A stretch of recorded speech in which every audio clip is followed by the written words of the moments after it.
One more month chat. Crime time my love, or I missed this.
Yeah!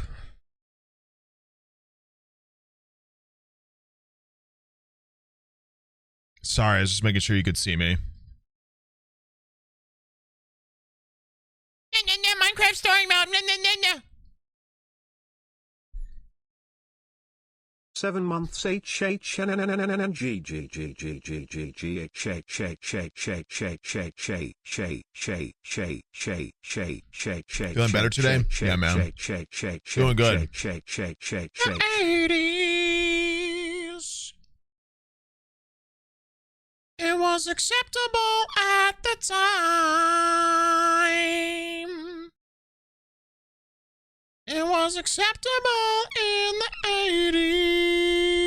80s. At the time. I got love for you if you were born in the 80s. The 80s.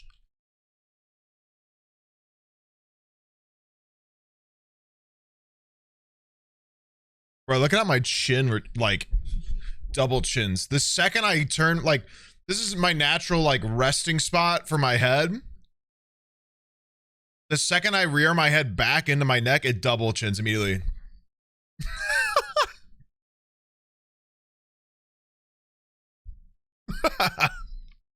Yo. A That's whole crazy, year. bro. Scary.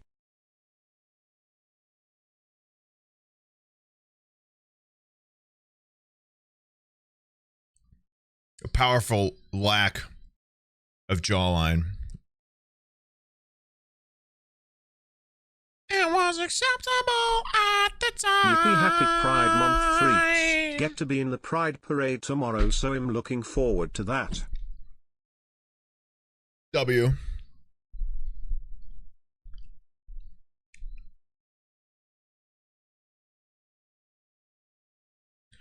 Hope you guys had a good night. Gaspers. Man, that debate last night was a little too entertaining.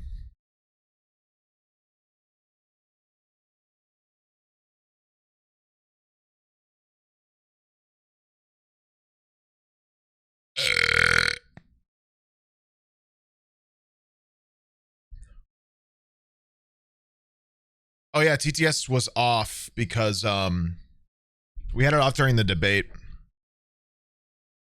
Should I keep it off to react?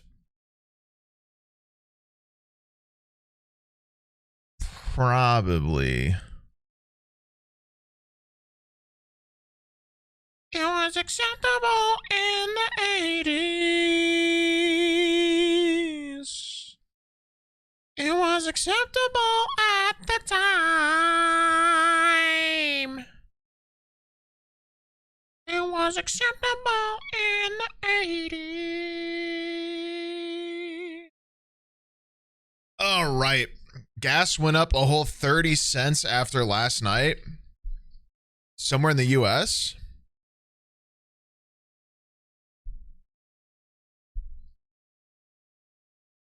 That doesn't surprise me.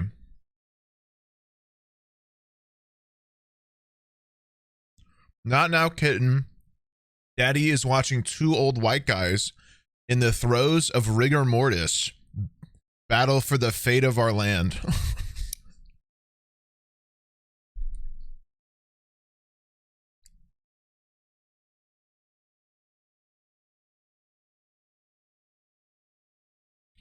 Real.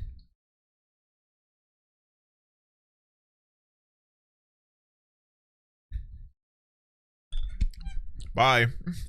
Where'd it go? Sleepy Joe, you're a big Hell yeah. stinky poo-poo man, Joe. I caught a whiff backstage. You smell so horrible. Everyone agrees you smell like a stinky fart, frankly.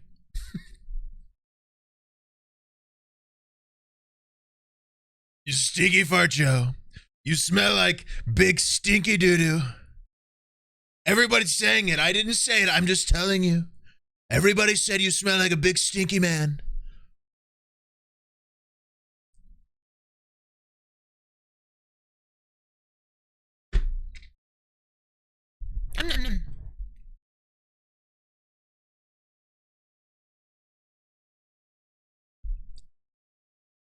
I just got my wisdom teeth taken out $10. yesterday, but that won't stop the crime time grind. That's a great way to sit back and enjoy it, man.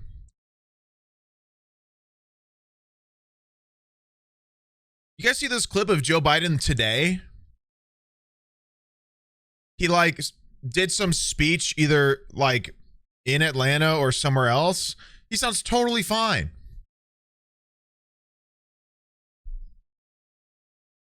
Like, did they like...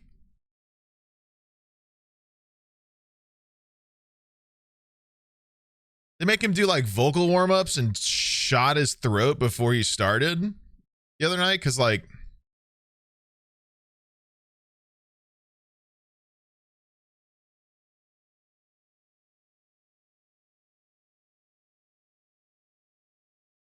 Too much Ambien.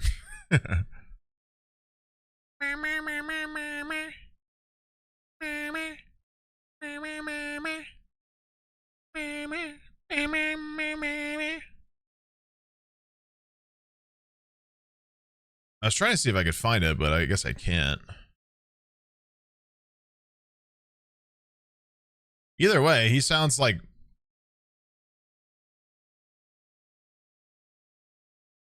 Oh, wait, here we go. Here's a clip.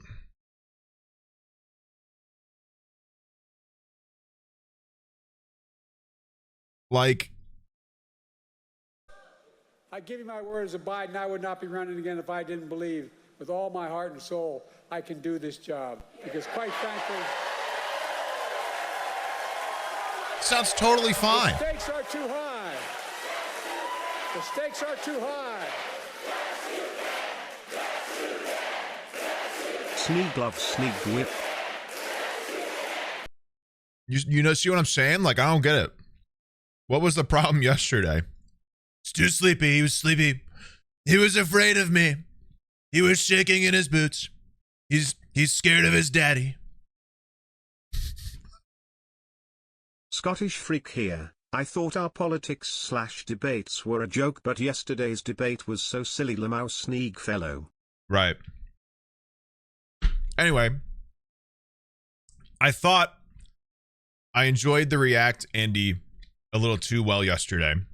And I have said that I want to do more, but find stuff to do before we start stream, and I have. So we're going to do this and see where it goes. Anyway. Meow, thank you for the 42 months. Mini Fish, thank you for the 34. Did you feel that? Thank you for the 3 months. Spicy Ranch, thank you for the 8. Nico, thank you for the 37. Deer King, Mikey, thank you for the 18. Miss Frogger, thank you for the year. Asher Lee Jenkins, thank you for the 16. Goblin Cheese, thank you for the 7. Sabu, thanks for gifting out 5 subs. Rory, thank you for the 18 months. Charlie, thanks for giving 3 months to Null Void. Astramuse, thank you for the 18. Lilycat, thank you for the 20. MKVP, thank you for the 11. Kira, thank you for the 7 months. Ads play every 30 minutes, and ads about to play. If you don't have a sub, you're going to have an ad most likely. It supports me and my family, especially my daughter. So if you have some problem with ads, I can't help you. It's not... Well, it is my problem, but it's not my problem because I'm not going to fix it or change it because it's at a point that I'm satisfied with because I got to take care of my family. And if that's not understandable, I can't help you. So, let's start the video. Thanks for the subs, Goblin Tees. Damn. W's, please. So if you have a Prime sub laying around, you might want to use it now and refresh the stream. If you have a sub and sub today, you have to refresh. Otherwise, Twitch thinks you still have a non-sub and they'll give you an ad potentially. So refresh the stream if you have a sub. If you do sub right now, you refresh the stream and ad's about to play. Let's get into it. We're going to be watching Unmasking a Killer Serial Arsonist, which is a really weird title, but is it by Real Horror? It seems like it's supposed to say serial killer arsonist, but I guess it could be he kills and he's repetitively committing arsony. I don't know, bro. You could do it either way, I guess. I'm just nitpicking. I don't know why. Comprehensive and respectful recollection of events that are historically significant and is for education purposes only. The crimes within are not endorsed. While no graphic imagery is shown and no graphic descriptions are given, viewer discretion is advised. Bakersfield, California, 19... When arson investigator Captain Marvin Casey was so called loud. out to a fire that had broken out at a craft store, he had no idea what he was about to get himself into. What's the volume like, chat? It Turn had it- been turn a it down, small fire, keep it there. quickly put out by the manager, so its point of origin was obvious. And it didn't take Marvin long to find the device that had Thanks for the started sub, it. Dimmy. A cigarette, designed to burn down to 3 matches. Whoever had done this was experienced, Interesting. but they had just made They stuck 3 matches at the bottom of the huge cigarette? mistake. Because next to that device, Marvin found a single piece of paper containing a fingerprint, and that fingerprint would eventually lead investigators to the most prolific arsonist of the 20th century. A vicious and cold-blooded killer who had been terrorizing California for years, burning buildings to the ground with people still inside. A really interesting... I almost said fun, but it's not that fun. A really interesting thing about arsonists and bombers is they create a signature within their delivery. It's very interesting. So like they'll do specific I have my stuff jorts. in order to like, yeah, it's like a flourish. It's like a calling card. You know what I mean? Like the cigarette, like the 3 matches within a cigarette, that's a signature. Like that's their like signature move, or how they're able to do it, or how their thing, like their igniter or explosive functions. So stuff like that. What are some high profile ones? There was a bomber who put wood in his bombs, and I can't remember which one it was. It might have been the Unabomber, but I can't remember.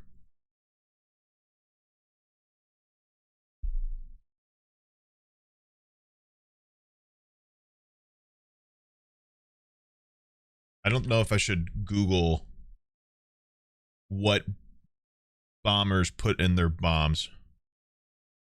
That doesn't seem like a good Google search. So I'm not going to do that. That seems like a stupid idea. It was Unabomber. I thought so. There's not really a whole lot of other like prolific bombers. I don't know. I mean, there's some, but compared to like the amount and stuff like that, I don't know. In Roblox.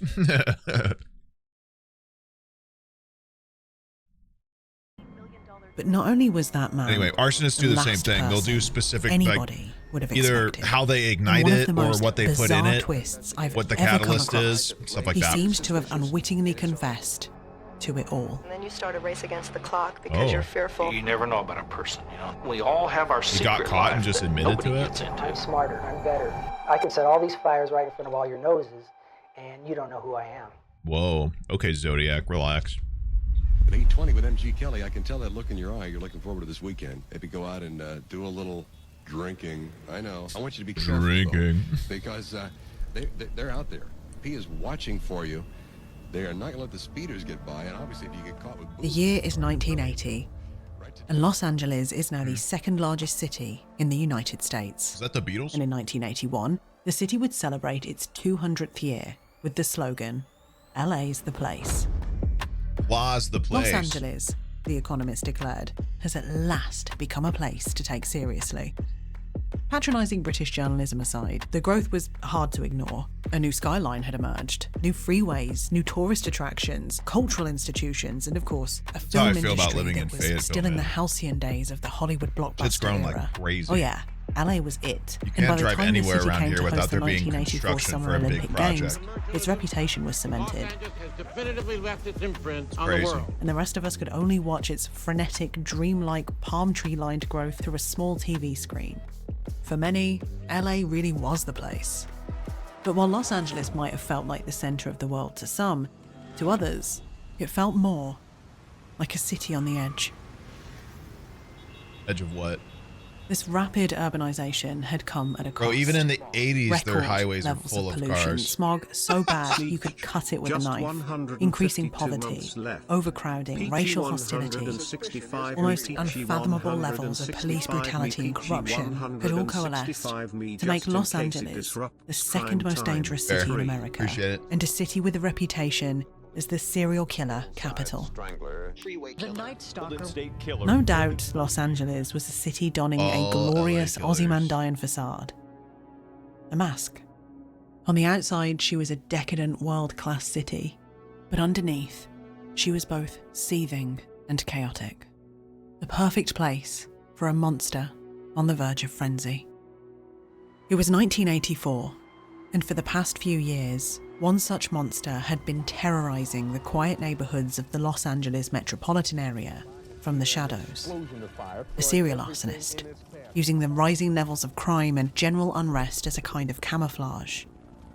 You see, arson was a problem that had been growing in Los Angeles since the late 1970s, where fires by Protect arsonists had property increased from by more than arsonists. 400%. By the mid-1980s, the level of fires being Bro, that's deliberately a set in whole the ass Los random Angeles fire. How metropolitan can you area anticipate was that? understandably starting to worry its residents and was regularly Every making night, headlines. I douse my entire It was house the in north that water, seemed to be getting and I hit throw the hardest, sand though. on it. West Hollywood, Pasadena, Glendale, and more. They were all seeing an unusual number of fires. Damn, Pasadena. While nobody had really made the link between some of those fires and a single serial arsonist, things had become so bad that by the early 80s, some cities had put together their own specialist arson teams. And for a while at least, that worked. Until it didn't. The arsonist had simply been biding his time, and now he was about to strike again. Only this time, things would escalate. I'm sorry so to hear far that, as anybody PG, knows, okay. up until 1984, this mysterious lone arsonist's actions, sketch, devastating, hadn't yet led to any loss of life. But that was sadly about to change in one of the most horrific ways imaginable. Well, does he have a Raleigh Fingers mustache? The game all serial arsonists play was an incredibly dangerous one. And it was only a matter of time before things would get out of control. And it could have been any night, during any of the fires he'd already set, but it just so happened to be the night of October 10th, 1984, in a city called Pasadena. Pasadena is located in the northeast area of Los Angeles County, by the Rose just Bowl, 11 miles from LA's downtown area. Back in the 80s, it was home to a 42,000 square foot strip mall, which housed a number of shops and restaurants, the biggest by far being a hardware store called Ole's. Whatever you need, Ole's has it. In fact, if you... From furniture to frying pans, Ole's hardware store sold everything you could possibly want for your home, and then some. Plus, once you were done shopping, you could grab something to eat at one of the nearby food outlets. So a For many of Sam's Club. Pasadena's well-to-do residents, Ole's was actually kind of a fun day out. But on this night in particular, Billy and Ada Deal were on a mission. They had some specific items they needed to pick up, and they needed to make it quick because they'd brought along their 2.5-year-old grandson, Matthew, who they were babysitting. Why is he so far away? As soon as they pulled into the parking lot at around 7:30 p.m, Matthew did what any 2.5-year-old does when they detect an ice cream shop in the nearby vicinity, and he started begging for his usual, a scoop of mint chocolate chip ice cream. It was late, so rather than risk a tantrum, Billy and Ada promise him one just as soon as they're done. And just like magic, Matthew is now significantly more agreeable to the task of sourcing lumber and paint, the two items on Billy and Ada's list. And with that, into the store they go.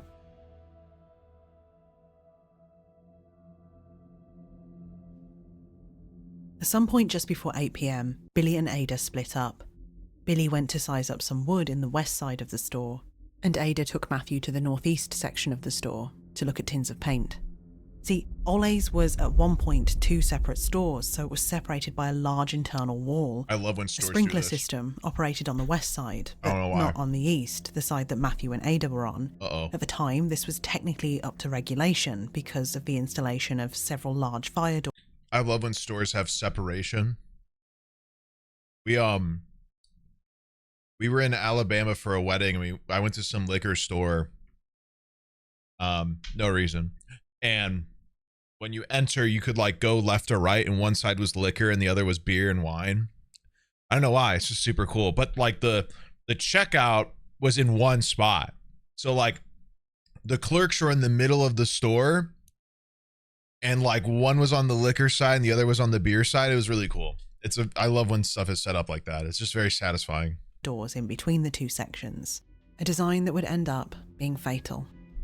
It was just a few minutes later when a loud noise was heard across the store, an indistinguishable announcement blaring over the store speakers.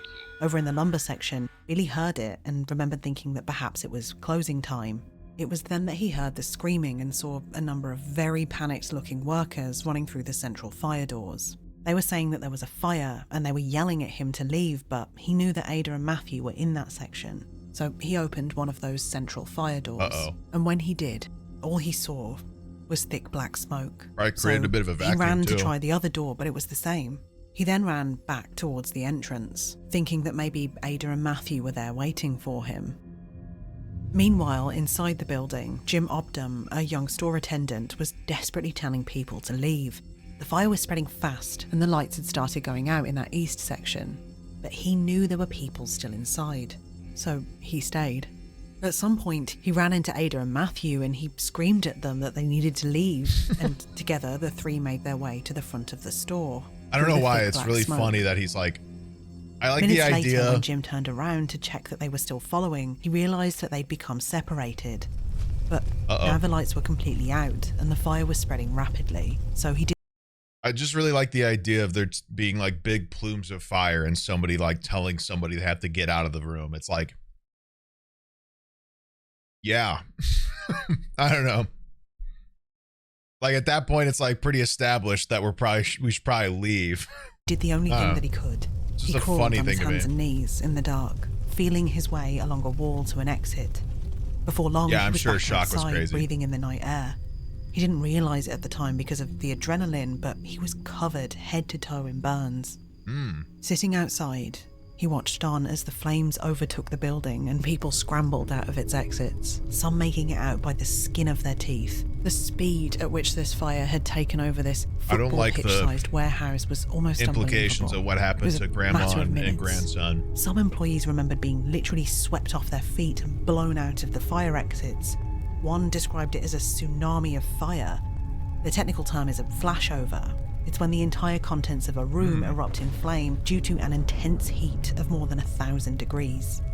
At this point, the Damn. fire was burning so hot that the heat caused Why is there a the fusible Dunkin' links Donuts in and the a building's Baskin many Robbins fire on doors here? to melt, which meant that they had now rolled down. Why This is by that in the design. model? It's meant to help compartmentalize the fire, limiting its oxygen.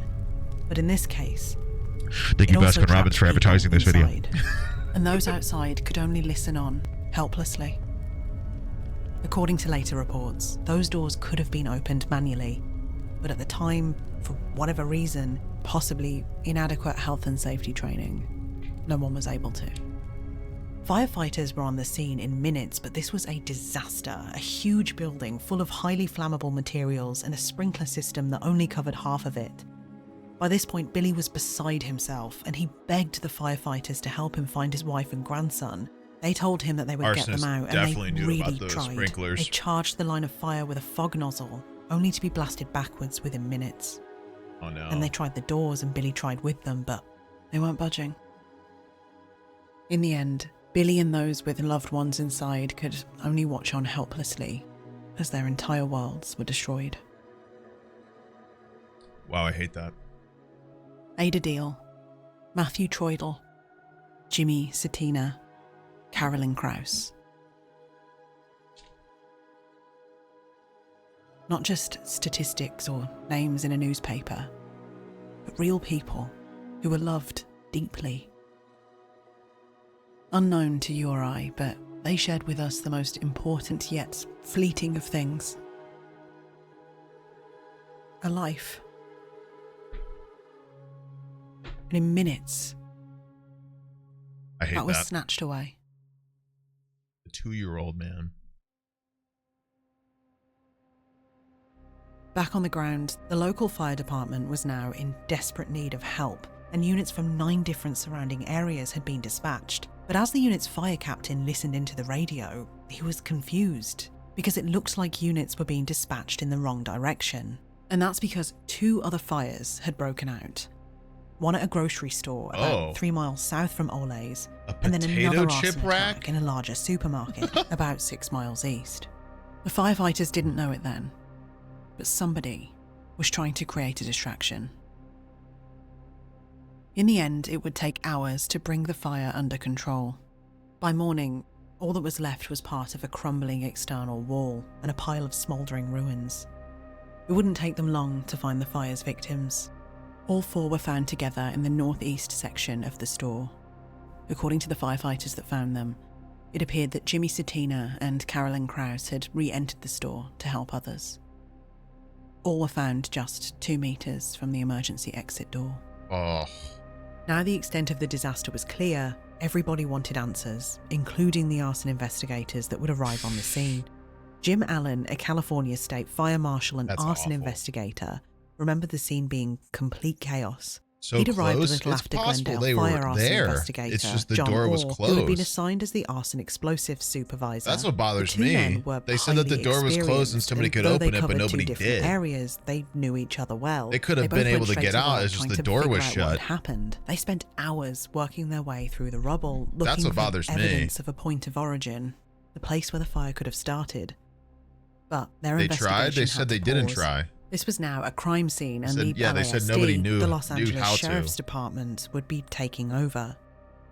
And it was mere hours later when a sergeant called everyone on the scene for a meeting to declare the findings. An electrical problem in the attic. Both Jim Allen and John Orr were furious. They made this abundantly clear. This investigation had happened far too quickly, but law enforcement and fire department relations were tenuous. Long story short, the LASD outranked them, and they were publicly reminded of that fact. There was a full-blown argument, but eventually the arson investigators gave in and spent the night drinking beers and cursing the sergeant. John in particular was livid. I like this. Jim specifically remembered feeling illustration overwhelming guilt. style. It looks like they both super knew hot. better than to try and go up against the entire Los Angeles Sheriff's Department. So, for now at least, they let it go. For John, though, the circumstances surrounding the fire were far beyond the realms of coincidence. You see, that night, John was called out to those two supermarket fires. They were both determined to be arson. Two fires set in potato chip display stands. It was the perfect crime.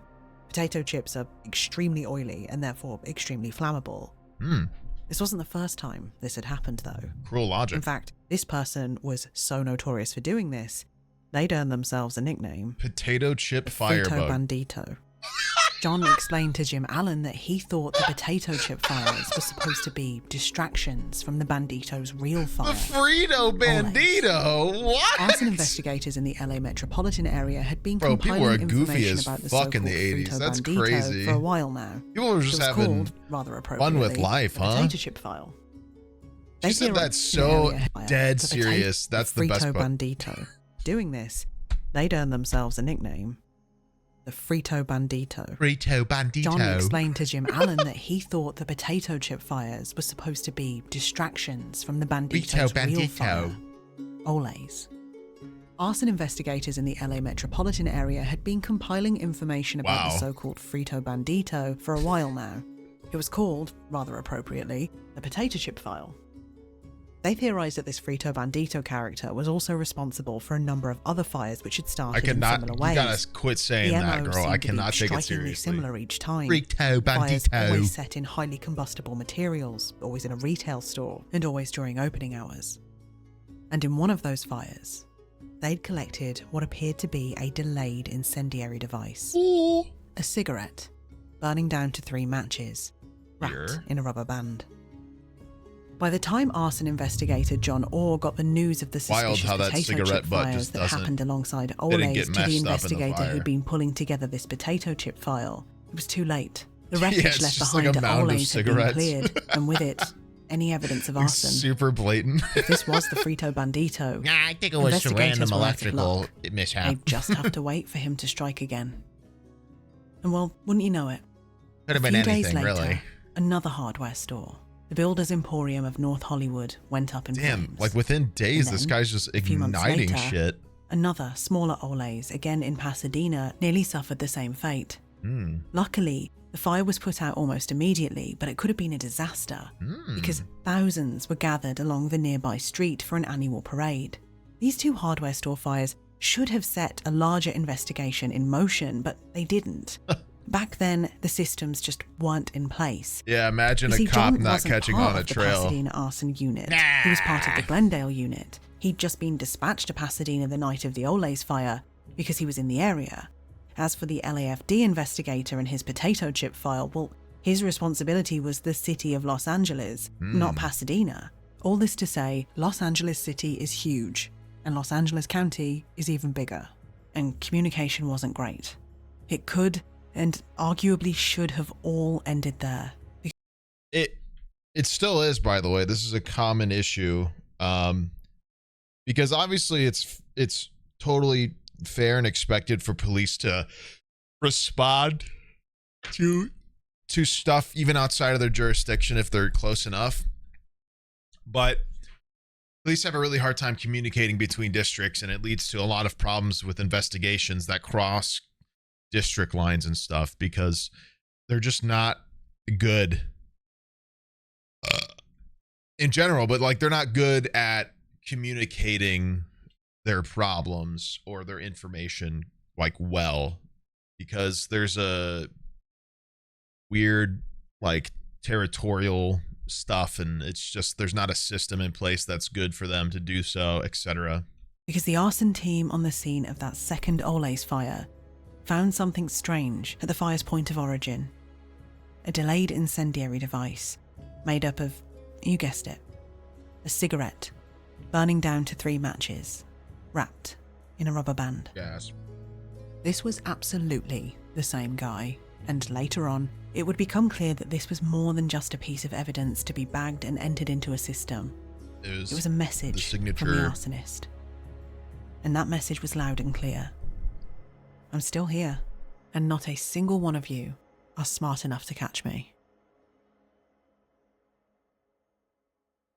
Rito Bandito.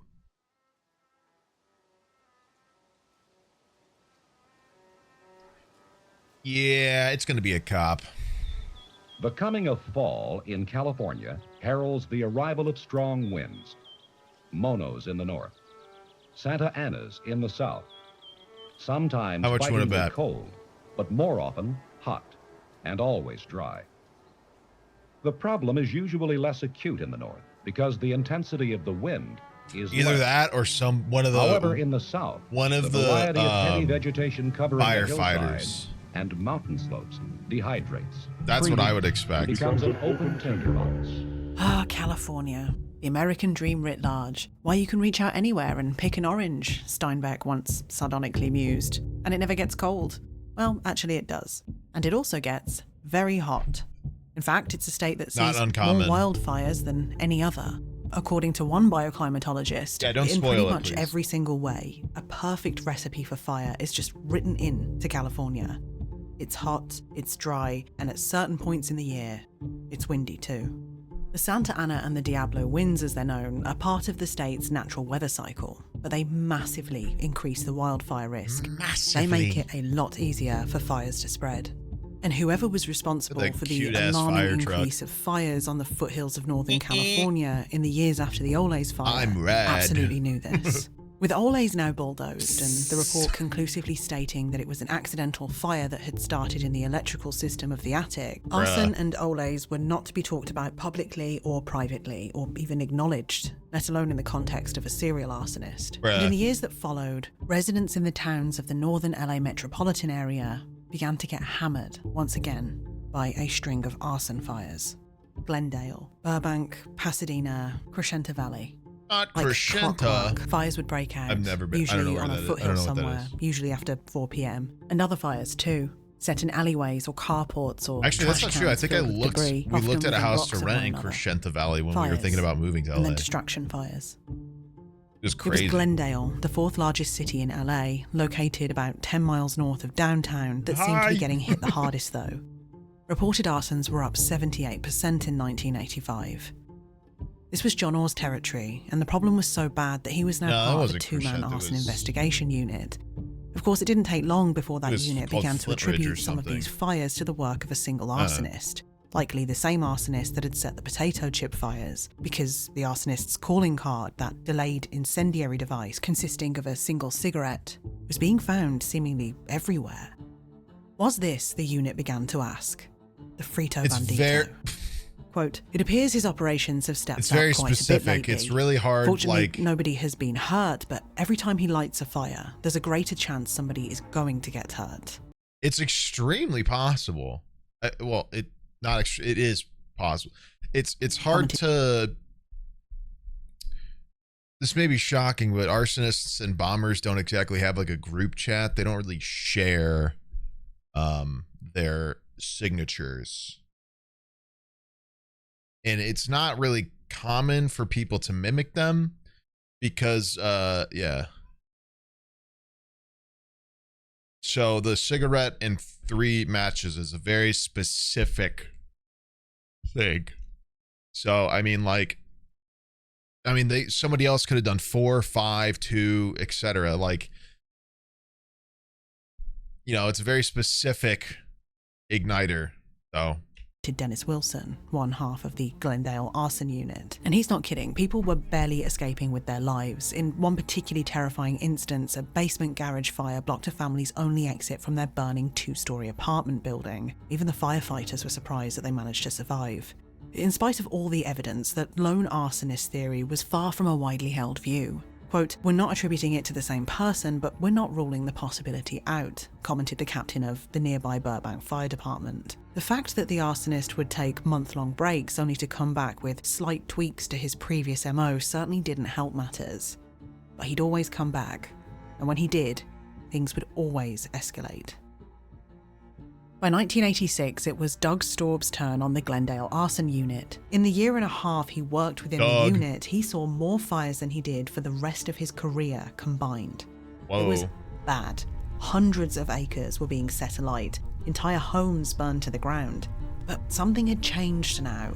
Working together, the two began to find the same cigarette and 3-match incendiary devices. But this time, they had coins attached to them. Coins? It didn't take them long to realise that the arsonist had done this to give weight to their devices. These devices were being found so often that the arsonist had earned themselves a brand new nickname, the Coin Tosser, and oh how relevant that second part of the name will eventually become. It was also around this time that the arson investigation teams, particularly those in Glendale, started getting the first witness descriptions.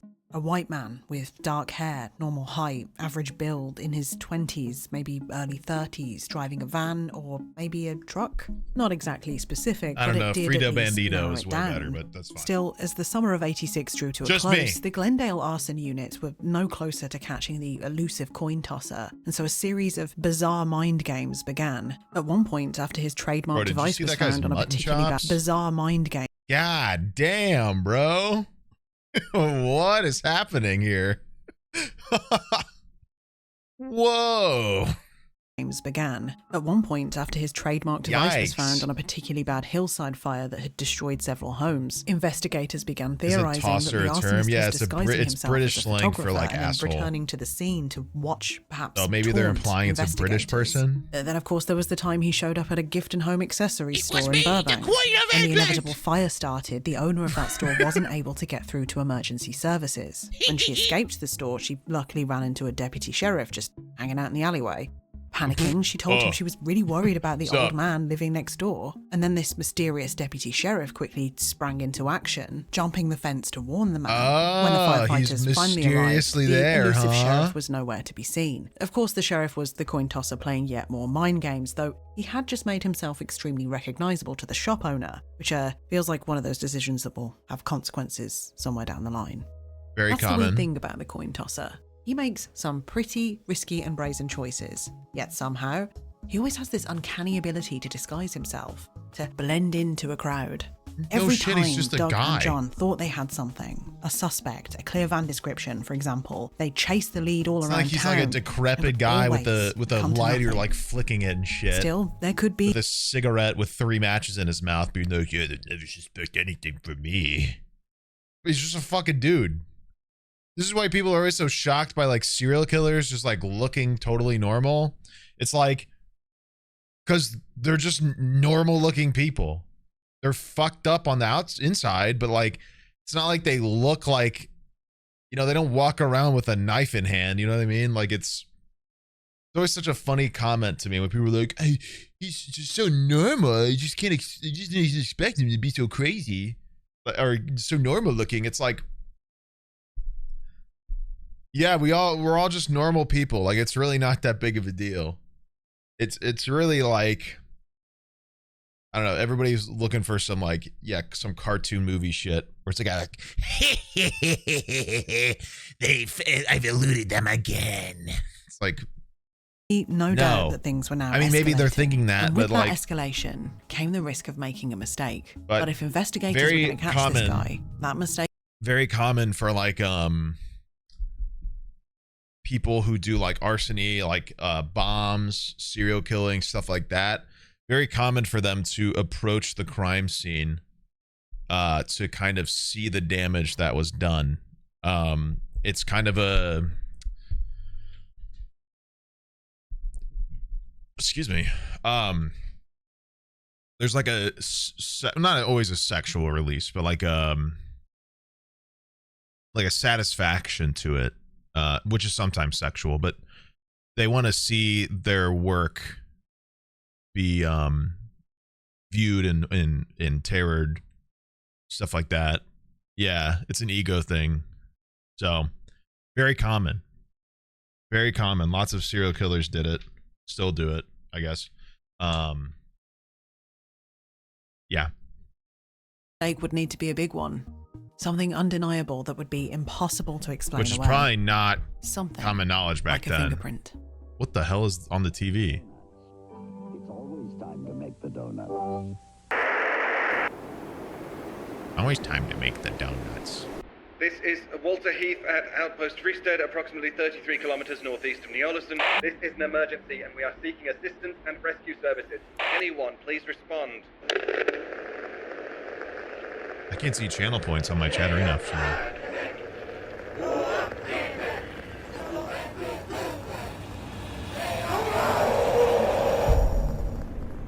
Let me introduce you to a found footage horror fiction podcast called The White Vault. It's set in Svalbard, where an international rescue and repair team is sent to discover the source of a mysterious signal at a remote research station. Good introduction to an ad, Now, but if you were an arsonist can't do that. Wanted to really send a message, there could be no better place than the conference that was Very due to clever. take place on the 13th of January, 1987. I didn't get It was paid, 3 though. years after the fire at Ole's hardware store, and the California Conference of Arson Investigators was gearing up for its annual 2-day seminar in the city of Fresno, California, about 4 hours drive north from LA. It's a conference that's about as exciting as it sounds, and its 242 attendees were expecting the usual. No one could have predicted the chaos that was about to unfold. Oh, Holiday Starting Inn. on the first day of the conference, a string of fires would break out along a 100-mile stretch of California's Highway 99 over a period of 3 days. Starting at the conference in Fresno, running all the way back down to a city called Bakersfield. At first, the fires were small. In Fresno, a sleeping bag display was set on fire in a drugstore. Within an hour, another fire was set in a bin of foam pillows in a fabric store. And then less than 48 hours later, on Thursday the 15th of January, Across the another fabric street? store went up in Fresno. And this time, the fire was big. It caused That's $300,000 worth of damage and created a blast that blew out all of the store's windows. Once again, it was a miracle that nobody was hurt, or worse. Scott Baker, an arson investigator with the Californian State Fire Marshal, arrived on the scene that day. Oh, he knew it was arson all right, but this many arsons in a city that was holding an arson investigators conference? Some things are just beyond coincidence, and alarm bells were going off. The very next morning, Friday the 16th of January, It's a 40 fucking miles cop. south from Fresno, another fire erupted in a surplus store in a city called Gotta be Tulare. at that. I mean, Again, it's in a gotta be a sleeping bag cop display, or and then 45 literally one of the minutes later, investigators on of the other side of the arsons. city, there was another fire, this time in a bin full Like, of it's foam literally pillows gonna at a be the discount other, store. not Doug, but the other arsonist wasn't guy. done yet. Definitely. A few hours later, an hour south down the highway from Tulare, Definitely. 2 more fires broke out in a city called Bakersfield. The first in a craft store, and the second in a fabric store, both in, you guessed it, a display bin full of synthetic materials. Hancock. Only this time, the arsonist messed up.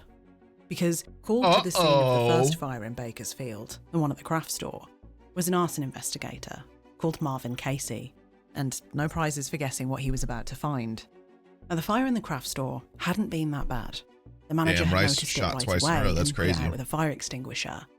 This left a white powdery residue at the fire's point of origin, which Marvin noticed straight away.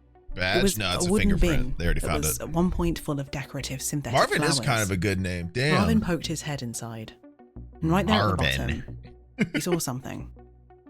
A delayed incendiary device. My name's Marvin. The delayed incendiary device. And right next to it, a small piece of yellow-lined notepaper. Uh-oh, you silly He carefully bitch. picked both up and put them in an evidence bag. Later that day, Marvin received a call from Scott Baker, the arson investigator up in Fresno. Gotta be And it was him. here, finally, that the dots started to connect. The same incendiary device, right down to the brand of cigarette and the number of matches, was found in one of Scott's Fresno fires. And the witness descriptions, though fairly vague, were all similar. A dark-haired man of average height and average build, acting suspiciously just before the fires had broken out. If this arsonist wanted attention, he was about to get it. Now, if you're an arsonist and you're gonna mess up, Marvin Casey, or Marv as he's called by those who know him, is probably one of the worst people to mess up around. Don't let his thick southern yeah. accent and Get congenial him, Texan Marv. charm fool you. Marv is as incisive as they come. In one book, he's described as a man with the squint of a frontier lawman in his eye, which may be a little theatrical. But Marv is a pretty theatrical guy, because the morning after his call with Scott, Marv got They would call that mewing in modern time. He time. sat at his desk, and he got to thinking, and then he invited Scott to his office. 20 years of experience as an arson investigator, leading him up to this point. And when Scott finally arrived, Marv broke it down to him like this. The fires in Fresno took place the day before the arson conference and shortly after it had finished. Then the guy travels back from Fresno, down Highway 99 back to his home, probably somewhere in LA, setting fires as he goes. Interesting. And the devices, the methods used, this guy knew what he was doing. He knew which materials to choose, he knew how to set up the device just so. What if, Marv said to Scott, this was one of the arson investigators? Now, Scott didn't immediately shoot him down, but if they were in the realm of what ifs, then wasn't it worth asking the obvious? What if this was all just a weird coincidence? Maybe. But at this point, Marv Gotta was be hooked. Scott. No, man, He it's couldn't totally, stop thinking about no, it. there's no way. So he sent the evidence, the small piece Nah, of paper, probably to a lab, somebody else, hoping man. for a fingerprint. Just a And while he was coinky waiting dink. for the results, he got the conference roster. 242 attendees. And he narrowed down that list by looking at who would have been driving south down Highway 99 back to LA. No whether or way, not what they a had left on their freak. own, Did you what just hear time they'd that? checked in south to attendees. He narrowed And he down narrowed the that list. by looking at who would have been driving south down Highway 99 back to LA. That's whether or not they had left on crazy. their own, what time they'd checked out. He made a lot of calls, pissed a lot of people off. Dude, what a But in the baller. end, he had his list. 55 arson investigators. Marv is nuts. 55 suspects. And then he got the call. On that small scrap of yellow paper, they'd found a fingerprint. And it wasn't a match to anyone in the criminal database. Whoever left that print didn't have a criminal record. Now, this was in line with Marv's theory, so he immediately called the higher-ups, the ATF, the Bureau of Alcohol, Tobacco, Firearms and Explosives. But to describe the special agent on the other end of the phone Explosives as just doesn't get a part of the skeptical acronym, by would the be way. an Kind understatement. of fucked up. Pulling the prints of 55 arson investigators. They cover 4 things and then they only use 3 letters. Like, explosions just don't get an E in the acronym. It's just fuck it. And explosives. Why not? You can't be here, though. You can't be next to us. I mean, ATF does sound cool, but like ATFE wouldn't have sounded much different.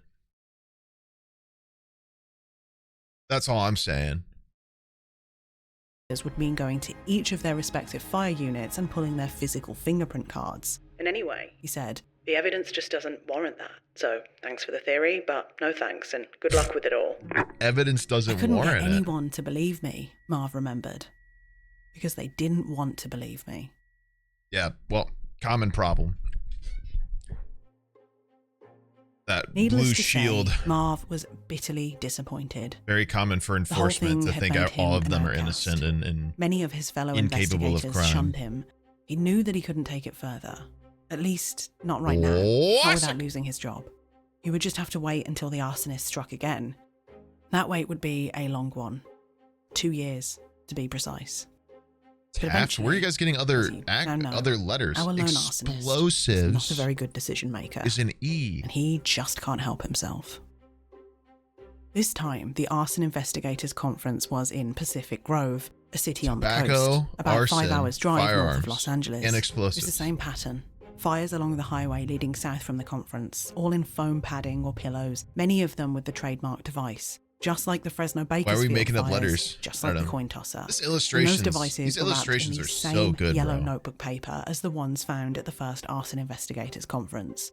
Of course, it didn't take long for Marv to hear about this, and by the end of March 1989, he'd cross-referenced that conference list with the old one, using the same criteria. Uh-oh. And now he didn't have 55 names. He had 10. Ooh, Perhaps get unsurprisingly, him, Marv. the higher-ups at the ATF were now much more willing to pull the prints from the arson investigators' various fire Get units. him, Marvin. This was it. Marv had him. It was over. Or at least it should have been. There was just one small problem. Anyway, I'm sorry, Marv. It was him. It's not a match for anyone on the list. This just didn't make sense. Why'd that to sound like Marv. Vinny? He was. For anyone on the list. That This sounds just like Vinny. didn't What the make hell? sense to Marv. He was so sure that he was right. But if the fingerprints weren't a match to any of the arson investigators on the list, then that was that. Oh, my And stomach when you really hurts, thought Chad. I about kind of gotta. It did kind of sound gotta like some ridiculous pee. HBO film starring Ray Liotta. Now you're probably thinking, what about the other ATF agent? And what about all the other devices Feds that were are on found? it? And they're good questions. But you see, at the time, Marv hadn't known about the devices found by any of the other arson investigators. The Frito Bandito, the coin tosser. Like I said before, departmental communication just wasn't happening in the way that it should. If it had, Still doesn't. things Go may have been piss. different. Okay, fine. Be right back. Everybody spam Joel emotes while I'm gone.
Who up farting?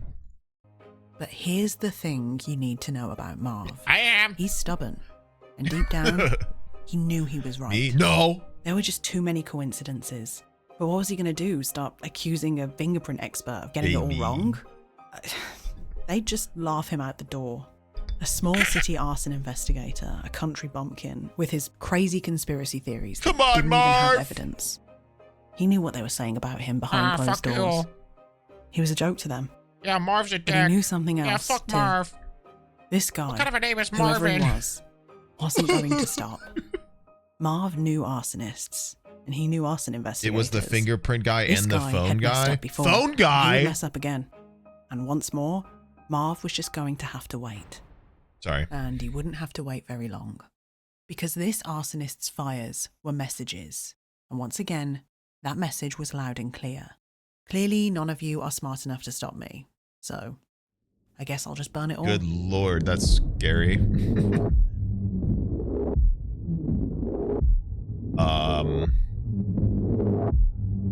Between December 1990 and March 1991, the Los Angeles area was hit with a number of arsons, the likes of which it had never seen before.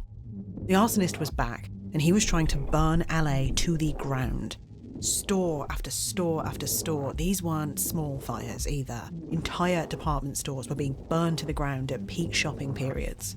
Some of these stores were filled with hundreds of customers who barely escaped with their lives. Some of them contained large toy sections that kids were browsing with their parents. Again, how nobody died during these attacks is a complete mystery. These fires caused Maybe that millions wasn't the of dollars goal. worth of damage. They said he did it during disaster. opening hours, People right? were getting paranoid. Or closing Any hours, abandoned like the shopping least bag populated or package times. would prompt a call to emergency services. The bigger retail establishments even started hiring extra security. These fires were strategic and malicious. Fires and then distraction did they say fires, peak hours? always the Sorry, I same must have missed that MO. part. The point of origin My always fault. in a display rack React of streamer not paying synthetic attention. materials, usually cushions or pillows of some type. And then the delayed incendiary device started popping back up again. He was out of control. Towards the end of this spree, the arsonist had started 5 fires within a 2-hour period in one small area. Squeaky ass mic arm again. And if you're exasperated right now, how far into the video are we? Don't worry. Do you remember how I Almost said that halfway. communication between departments just wasn't that great back then? God, I wonder. Well, it turns out somebody if you burn enough buildings to the ground, that'll change. I guess it should come as no surprise to anyone that while setting fires near an arson investigators conference will certainly get you some attention, going on a full-on GTA-style timed rampage mission in central Los Angeles is going to get you the full 5 stars. So welcome back again James to the Bond, ATF, the Bureau of Alcohol, Tobacco and Firearms, the big guns, the folks that investigate James at Bond the city ass, and state like, level with the big fires. deep in especially the if it enemy entails territory arson for ass profit music or is this. organised crime. Their focus is on the multi-jurisdictional stuff, and they're brought in when special agents needed to work a big case. Oh boy, were they needed. In early 1991, in response to these fires, a new task force was created, and with that, the coin tosser received his final name, the Pillow Pyro. Now, to be fair, the Pillow Pyro Task Force, as they were known, hadn't connected the most recent fires with any of the other fires that I've mentioned, but they will. Now, Why does he this have was 3 a different fairly small task names? force, known internally as the Three Amigos. Frito And these Bandito guys was are pretty important to the story, solid. so let's get to know them quickly. First up, you've got Glenn Lucero, non-veteran, firefighter. Frito Bandito was a now pretty hard-ass detective. name. Then I mean, they you've got really didn't Ken have to Crow, go much a young from there. rookie cop who had a bit of a rep as a party animal, but No later used that to communication, go fair. undercover and take down a biker gang. And Oh. finally, Way to April go, Carroll, kid. a young and ambitious graduate with a reputation for walking and thinking quicker than most could keep up with. Then there was the Amigos supervisor, Mike Matassa. Just before taking on the Pillow Pyro case, he'd been promoted to supervisor due to his success rate, but deep down, he wasn't in The love with wire the is admin. going on here. He was an LAPD street cop at heart, and he looked like he had the scar to prove it. Keep the but it was actually just devil from way falling out of the crib down as a in the baby, a fact which he hole. shared with his colleagues on more than one occasion. Anyway, he was a I gotta really finish good watching The detective, Wire. I and he was never watched it itching fully. for a case like this. I think I got to season Safe to 3. say, with an entire task force dedicated to hunting him down, the Pillow Pyro's days were numbered. There was no more hiding. It was time to find out who this monster really was.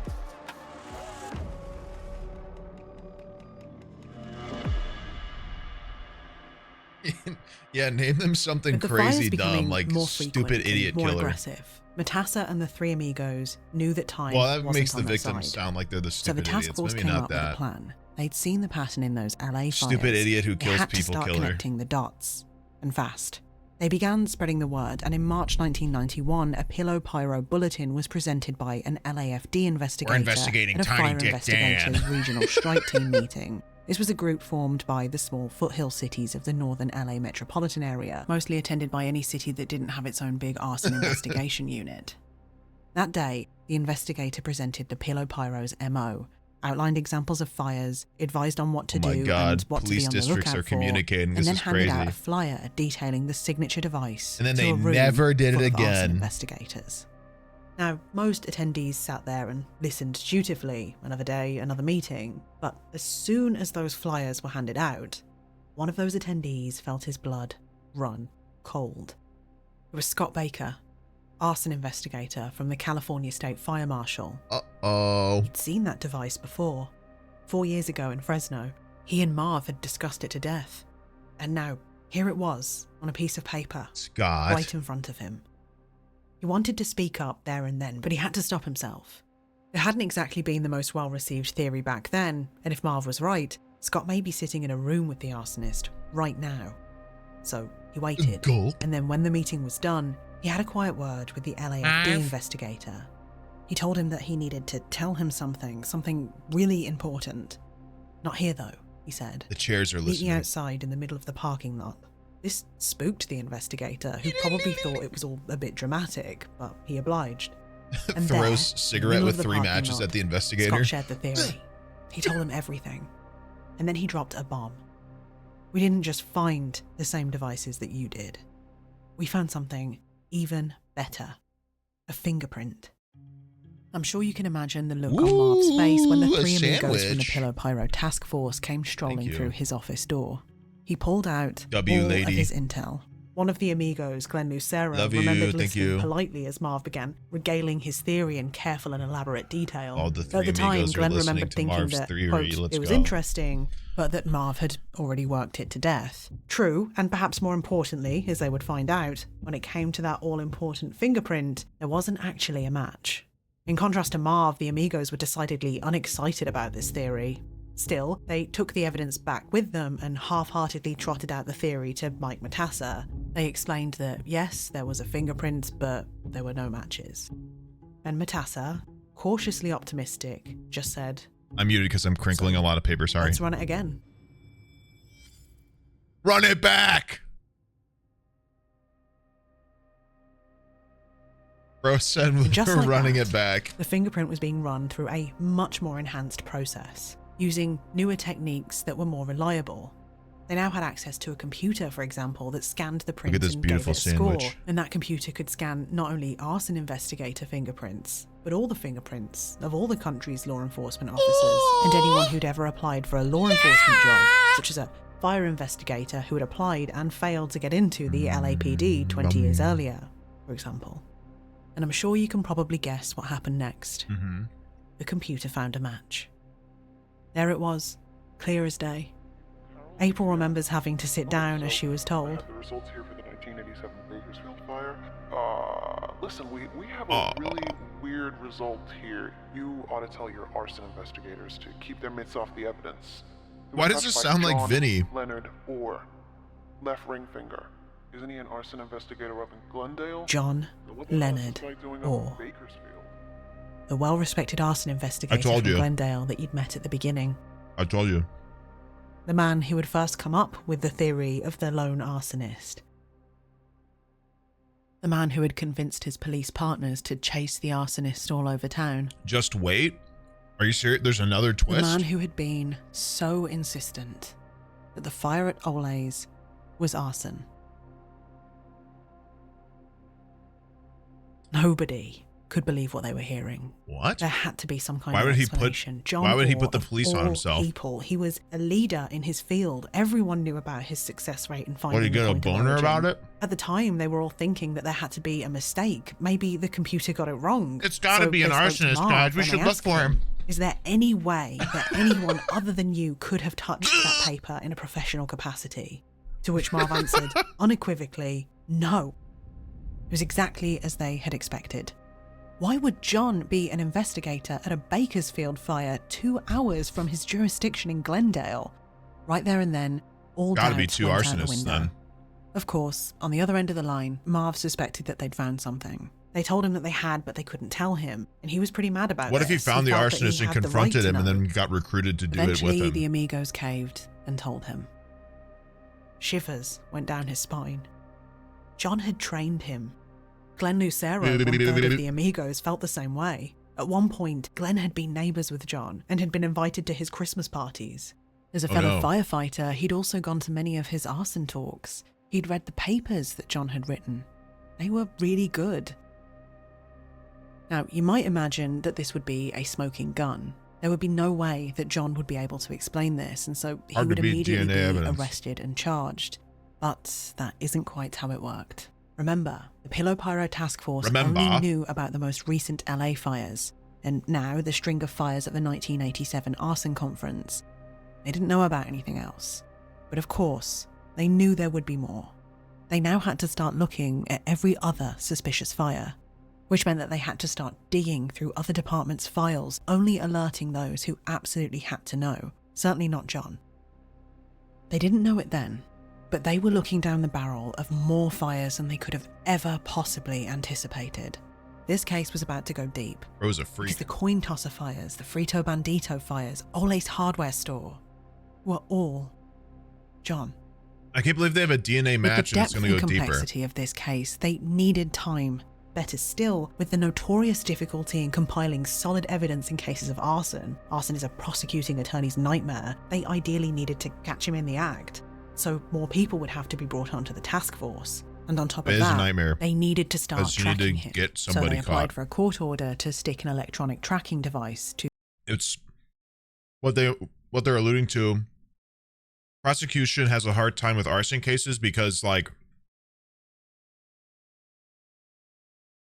Arson is done in typically populated areas, so DNA evidence can be seen on the scene that don't necessarily imply that person, like that shouldn't necessarily implicate somebody. And then also evidence can be burned or misleading, and you can't really like be like, you started those fires. No, we didn't know you were, we don't have you there. You know what I mean? Like, you do have to really, it was a fingerprint, not DNA.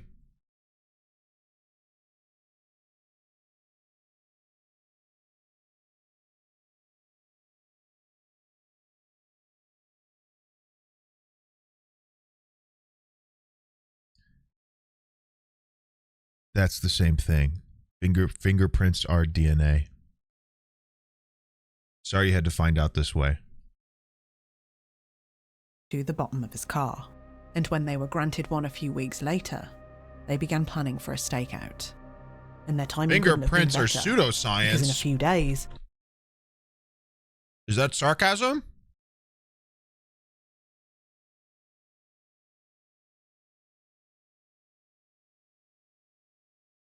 Please say that's a joke. I'm assuming that's a joke.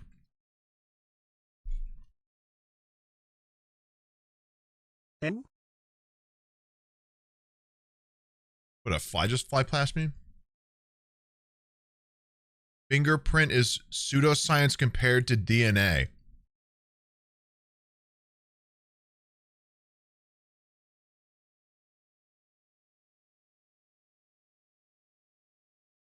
What? Fingerprints are DNA.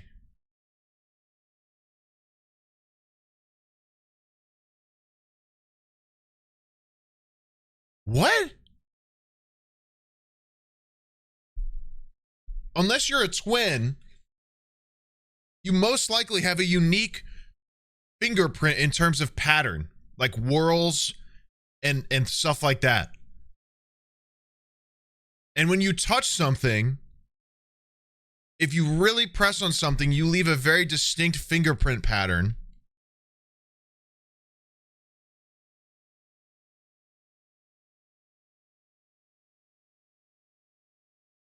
I'm struggling to take this in any way. There was a person who had a near identical match. Okay, near identical. A police district taking a partial print and condemning somebody for that as a match is not evidence that fingerprints aren't DNA or good evidence. That sounds like a fumble within the district that accused that person. A partial print isn't conclusive evidence. Like, they found an exact match from what this video is implying. DNA is different. All right, guys. So check this out. If somebody were to pluck my hair, if somebody were to pluck my hair follicle and scan it, within the hair follicle will be my genetic coding and my DNA. That's DNA evidence. That is how they can match my DNA if they were to swab me with a hair follicle.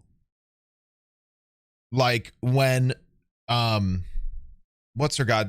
the Doomsday Mom was accused of killing her 2 children, they found one singular blonde hair follicle on one of the duct tapes that they put on one of their children. One hair follicle. All they had to do was swab her saliva and they found a match, an exact match.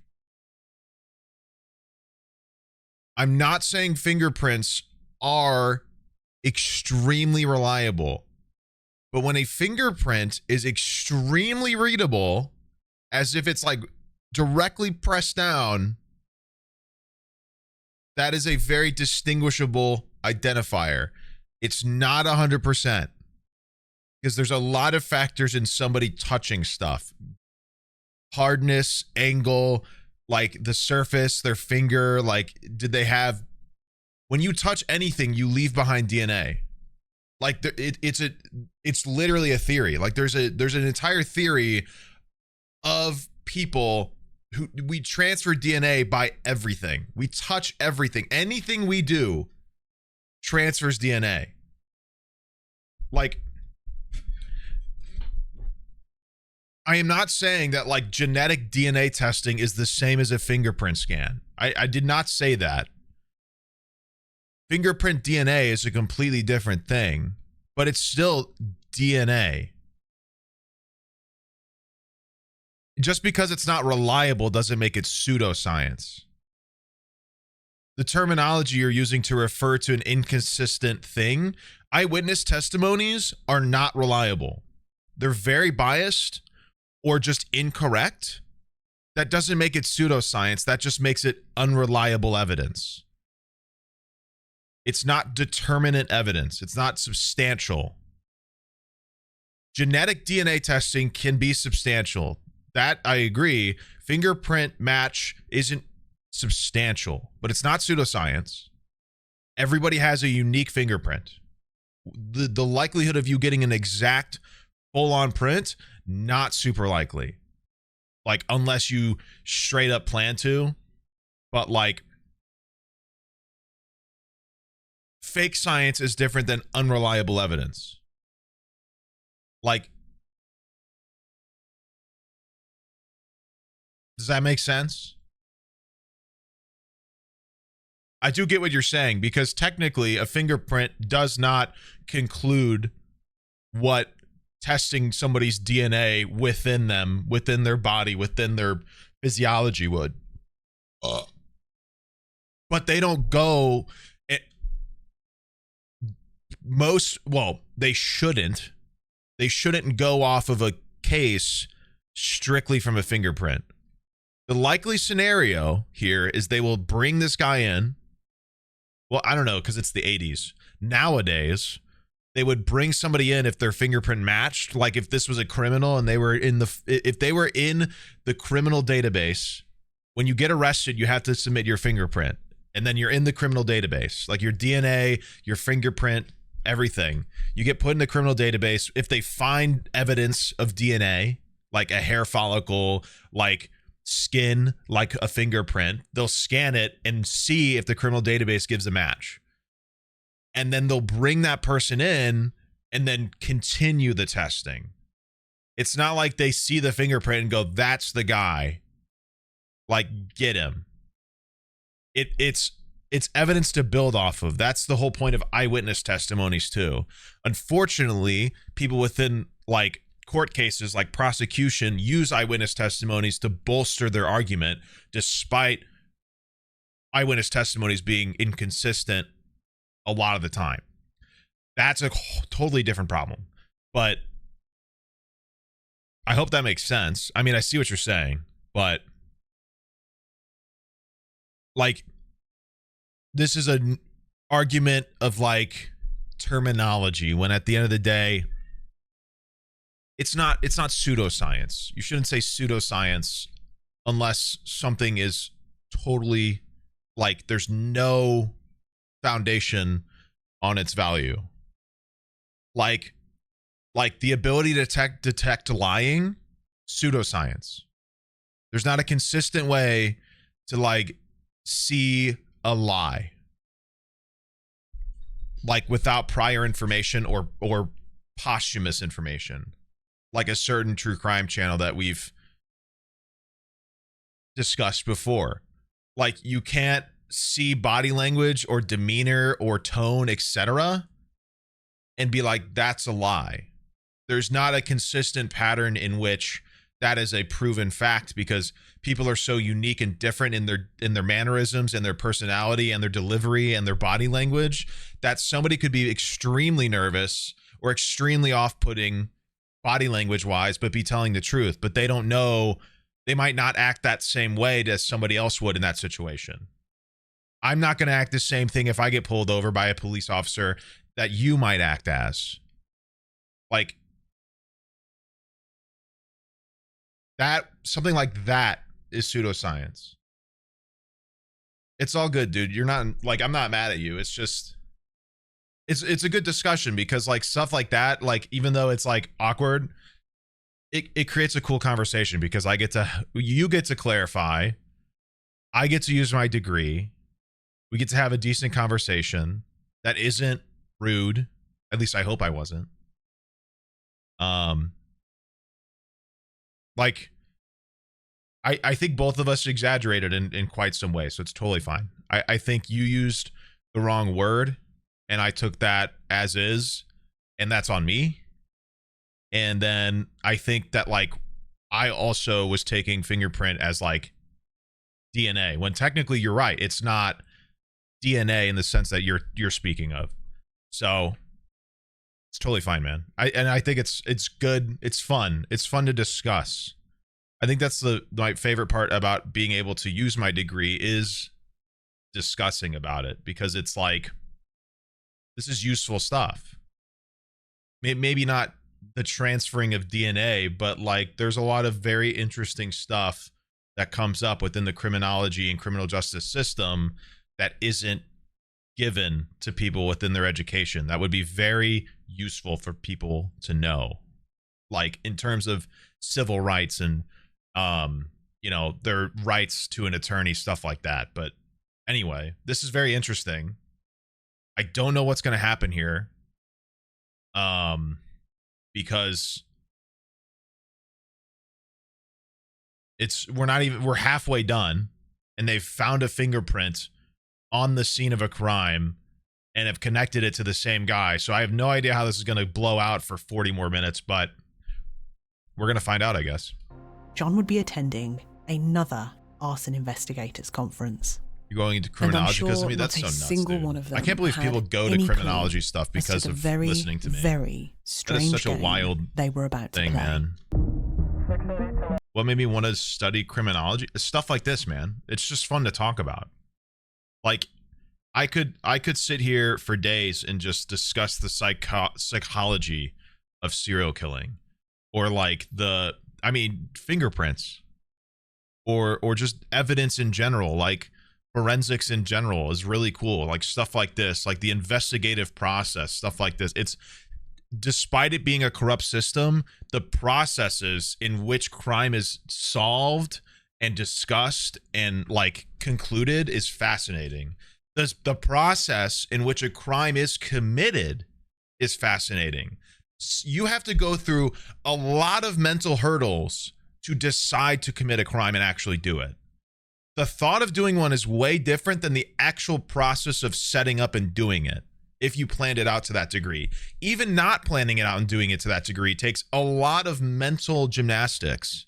And it's fascinating to discuss why people come to those conclusions. And it's interesting, especially on the serial killing side of things, to hear them discuss their rationale, because it is such a cold and obscure difference of humanity, because it's like they're such a different attitude about like the people around them, and the lack of empathy within them is so chilling. But it's hard to not listen to it because it's like, how the fuck does that happen? You know what I mean? It's wild. And that's what interests me the most, because I love psychology and I love criminology, and it's interesting to like, there's such a helpful marriage between the two in terms of the investigative process, and it's really cool to like break it apart into pieces. Personally, that's why. Starting on Saturday the 27th of April 1991, the Amigos, did I want to pursue a career? And a newly expanded had streaming not worked out as I was graduating college, I was getting a master's degree when I went to stream full time. Was due to start on Monday. I was in a master's program for like 2 months. And John was due to make the 3-hour drive north on Sunday. So the team dutifully parked themselves just out of sight and waited. Just as they expected, John left his home that Sunday morning right on time. And a few hours later, the real stakeout began. Of course, nighttime arrived. Yeah, I don't know what kind of job I would have done, but I would have loved to do one. John's car. What started as honestly, like,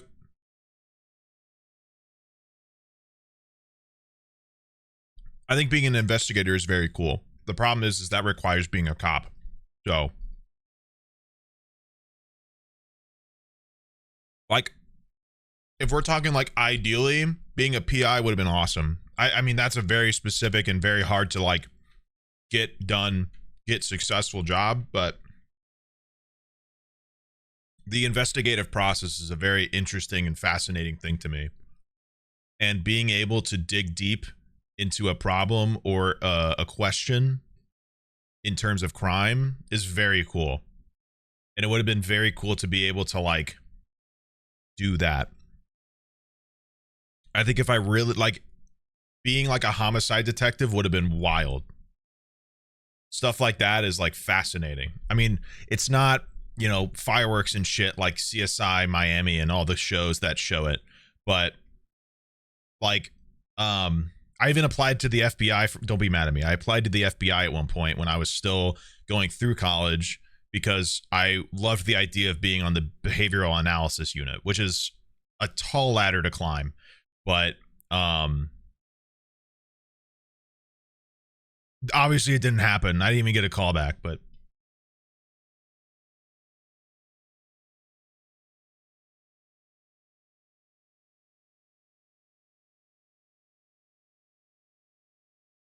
I can understand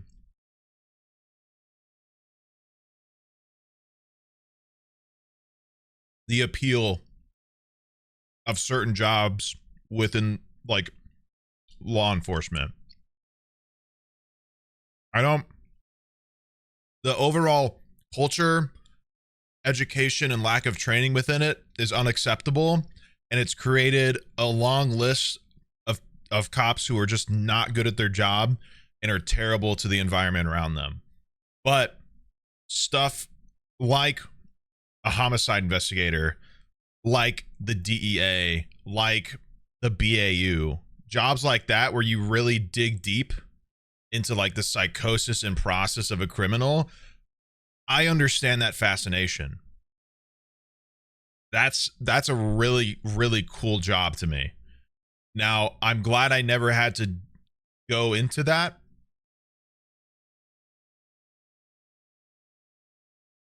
But if it was like ideal, like I would love to be an investigator somehow without having to be a regular cop for super long. You know how like I don't know, this show's kind of old, but have you guys ever watched Psych? Psych's a early 2000s show. Such a good show, dude. I can't recommend Psych enough. It's such a fucking awesome show. It's a dude who's like observant, and he fakes being a psychic to help solve crime, but he's not actually a cop. He's just a liaison to the police department, and they think he's a psychic. Really cool show. Such an awesome show. I used to lose sleep in high school watching that show at night.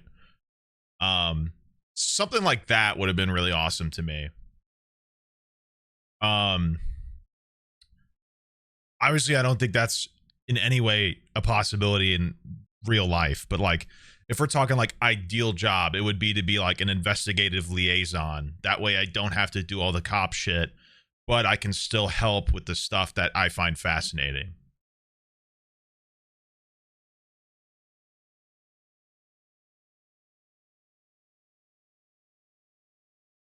Would I be a criminal prosecutor to skip to get to investigator?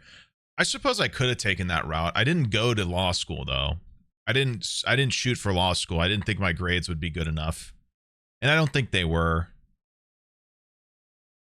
But that is a possibility. That is true. I mean, I guess if stuff doesn't go well, I could always go back. Could always go to law school, but the worst part of law school is the 75% chance of being depressed when you're done, and then you don't even get a guaranteed law degree because you have to pass the bar, and that doesn't even give you a guaranteed job. Which is, I mean, there's a whole law school has a whole process of like, fuck you might not make it like 4 times over. But yeah, as a relatively exciting and adrenaline-pumping task quickly turned into a mind-numbingly boring one. It was hot, and the surveillance van was stifling. Everybody was desperate for something, anything to happen. And then just like that, it did. On Monday the 29th of April, 1991, After that day's talks were over, the task force watched as John walked inside a drugstore and walked back out again a few minutes later. They held their positions, waiting for signs of a fire. But there was nothing. So they sent someone in to see what John had purchased, and the person at the counter handed them a receipt. That receipt was for a pack of Marlboro cigarettes, and John was Disgusting. a non-smoker. It seemed like he was gearing up for the big event, which of course put everybody on high alert. And that was just as well because a few days later, May 3rd, John left the conference for a lunch break. He got in his car, drove around for a little while, and then they all I've only watched had on a in few horror cigarettes in my as he, lifetime in drunk seemingly antics, out of but nowhere, Marlboros are pulled fucking over, disgusting. got out of his car, bent down, and looked straight at the tracking device. The task force were convinced that their cover was blown, but then something even stranger happened. John got back in his car and he booked it. He drove like a bat out of hell, and the task force had no choice but to tail him. They followed him all the way to a police station and watched as he went inside and then ran back out, only to shoot off again in some other direction. The amigos remember running inside and flashing their badges and demanding to know what happened. The lieutenant in the station explained that John had thought he had an explosive device and he was on his way to a specialist to get it looked at. The team couldn't believe it. They had to call this explosives expert and tell them, whoever they were going to have to lie and do it convincingly, else the whole case could be blown. And so the explosives expert does his best. He tells John, it's a prank, a dud explosive, and John seemingly buys it. So the task force was still good for now, but John's strange behaviour did leave them with a few questions. Yeah, why would you John go, really did this looks like an believe that was explosive on my explosives car, device, let me drive why that was he car? driving like a maniac with it still attached to the car? And if that's what he really thought, then why did he even get back in the car in the first place? This, coupled with the fact that John failed to set any fires over the next few days, made the team wonder if John was in fact onto them. And still, they were left with no choice. The DA had been clear. They needed more than circumstantial evidence. They needed to catch John in the act. So they followed John back home, attached another tracking device to his car, this time smaller, and waited for something big to happen. They needed John to set a fire. Short of a confession, it was the only thing that was going to work. Of course, at this point, a confession would be nice, but it's not like John was going to write a whole bunch of his crimes in a book and then try to get that book published. I mean, it's ridiculous. Ridiculous, perhaps. What? But no one is exempt from John's poor decision-making skills. Not even John himself. No fucking way, It was bro. about a month later when the amigos received a frantic call from John Orr's boss. He had something big. Because John had just handed him a rough copy of a novel he'd been working on, called Points of Origin. And that novel bore some striking similarities to the crimes they were investigating. What the fuck? The amigos simply could not believe what they were reading. Just listen to this book's accompanying cover letter, which was written, funnily enough, on the same day they got John's fingerprint results. April 17th, 1991. Common criminals seem to have one characteristic they all share: the need to distance themselves from their crimes as quickly as possible. All criminals, that is, except the arsonist. Except the arsonists stay close by the arsonist. and sometimes even participate in the discovery and eventual extinguishment of their fires. That's true. A My lot of them novel, try to help Points dissipate of the fire. Origin, is a fact-based work that follows the pattern of an actual arsonist who had been setting serial fires in California over the past 8 years. He has not been identified or apprehended. O.J. and he Simpson probably took will his not be whole in the near his whole future. swagger, dude. As in the real case, the arsonist in my novel is a firefighter. And he's the only one that knew that because we didn't at that point. He stole his whole MO. Just look at Matassa's face. Needless to say, the task force felt like they had won the lottery. The significance of this book and this specific letter simply cannot be overstated. And, you know, a word of warning for anyone out there who's trying to do bad things and get away with them. Maybe don't write about yourself committing any crimes in a book. And especially don't try and get that book published. Feel like those are At least pretty wait intuitive until you're rules to not follow guilty if you, like OJ plan did. on getting away with anything. But I gotta pee. One sec.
Alrighty. This is ridiculous. But needless to say, those days were long gone. The entire cover letter and concept of the book was so fundamentally damning for a very simple reason. Even if John had some kind of inkling that a firefighter was responsible for the fires in his area, the city of Glendale, and even if he knew about some kind of ATF investigation into a serial arsonist, he shouldn't have known that this investigation went beyond Los Angeles, or that a firefighter, which all arson investigators are by the way, was at the centre of it. The ATF had only just found out themselves. Marv didn't even know it. It was written on the day that the results came back from the fingerprint analysis. Oh, and this was just the start. The book John had written was a goldmine. After all, it's not every day that the criminal you're chasing writes his own fanfic, but today was that day. Fanfic is crazy. Jokes aside, it's actually truly egregious that John thought he could do something like this and get away with it. It speaks volumes as to who John really is. The arrogance is actually pretty astounding. This was something that became apparent when the task force began to work their way through the chapters, poring over every page, reading in vivid detail about Aaron Stiles. I mean, he literally just gave the prosecuting attorney evidence. The firefighter turned arsonist. Aaron was a loner and insecure, getting little attention in his day-to-day life. His fires gave the much-needed attention he craved, providing him with feelings of importance and recognition. He was, after all, the only one who knew how the fire started. And didn't that make him a very important person? Hated it when he wasn't properly recognized.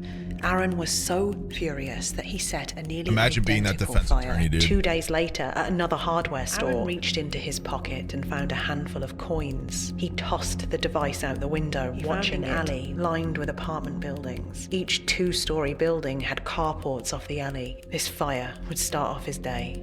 Aaron headed to the annual Arson Investigators Conference. He walked towards the nearby fabric store. He was scared, but the fear excited him. He slipped in the front door and found piles of pillow stuffing pieces of foam in various sizes. No one paid any attention to him. He looked into the store and could see the displays igniting as the fire built to fill the entire storefront. I'm so confused. Where's the sexual tension? Terrence's body was found with Terrence's clinging to her ankles. He rationalized the deaths as he did everything. It wasn't his fault. The people. When are the sex scenes? I'm just confused. Acted stupidly, and their deaths had nothing to do with the fact that he set the fire. Do you think he kicked his feet riding this? It was too bad about the baby. I'm so bad. Shit, it wasn't my fault. They're gonna be so mad.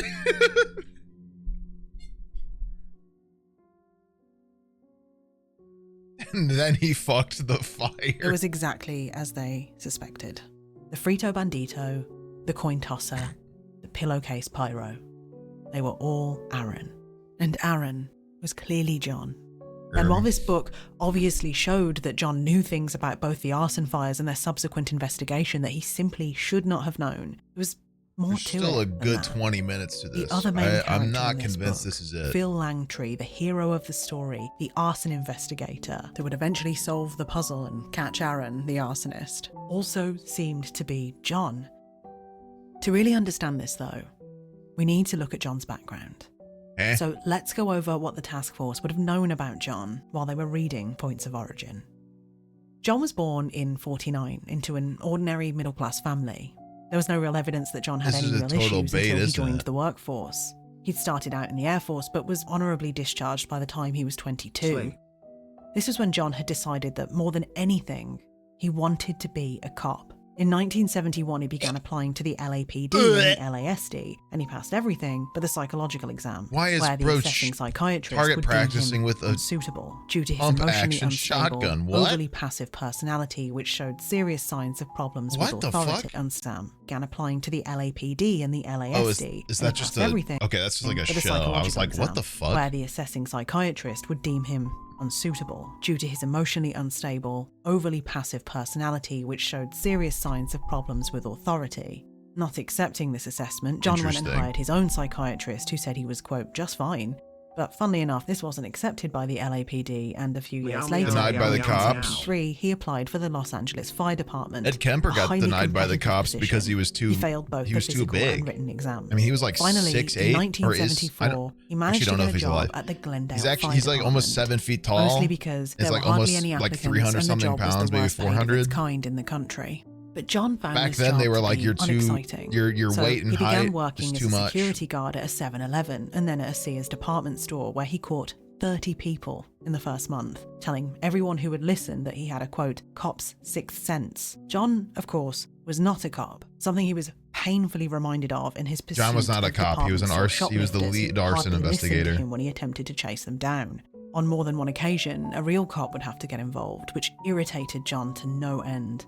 It was at this time that he got a concealed weapon permit and began hanging out at cop bars, where he earned himself a reputation. Oh my God, as a he's wannabe. literally The Ed firefighters Kemper. liked him just fine, but the cops, they thought he was a joke. He Except was the cops at the constantly bar Ed cruising Kemper around hung out trying with to liked catch Ed the Kemper. bad guys, and once they he hated even that he ended couldn't up be a in cop local because of paper for his catching a physiology. burglar. It was his first taste of being a real hero. For a man who had thus far failed at the majority Wait, what did that say? of first bad guys, and they thought he was a joke. He was constantly cruising around trying to catch the bad guys, and once he even ended up in a local paper for catching a burglar.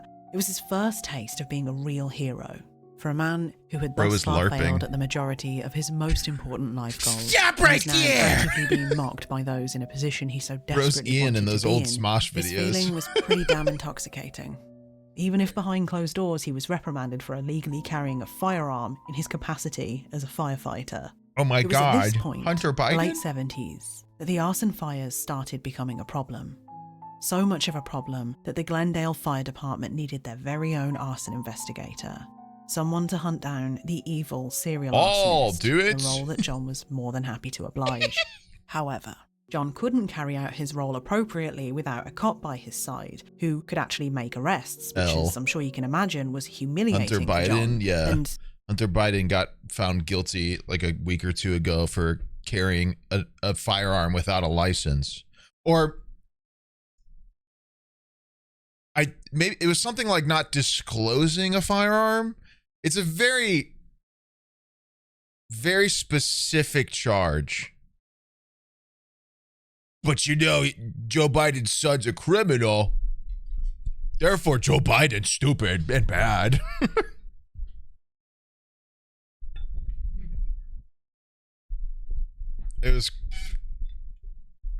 It's really weird. Oh, he didn't disclose that he was doing drugs when he bought the gun. That's his charge. It's even more specific than I thought it was.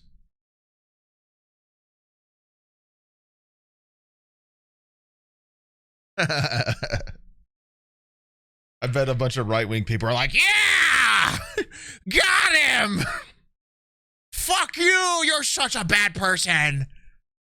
Joe Biden. I knew it. Like, what? Who the fuck would be like, yeah, I'm doing drugs. You got me. you can really What see the this fuck? strange, often contradictory relationship that John has with police and authority more generally in his novel, Points of Origin. Just listen Yeah, to but how Phil Langtry, looser gun the laws, main by the way. protagonist, But we're going to talks about his charge the cop Democratic partner, president's Ash. son with No, your ears are not a deceiving gun you, that's ownership actually his crime. name. At about 8:15 p.m, his That'll partner learn showed him. up, justifying his tardiness by saying he went to see the fire scene on his way to work. Just a poor, dumb cop, thought Phil. And then listen to this bit where his ex-wife, Damn. Marta, who he's still seeing, just like in real life, admits that she's been seeing a cop. I've been seeing someone, Marta confessed. Phil didn't respond. He's a cop. Phil lay silently fuming.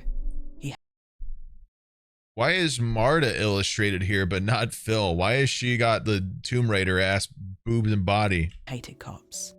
There are many examples of these anti-cop diatribes throughout the book. Why is but it's Lara also Croft in the interesting bed? to What's note going that on? This fixation with authority and power is also played out in the character of Aaron, who is referred to on multiple occasions as weak and pathetic. Quote, only a firefighter and not an arson investigator.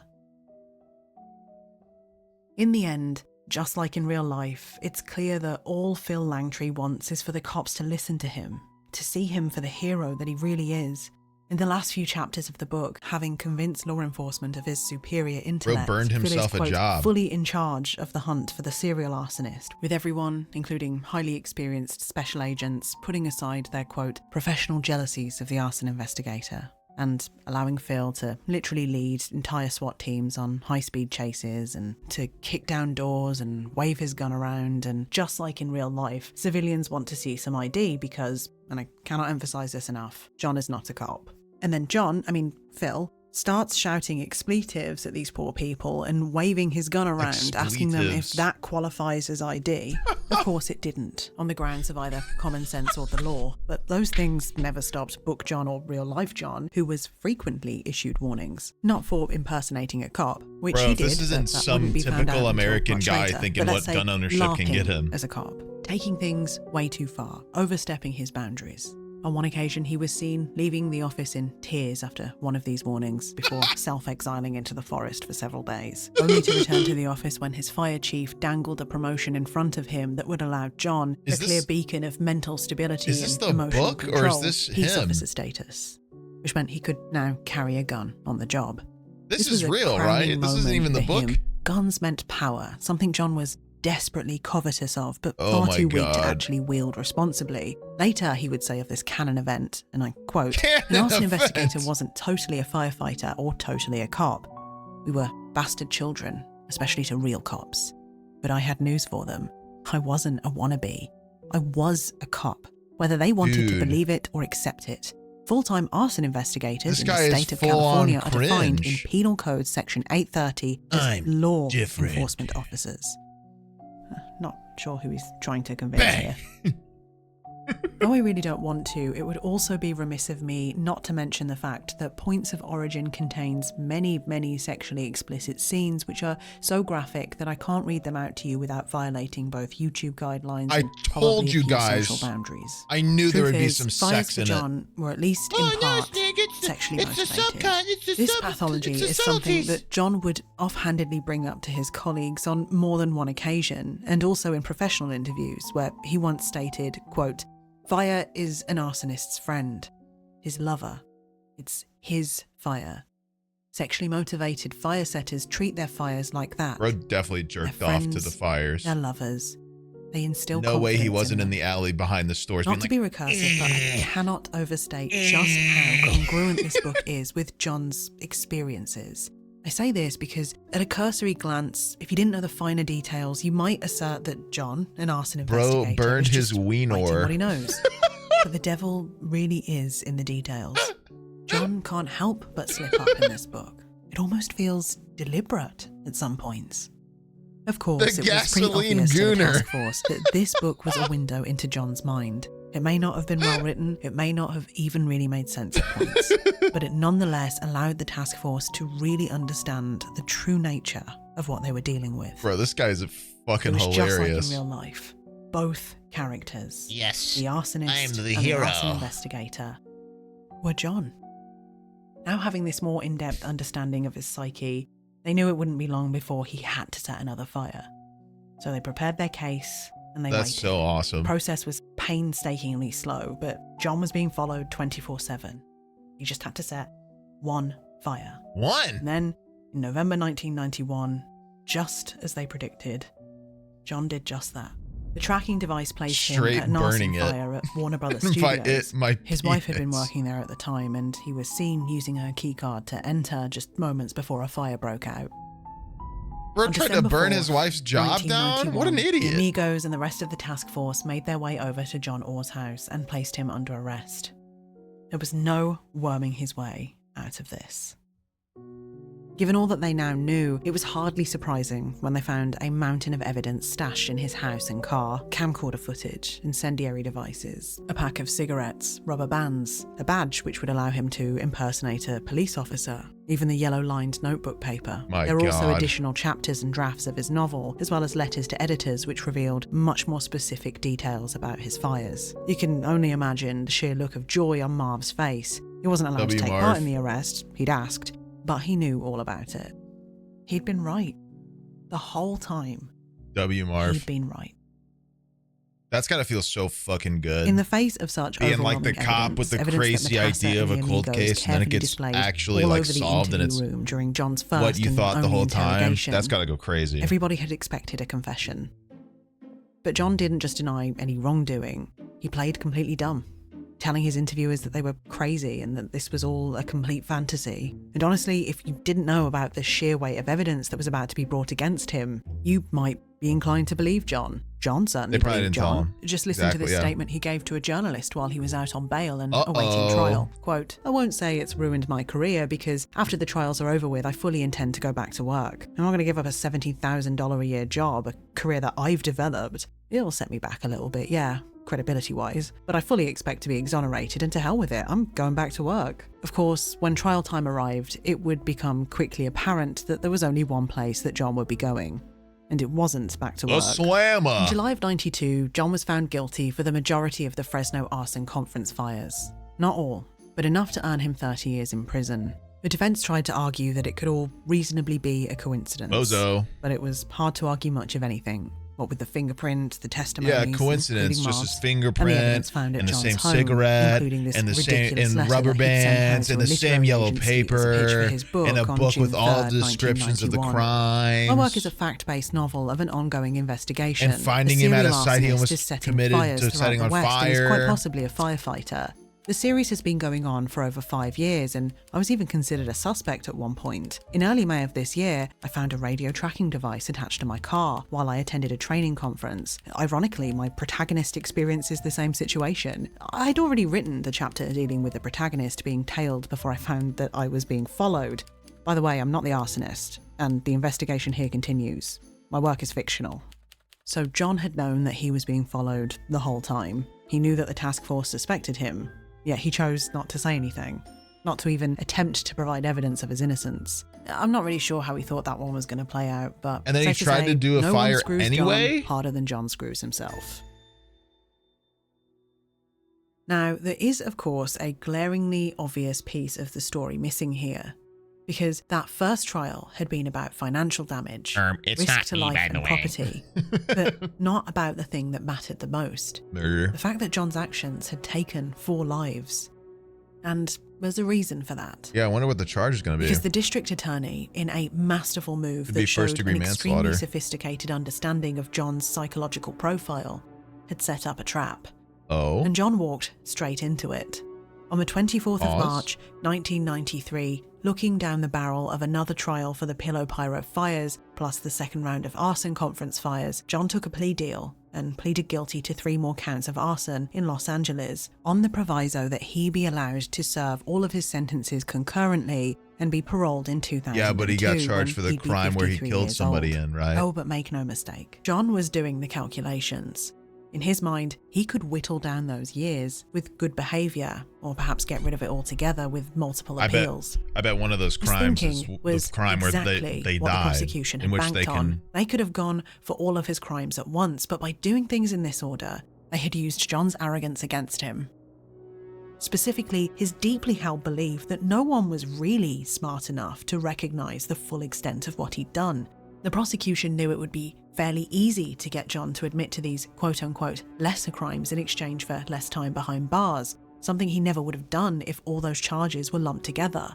But now that he had admitted that, yes, he was an arsonist and also a pathological liar, They can he connect had him. unwittingly established a baseline level of guilt that would be impossible to walk back, though he would almost immediately try.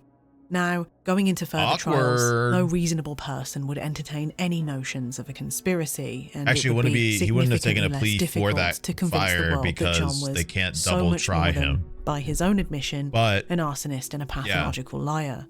It was time for the mask to come off. Getting him to basically be like, I And the am world the was guy about who's to find out doing what all was these underneath fires. They can it. be like, okay, well, this Not fire, just you a killed man people. who had set a Murder few fires, charges. but a cold-blooded killer.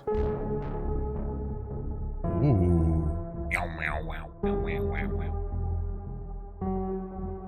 The hardware business prospered in the small Full community circle, south of baby. Pasadena. Hardware stores such as Cal's did well. Madeline Paulson went to the cluster of stores at least twice a week to shop. Tonight, she was babysitting her 3-year-old grandson, Terrence. She took him to the Baskin-Robbins ice cream store, and while standing in the parking lot, sharing a chocolate mint cone, she decided to entertain Terence further by walking through Cal's. In less than 6 minutes, Madeline and Terence would be dead. As she rounded the corner, she almost ran into a man with his hands in his pockets. She heard his breath suck in, and he mumbled his apologies as he continued on, and she continued to the back of the store with Terence. Aaron glanced back over his shoulder and breathed a sigh of relief as he saw the woman and the kid were walking away. He pulled out his wallet and looked into it while he walked through an empty checkout line. His ploy worked. No one paid him any attention. Minutes later, Madeline heard a shrill whistling noise. Realizing now it was a smoke detector, her heart raced, and as she rounded the corner, she saw the smoke was now swirling around the ceiling. Madeline held Terence close to her. She stared at the fire, fascinated, yet terrified. The emergency lights flashed on, but a huge amount of smoke blocked them completely, leaving them in complete darkness. Madeline's body was found with Terence's clinging to her ankles. He rationalized the deaths as he did everything. It wasn't his fault. The people, to him, just acted stupidly. And their deaths had nothing to do with the fact that he set the fire. They just reacted too slowly. It was too bad about the baby, but shit, it wasn't my fault.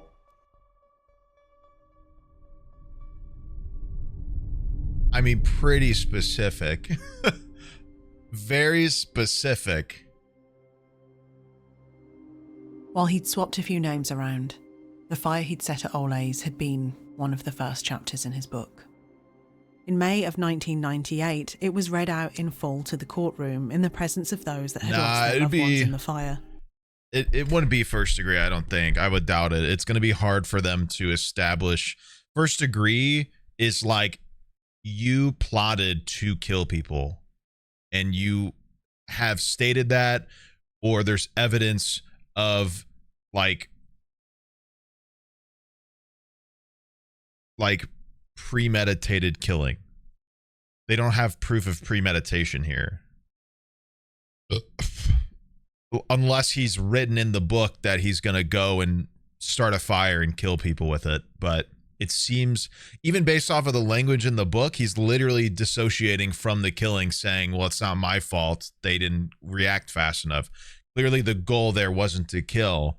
So that's an easy argument within the defense attorney. They could just be like, well, if this is a recollection, if you're using the book as proof, the book states that he didn't even go there with the goal of killing. So you can't even argue that that's premeditation. So I don't know what they're going to end up charging with him.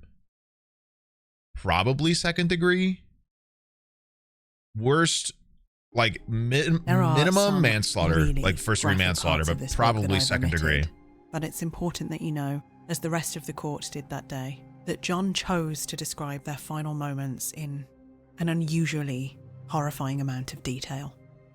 As a result, John was now standing trial for murder, as well as 25 other fires, for which the death penalty was on the table. Even though all of the evidence in the trial was circumstantial, the case brought against John was damning. John's words, as they appear in the original copy of Points of Origin, line up almost perfectly with the events that took the lives of 4 people on the 10th of October, 1984. That is crazy. Billy, husband to Ada and granddad to Matthew, was brought to the stand where he would confirm that Matthew had desperately wanted a Baskin-Robbins ice cream that day. Not just any flavour, though. Specifically, mint chocolate chip. His favourite flavour. A small detail, but unforgettable to a courtroom who would then listen to the same story with that same detail again told in Points of Origin. The implications were crystal clear. There was only one way John could have known that detail. In spite of all of this, the fact that the fire was determined to be an electrical problem in the attic was still hanging over the prosecution's head. After all, it was an LASD sergeant who had come to that conclusion, so the prosecution brought to the stand an electrician who had wired Ole's store when it was built, and he told the courtroom in no uncertain terms that the wiring ran through the floor, not the attic. Oh. A blueprint pulled out by the prosecution would corroborate this. Why would that not be the first thing to LASD figure out? sergeant How had do been they... incorrect in his assessment. And wasn't it strange, asked the prosecution, that John was the only one who had insisted it was arson that night? Why was John so confident about the link between Ole's and the potato chip fires when nobody else was?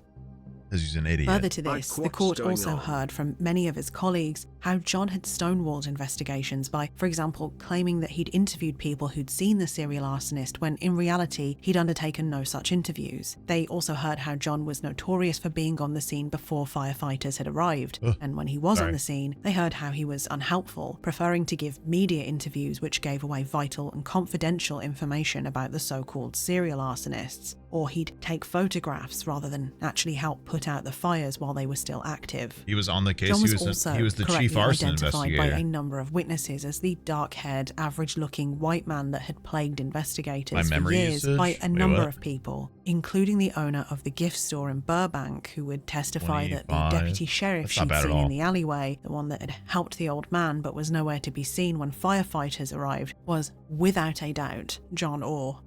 And of course, the prosecution was quick to remind the courtroom that a badge that would have allowed John to undertake such an impersonation was found in his home. They then showed the court footage that John had taken on his camcorder. How did they not figure that out? Beautiful homes on the hillside, and then footage taken weeks or months later of those same homes on fire. Then the psychological evaluation that had gotten John a rejection from the LAPD all those years ago was read out loud. Non-acceptable applicant. What a dumbass. Reason for rejection based upon his past history and results. Currently having marital problems with separation. Recently walked off job, gave no notice. Supervisors gave him poor evaluation. Described him as a goof-off and know-it-all. Irresponsible and immature. The testing re-emphasized this. Rorschach showed him passive, indecisive, with problems with women and sex. The MMPI confirmed this and showed a schizoid person who is withdrawn from people and may have sexual confusion. Very non-objective. Diagnosis: personality trait disturbance, emotionally unstable personality. It's also interesting to note that that same psychiatrist would describe him as a bizarre profile, wanting of recognition yet hostile towards authority, passive yet also resentful. The dots weren't particularly hard to connect. John had wanted Ole to be arson because he wanted to be the one to solve the case. He hated that he'd been steamrolled by a cop. He wanted to be the hero. He wanted to be right so badly that weeks later he would make contact with one of the victim's family members, who happened to be a police officer themselves, to tell them that he didn't think the Ole's fire was accidental and to ask if they'd be able to provide a copy of one of the victim's autopsies. He then made a comment about the inside of the victims' throats, which mirrored the more graphic elements written in the book that I've omitted. And when that didn't work, he would set fire to another Ole's department store a few months later, an event which also featured in the book. The defense did their best to demonstrate reasonable doubts, but the fact that John had pleaded guilty before was crippling. And on the 25th of June, 1998, John Leonard Orr was found guilty of all 4 murder charges and all but one of the arson counts. The decision on the death penalty was decided in a separate phase of the trial. Common. Here, the jury would listen to survivors and families of those who had lost loved ones. Eventually, John's daughter would take the stand. She was well-spoken and thoughtful, and heartbroken. She loved and respected her dad, looked up to him. At the time, she believed he was innocent, so she asked that they show mercy. That penalty is too A few days nice later, and John too sat expensive. upright as the judge explained that the jury could not reach a decision and that the panel had deadlocked 8-4 in favour of the death penalty. Good, let him rot. John had avoided a death sentence, but he would spend every minute of his life in a cell with no possibility for parole. It may not have been the outcome that many wanted, but the mask was finally off. Death row is a It was over. very expensive state to keep people within. There's a whole problem with death penalty besides Most just experts agree that the John whole is idea likely of killing guilty somebody of far off. more fires and potentially deaths than we can ever possibly know about. All said and done, Metassa. Why? Well, imagine there is a section of the jail that hosts the most fucked up murderers in the area. all in the same vicinity, who can never be around each other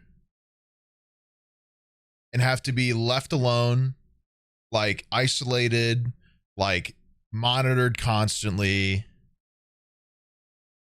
So much, like, it's basically like they have to have their own independent supervision, in which like regular punitive like jails have like an overall supervision.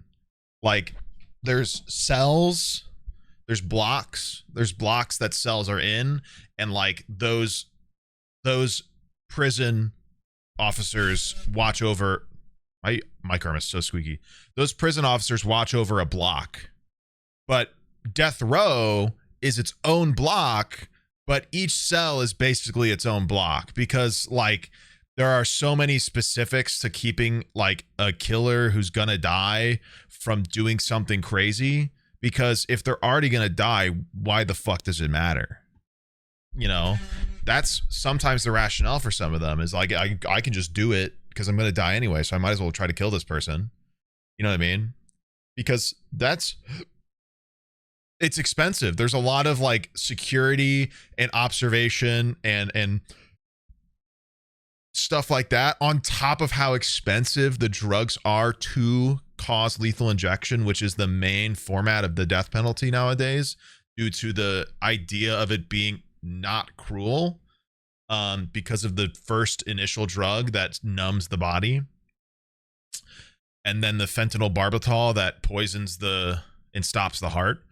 That's the expensive part. Fentanyl barbital is expensive, because it's a very precise and strong drug that they have to get like down to the purity,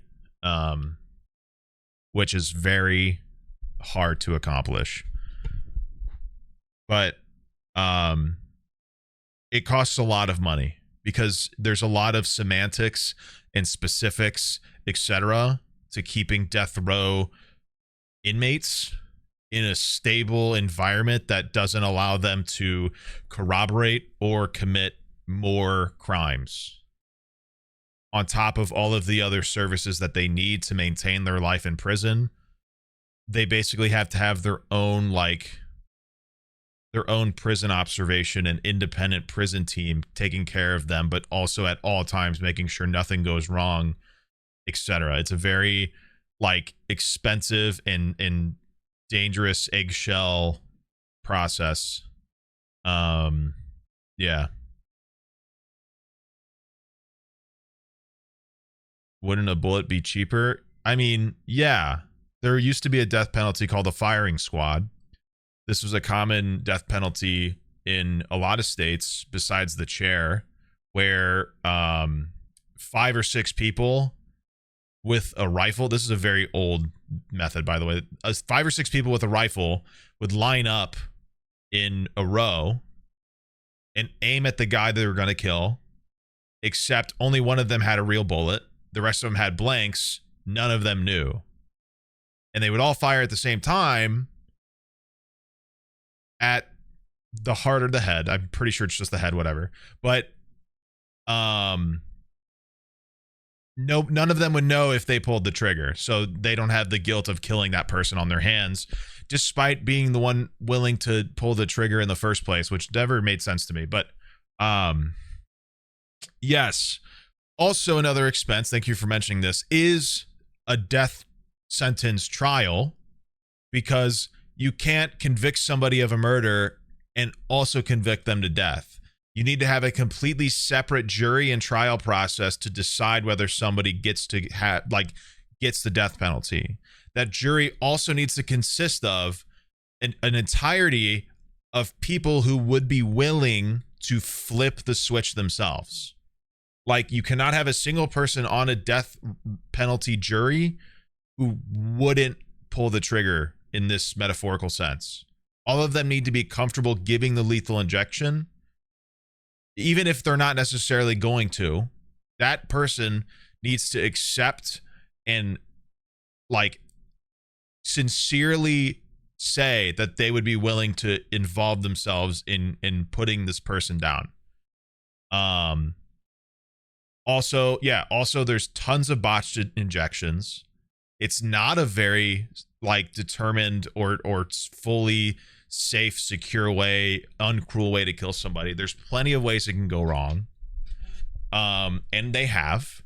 Also, death penalty sentencings have gone horribly wrong. People have gotten sentenced to death who did not do the crime that they got sentenced to death for, especially minorities. Especially. And that's also a huge issue.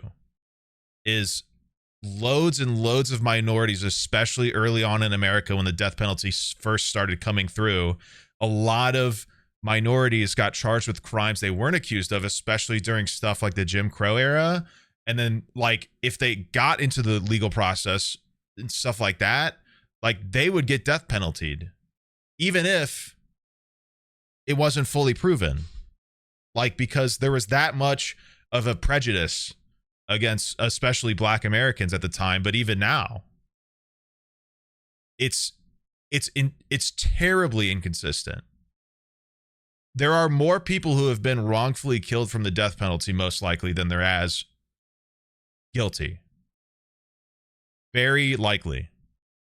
I don't know for sure off the top of my head, but I wouldn't doubt that, like, if you went back and found all of them, yeah.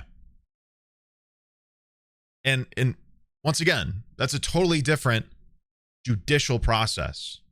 And jury, like law cases, whatever, like court cases are already expensive.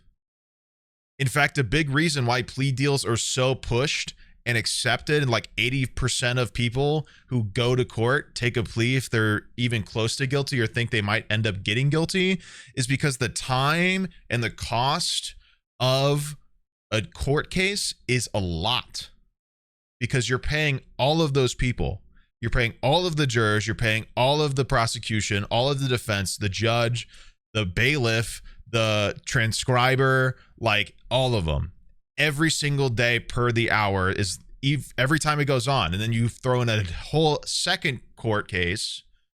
You pay everybody again. And then half the time, it's not even the correct person that's gotten guilty. It has to be a unanimous decision as well. Yeah. That's 8-4 is not enough. All 12 jurors have to say that this person should die for a person to be death penalized. So yeah. Like, on top of like the plea deal thing, it's also because there are so many court cases and not enough lawyers to be able to navigate through all of them. Basically, lawyers push for plea deals because it clears up their workload, because especially public defenders have a shit ton of work and have a really hard job and deal with a lot of cases because there's constantly crimes and people being put to court in general. So yeah, I hope that makes sense. I think I made most sensible. Follow John through. John? I hope that makes sense. Yeah. A TLDR is a big problem with the death penalties. It's inconsistency in terms of getting the right person, on top of its cruel nature, its expensiveness, and its targeted, like its history of targeting minorities in terms of its like use. So it's a very interesting thing to look into. It's an entire process that is very just not worth it. You can't even, we're not even going into the morality of it. Like, in my opinion, we don't have any evidence of what happens after the lights turn off in our brain. You know what I mean? So we don't have a guarantee that getting rid of somebody on this earth means that they're going somewhere worse. So at the end of the day, you could just keep a guy here, not let him do anything for 50 years because he decided to permanently halt somebody's ability to do anything, because we don't have any concrete evidence of something after. So like, when we have a direct ability to, in a cheaper point, to keep somebody from doing anything again and let them really waste the rest of their life, why aren't we taking that option? So, not to bring moral stuff into this, because I'm sure some people disagree and would rather have people just gone, but like, it is cheaper to keep them held for the rest of their life in regular general population prison. Genuinely. Because they can just get put into the group and treated in the same system. Yeah.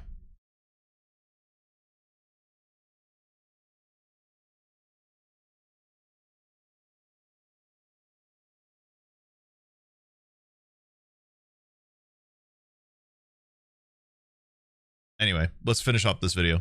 Believes that John Orr set nearly 2,000 fires between 1984 and 1991. And according to Glenn Lucero, there was a significant drop in all types of fires that John was known to set, with one source stating that that drop is as much as 90% for brush fires I don't know. in the nearby foothill areas after John's arrest. That would most likely make John the most prolific American arsonist of the 20th century. The use of the word arsonist rather than pyromaniac 90% less fires. Arson is the criminal act of setting fires, and pyromania is pathological. An illness. For a very simple yet extremely important reason. You see, for pyromaniacs, setting fires is an overwhelming impulse which is followed by a sense of relief or pleasure after the act. It's a, quote, uncontrollable impulse to set fires in which the gratification results from the fire itself. Very and not similar from pattern any of other behavior motive, that they like find in serial revenge or killing, a money. compulsion. And this point is a very important one to make. Compulsive behavior. You see, the defense tried to portray John as someone who had no control, who suffered from an illness. Unfortunate for John. As has been emphasized by both prosecution and numerous psychiatrists, John actually isn't a great fit for the diagnostic criteria of a pyromaniac. Nothing emphasizes this point more than a story told later by John's ex-wife. Because after a few years of marriage, John just upped and left her one day for seemingly no reason. Eventually, he tried to win her back, but she was having none of it, so she changed the locks. Impulsive. She didn't make the connection until much later, but fires started happening in nearby parks and mountains. Some of them got really close to her home. And when they did, John would be back at her house checking in on her. John did this a lot. She didn't altogether mind at the time because she'd had problems with a stalker since John had left. Someone knocking on the doors in the middle of the night, standing out in the shadows, watching her. It terrified her. That's crazy. Of course, the man in the shadows, she now knows, was John. John knew what he was doing. He knew that he was hurting people, taking things too far. Hi. We got, look at Darcy's dinosaur toy. We got her a Stegosaurus toy. You like it?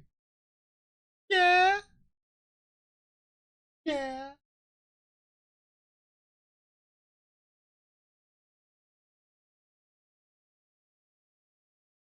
The time? The time?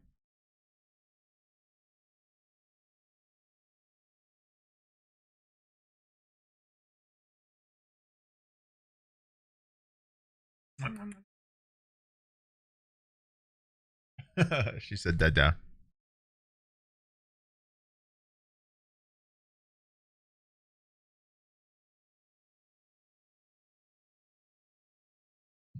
Come here.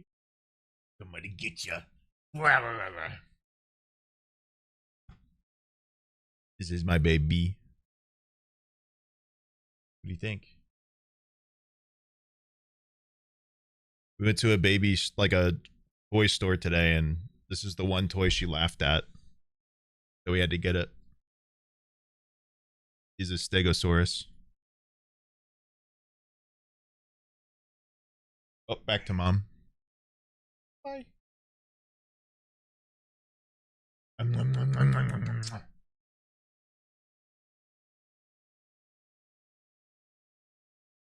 Night.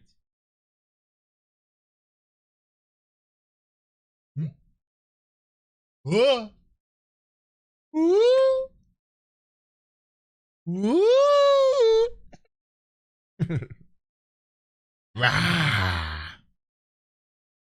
Oh, she's so tired. She's rubbing her eyes. Night. Mwah. Mwah, mwah, mwah. Mwah. Good night. She had just a little squeak. Good night. Good night. Good night. Say bye-bye. Bye-bye. Bye-bye. You said bye-bye? Nope. Tired. Say, get me out of here. Ruining lives, but he continued to do it anyway. To this day, Bye-bye. decades after John has set his last fire, he wholeheartedly maintains his innocence.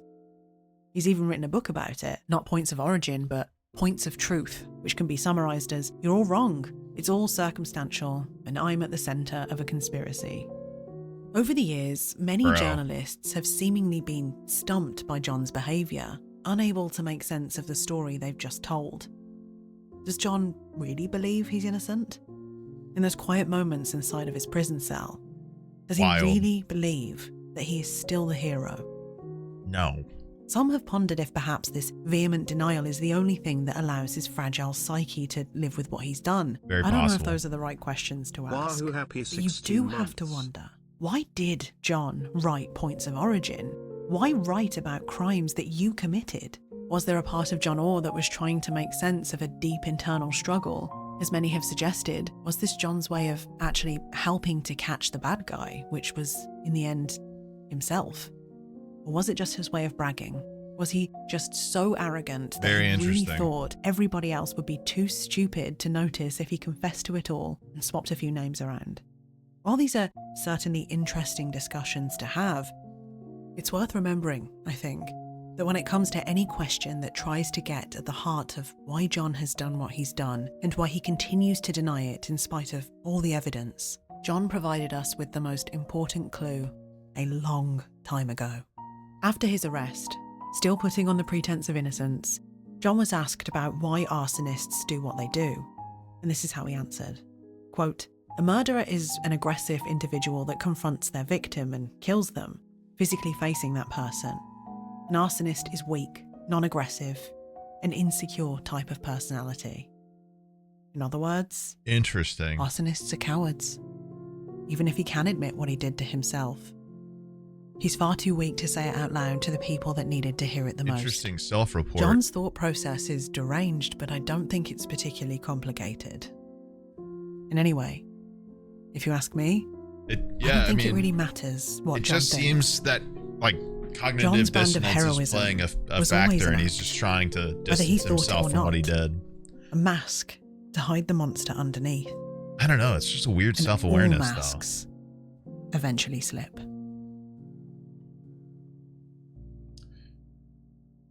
A lot of killers get caught doing something stupid. It's true.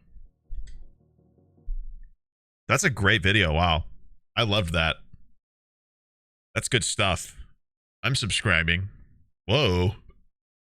The hell was that little flare when I subbed? This is only their 6th video. Damn. Damn, gonna have to look into this more, no doubt. All right. Who wants a palate cleanser?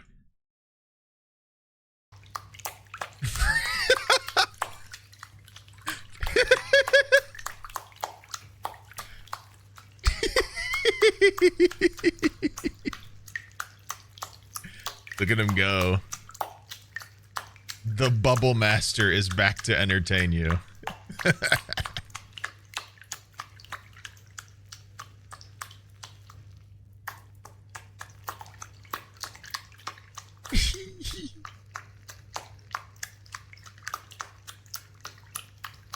He is so silly.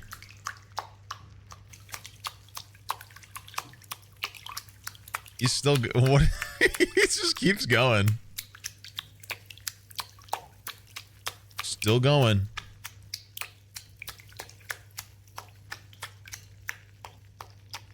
I wonder what he's thinking, bro. Splishy splash. He looks like he's working a job. Look how mad he looks to be there. Fuck. Head empty. Splishy splashy. Weeby, DB, sleepy TB, maybe weeby weeb, a be led wild, do out in the sparks, TB lebby, TB EB, TB PB earbeds, TB EBBB.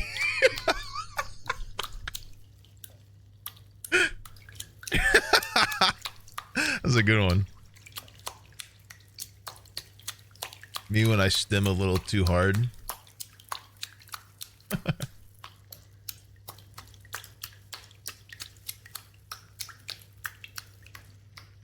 Oh, what a satisfying, what a cute video. All right. Very cool. Time for some autism. How audio enhances the horror of Five Nights at Freddy's. Fair warning, this video regards a horror game and it will feature some jump scare sounds and overall creepiness. Warning, the following video regards a horror game and it will feature some jump scare sounds and overall creepiness. Ooh. Great intro, wow. Hello. I'm Scruffy, and today we'll be talking about Five Nights at Freddy's, an indie horror game that has shaken up the genre and become a worldwide phenomenon, starting from a single developer with a small budget. And in light of that developer, Scott Cawthon, supporting developers of Five Nights at Freddy's fan games, and also because Halloween is coming up soon, I'd like to take an analytical look at the ways sound has made this game so compelling and spooky. I'll only be touching on the first game for now, and I won't be addressing the lore of the game much since there are still so many mysteries about it. Now, it's been plenty established that Five Nights at Freddy's is, or was, frightening, if you haven't played it before. And small wonder, it capitalizes on a broad discomfort with animatronics, robots that fall right in the uncanny valley. Too humanoid to be a cartoon, but moving too mechanically to pass for something living. But even more than that, you are trapped in a single spot, the security office of a pizzeria. While these animatronics not only move where they aren't supposed to, while you aren't looking, but are coming for you specifically. It is a nightmare scenario, built off of two pillars: the absence of information, which prevents planning, and the absence of action, the inability to fight or flee. Now, if this were actually a nightmare, those two would perpetuate until we wake up in a cold sweat. But since this is a game, and there is a win condition, some of these pillars have to be sacrificed to allow the player a chance to think under pressure and win over their stress. Essential. And this is where developers like Scott turn to visual signals and audio clues to dole out some control.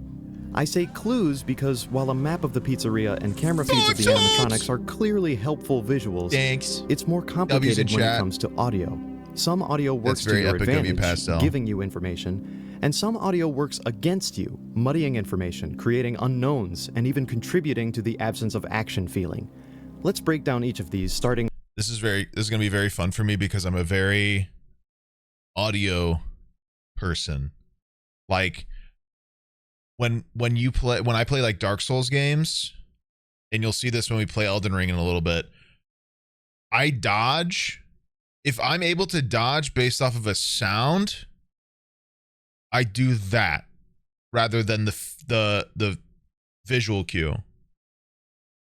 It is way easier for me to detect an audio cue than it is to see a visual cue. It is just something that my brain is really able to do. Like, I'll go into Valheim because I've been playing Valheim.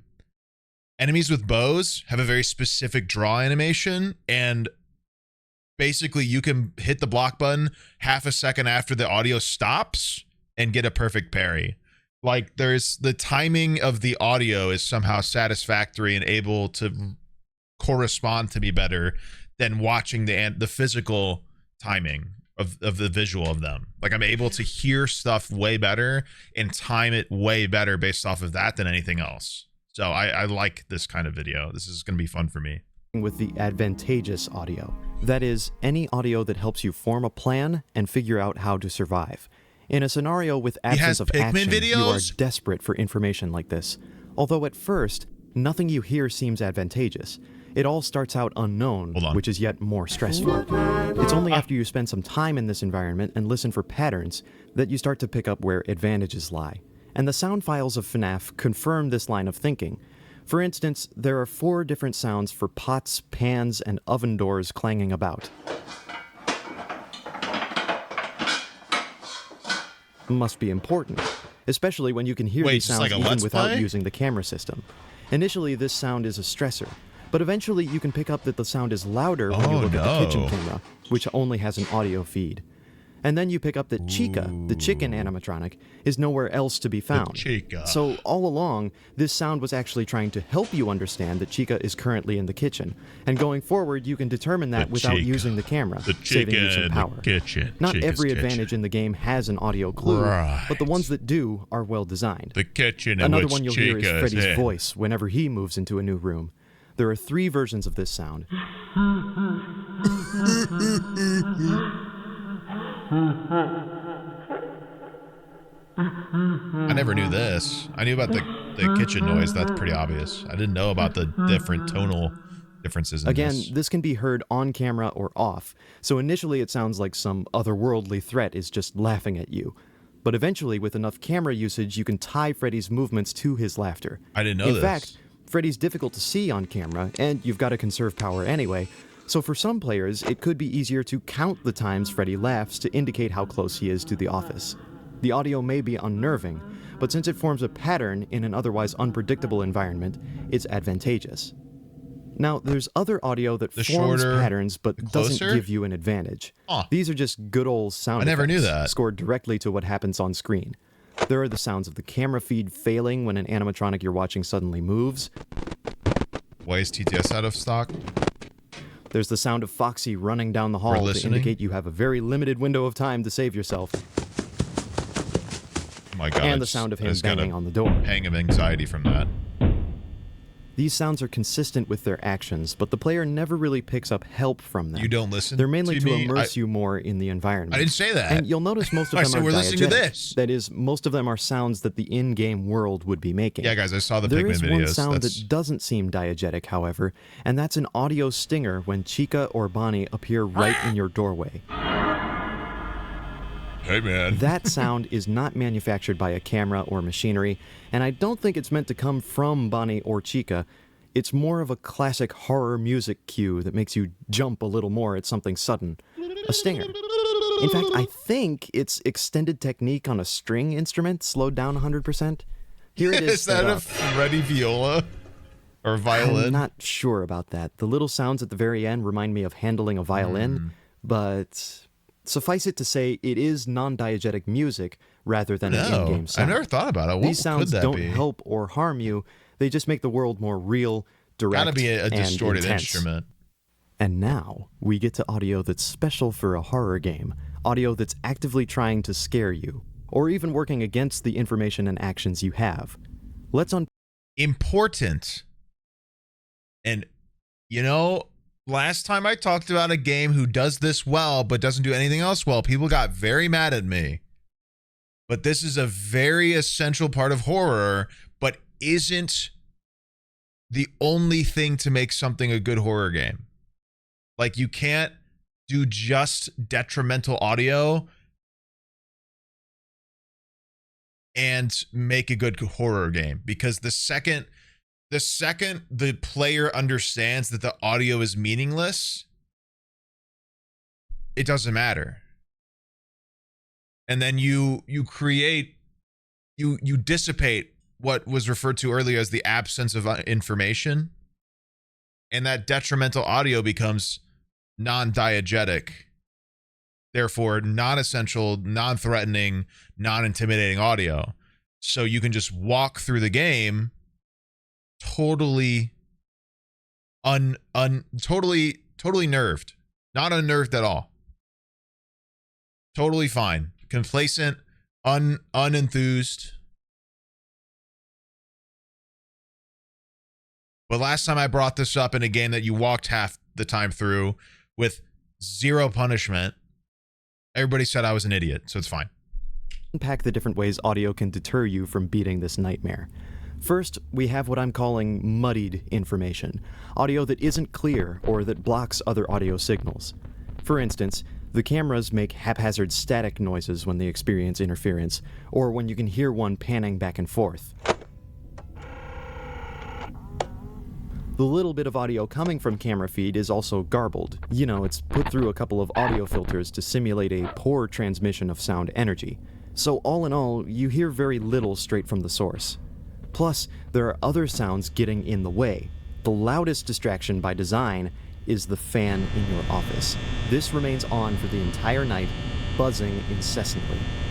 And here, let me clarify something. Which I mentioned in a previous video about Animal Crossing New Horizons that having some non-zero sound ambiance actually makes an environment calmer than one with total silence. However, if that ambiance is loud enough that it's harder to pick up audio patterns that matter more, it can become stressful all over again. And it can even sound like it's changing pitch. You've heard those audios where it sounds like it's going up an octave, but it isn't. Approaches my 1 year. It stays at the same audio, but your brain is trying to make it make sense because it's just going and you're expecting it to go somewhere, that your brain hears it going up. So this kind of stuff is very off-putting and uncomfortable because human brains want to connect and complete things because we want things to be sensible. So when we're brought with senselessness, it doesn't make sense. And our brains try to justify that and complete those sorts of things. This is why you get stuff like exaggeration and overtones, that's the word, thank you, and like stuff like eyewitness testimonies being baffling or like exaggerated or false, because there's confusion within those moments and your brain is like, I don't remember this, I have to make this make sense. So your brain makes it make sense even if that's not what happened or what is happening.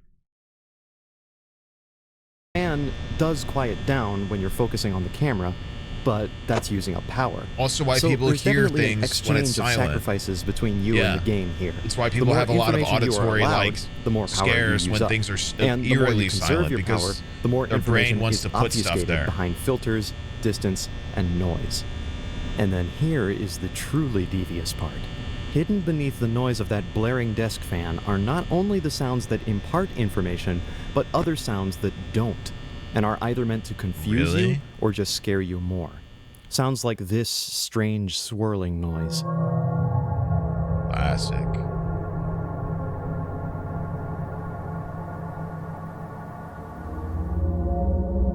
Oh, dude, I wish I had like a doesn't really signify anything jump other scare. than a creepy atmosphere that can't be identified. This would have been Same perfect with for these it. even subtler noises.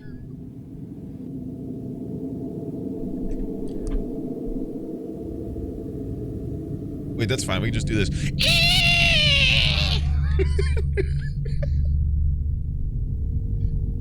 They're just barely audible under the fan. But this sound in particular is resonant enough that you can discern it. Your ear just can't make out any details, and thus it's another potential stressor. This time, though, you don't pick up any pattern or advantage from it. It's just sometimes there, conveying some vaguely metallic sound far in the distance.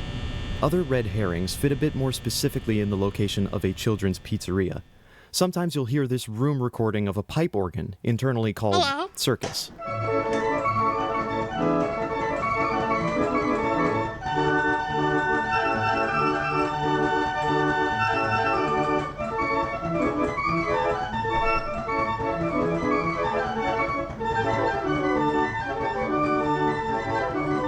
Oh, he's just playing the whole thing, huh? A festive little jingle like this feels right at home in a kid's pizzeria or an arcade, although it's juxtaposed with the nightmarish scenario. And once again, it's not giving you any real information, it's just getting you that much more stressed. Same with the song Foxy will occasionally sing, internally called Pirate Song 2.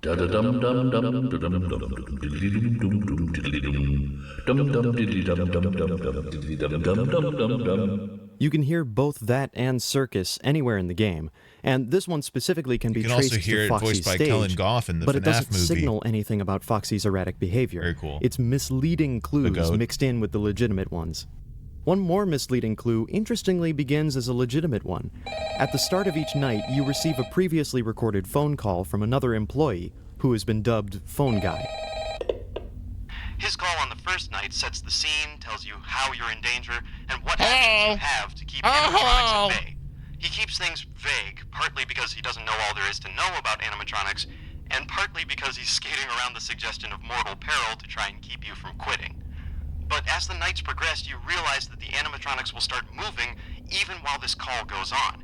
and the call You itself may gives even you say less they get and less advantageous quirky. information after night 1. Instead, Phone Guy sometimes opts to deepen the lore of the game, and sometimes gives you suggestions that aren't actually helpful. For example, during night 3, he advises the player to sit still and try and play dead once Freddy is outside the office. Yet doing Becomes a so jump scare. actually has no effect. These phone calls become serious red herrings. They directly speak distracting information to you, and the sound of the phone call interrupts other important sounds, like Freddy laughing. What initially seems like your only lifeline in this scenario has become yet another problem.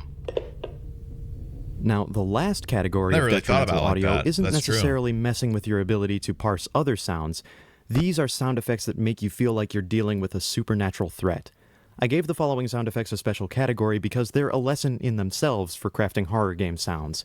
The slightest hint of language in an otherwise corrupted, garbled sound. It's like there's information or threats hidden in a message to you. Golden Freddy But not only is noises. the message not in any discernible language, but it also doesn't sound like the messenger is human at all. Scott gives the animatronics in all his games humanoid sound effects, mainly because they've been possessed, but also so that the animatronics can appear to attempt communicating with you. And it just comes off as alarming supernatural wrath. Here's a sound you'll hear when Bonnie or Chica are right at the corner of your office staring sidelong at you from the camera while their heads twitch.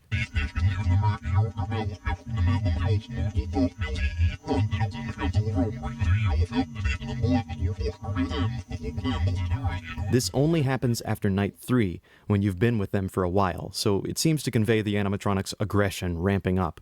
I wonder But if why he'll are they ever making a release sound so what that reminiscent is. of I wonder if backwards he'll human ever, speech? like... Is there a message encoded in there? Why does it sound so off? If we players What if it had was the just time him to talking answer about, these questions we ask, we'd figure out that his it is a favorite recording of a sub person shop? reading an excerpt from Autobiography of a Yogi by Paramhansa Yogananda. With the foreman tuned down,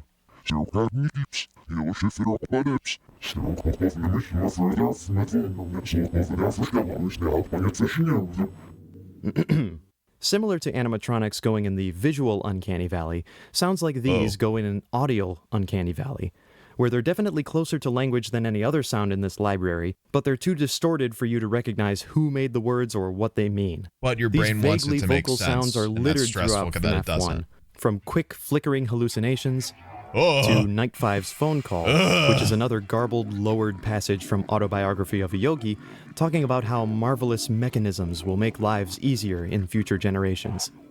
Freddy's laughs also count as Wait, so vaguely they vocal did sounds. find the They are audio? slowed down versions of a child laughing. That's crazy. I didn't know they found out what it And was. if Bonnie or Chica are already in your office, but you have the camera up to Oh, avoid them, no, they'll make their presence click. known with these labored breathing noises. There are 4 of these sounds, and unlike most of the sounds in the game, these are dry and remarkably close mic sounds, since Doom is right in front of you at that point. And on that note, let's I have talk about never more heard that endgame noise. sounds, beginning with losing the game by letting animatronics get into your office. Before you hear any right in front of you, you might first test the light button and find it no longer works. Ordinarily, the light gives out a harsh electric hum when you turn it on, and it flickers. The sound is not consistent. When you first test this light, the sound and flickering combined immediately demonstrate absence of action. They make you think, this shoddy little light bulb is my last line of defense? Of course, as it is one of the few actions you can perform, you immediately miss it, and tension spikes up when you suddenly hear this short, curt sound instead. Presuming you can't hide in the cameras long enough, you're about to get the infamous Five Nights at Freddy's jump scare, the sound for which I'll be playing in 3, 2, 1.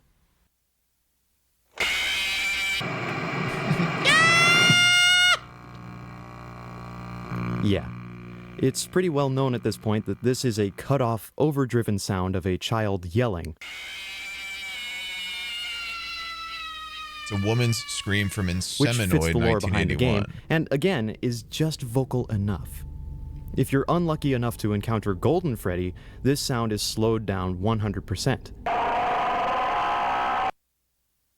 No natural comforting sounds to be found here, But it is a big sudden release of tension. Dislike. The difference between that and winning the game is that in winning the game you get laudatory sounds of chimes and children cheering, which are finally close and resonant sounds free of heavy distortion and garbling. And then, in a twistedly comedic fashion, those celebratory sounds get truncated by silence as the next night begins. The final endgame condition is using up all your power, which shuts everything off with this long descending drone. I'd say there is cold comfort here. It's a release of tension from checking cameras and shutting doors constantly. Like, there's less information to worry about not having. Coming, but you don't know when. But there's also total absence of action. All you can do is wait for whichever comes first. Freddy's blood-curdling scream or the jubilant chimes of 6 a.m. After this first stage of just you and the drone, which one are we getting? We get the second stage, where Freddy shows up at the door and plays his tune, the refrain of an aria commonly called the Toreador March from the opera Carmen by Georges Bizet, and played on a music box, once again juxtaposing the sound of childish play and lullaby with impending supernatural death. The refrain itself is fitting. It describes the Toreador, the bullfighter who dreams both of the bull's eyes watching them and the love that awaits them if they succeed.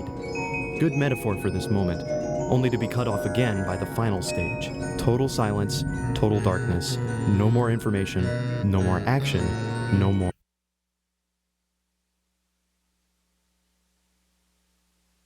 It's stressful, right?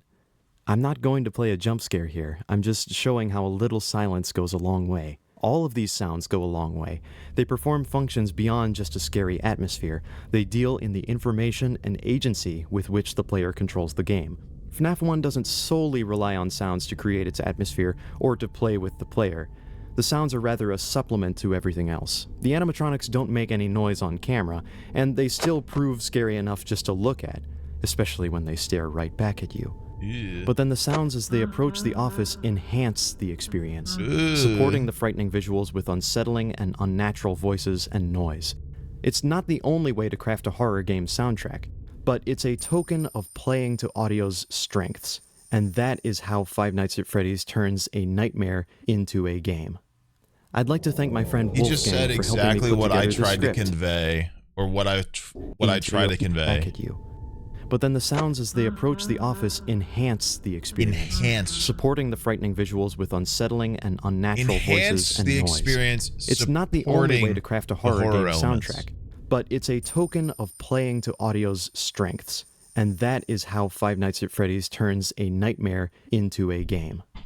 I'd like to thank my friend Wolfgang for helping me put together this. Wvid.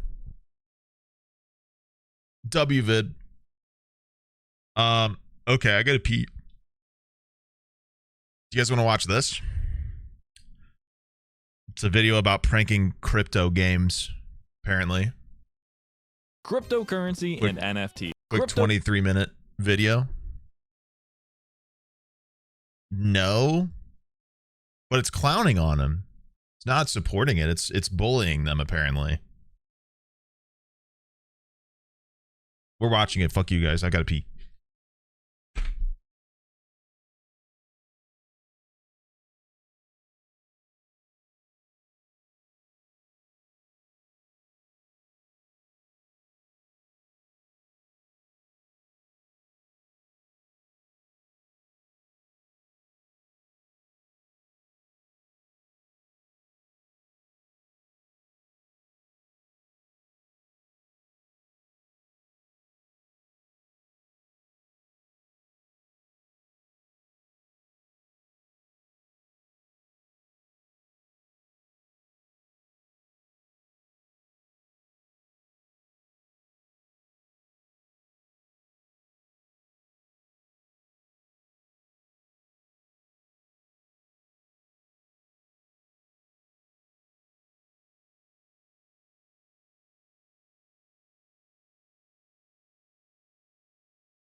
All right. Let's get it. Storm, thank you for the 11 months. Pastel, thank you for those 5 subs earlier. Arctic, thank you for the 47. Jamma, thank you for the 16. Kenny, thank you for the 56. Bonnie, thank you for the 7. Professor Sprout, thank you for the 16. Woodland Forest, thank you for the prime sub. W's in chat for a new freak. Woodland Forest, welcome. Kyria Creature, thank you for the 31. Potato Beep, thank you for the 22. Plasma, thank you for the 2 years. Hee hee, thank you for the tier 1 sub. Welcome to the freaks. More W's in chat for another new freak. Hee hee. Gaji, thank you for the 4 months. Timer, thank you for the 7. AMA, thank you for the 13. Larksian, thank you for the 19. Stickman Jim, thank you for the 14. Cool. I didn't play the video. Yeah, because I want to watch too. Dork. Cryptocurrency and NFTs. These much despised buzzwords weaseled their way into the gaming industry in 2021, and somehow they still haven't left. Remember how they said NFTs would let you bring a pickaxe from Minecraft into Call of Duty? Obviously, that never happened, but desperate crypto bros never got the message. Asset flips, Ponzi schemes, and broken promises form the holy trinity of the perfect crypto game. With Steam having placed an outright ban on anything crypto or NFT related, these unregulated investment schemes have been relegated to the bowels of the PC gaming marketplace, the Epic Games Store. It's hard to be unbiased at this point. I've played well over 50 crypto games, and not a single one of them has justified a rating higher than 5 out of 10. But stunning advancements in AI technology have introduced a whole new wave of internet slop. It was only a matter of time before the crypto bros got their hands on a Mid-Journey subscription, and oh boy do they love this thing. But I'm John. I still make content the old-fashioned way, which means it's time for another diarrheal deep dive. I've carefully chosen 6 brand new crypto games from the Epic Games Store for today's video. My selection method was simple. Type blockchain in the search bar and download the results in alphabetical order. Besides, Tim Epic said that they wouldn't allow crappy games on their platform, so how bad can they be? One of them features such egregious copyright infringement that they preemptively shut their whole website down just from seeing my face in their Discord. Yeah, it's gonna be a good episode.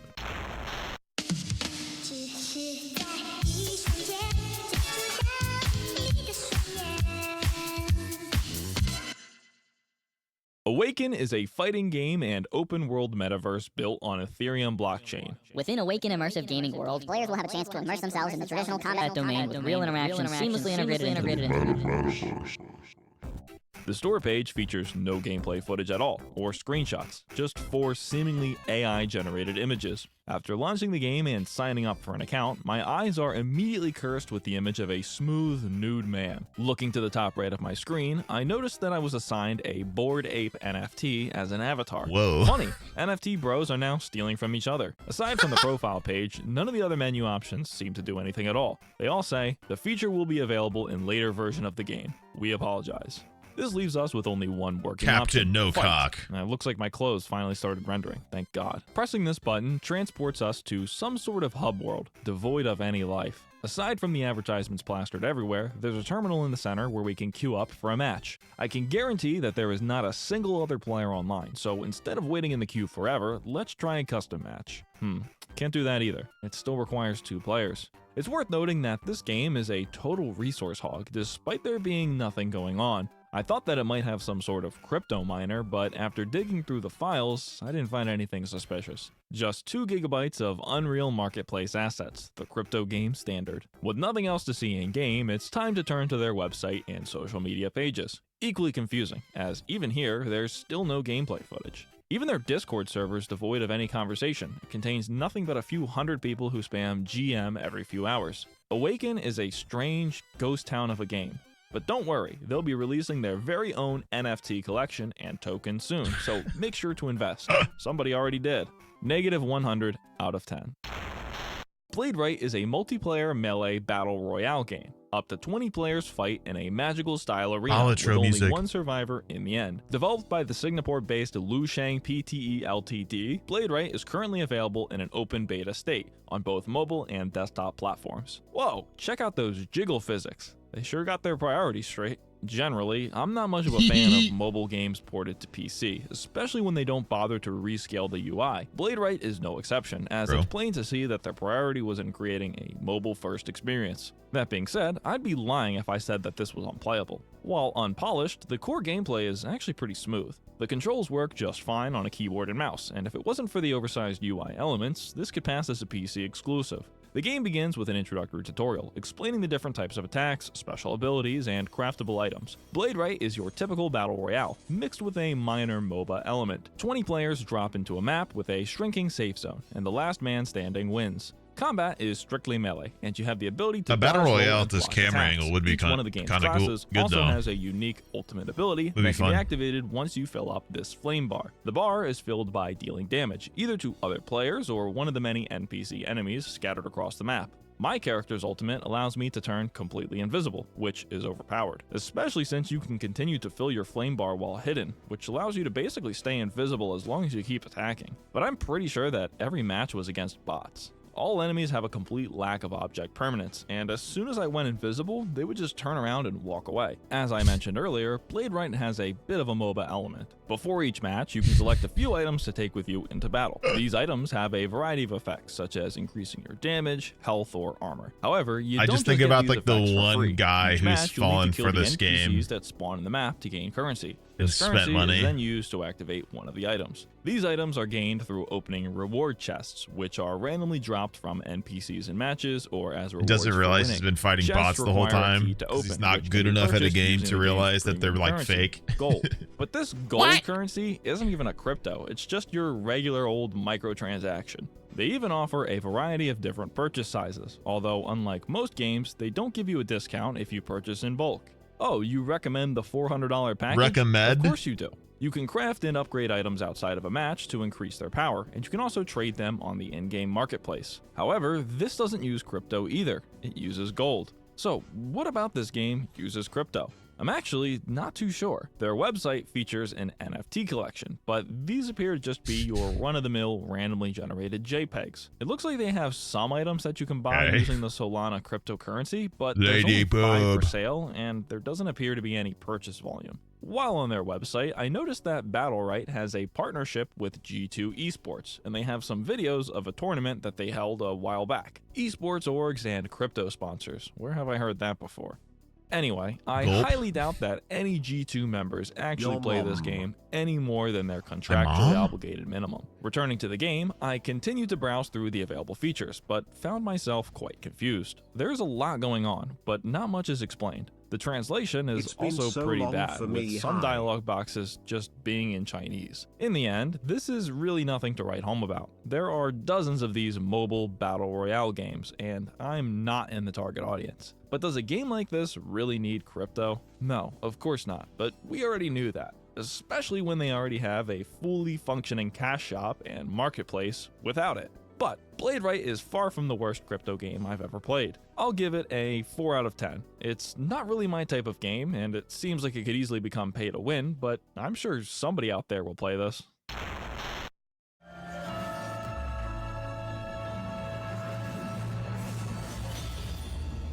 It's unplayable. In all seriousness, Blade of God X is the sequel to the mobile game Blade of God Vargur Souls. Unfortunately, it is only accessible during designated test periods, and apparently, I just missed one. So, we can't play it, but we can watch some gameplay footage on YouTube. Yep, this is definitely a video game. A bit of a sensory overload. It feels more like dangling keys It's like a in front Final of a baby Fantasy than anything knockoff. seriously The engaging. type of stimuli. The original Blade of God mobile game doesn't have the best reviews on the App Store, and it seems like it's filled with microtransactions. Loads of stimuli. Regardless, since this is Ready to go currently unplayable, crazy. I can't give a detailed opinion. Maybe I'll come back later. Probably not. Vag Strike by Dislocate Games is the first Web3 multiplayer arena shooter that allows gamers and creators to play, create, and own custom worlds in-game. Oh boy, create, play, and own. Gulp. We've only heard that like, what, 50 times now? Unfortunately, with most crypto games having a player base smaller than the average Roblox lobby, there isn't much for user-generated content. Besides, crypto bros aren't exactly known for being artistic, creative, or original. The screenshots and trailers on the store page paint a very confusing picture. All of the gameplay footage looks quite competent. This is very polished for a crypto game, especially one as obscure as this. Looks a little too fast. The artwork, on the other hand, is all fresh off the Mid-Journey presses. What gives? Now that I look a bit closer, I think the characters on the logo are all AI generated too. Curious. Anyway, what's the harm in another crypto miner on my computer? At least someone's using my graphics card to its fullest. Launching the game brings us directly to a character creation page. Strangely, the player model doesn't match the game's artwork at all. Now that I've selected my player model and weapon loadout, let's try and connect to a game of Vag Strike. Seems like there's only one server, and there are 0 players. I guess this is some sort of testing map? I don't really know. Let's try and start a bot match, then maybe at least we can see how the game plays. What the hell? This is actually really good. It's like a modernized version of Quake, but with parkour. The gunplay is quick and responsive, the AI is actually competent, and the art direction is slick and cohesive. Somebody pinch me, I must be dreaming. A good crypto game? But after about 20 minutes of playing against bots, I started to get suspicious.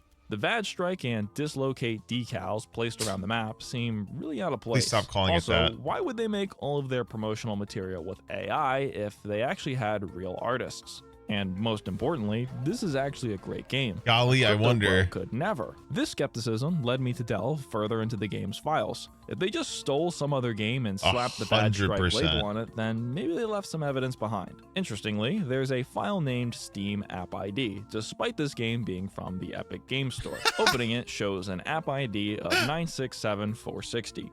Red Eclipse. Hey, this is Vag Strike. No way. No, wait, the other way around. Vag Strike is Red Eclipse. Red Eclipse is an open source, free, and community-created first-person shooter that's been consistently updated for over 15 years. Vag Strike literally just copied the entire source code from Red Eclipse. This is the most despicable example of crypto slop I've ever seen. But what do they intend to gain here?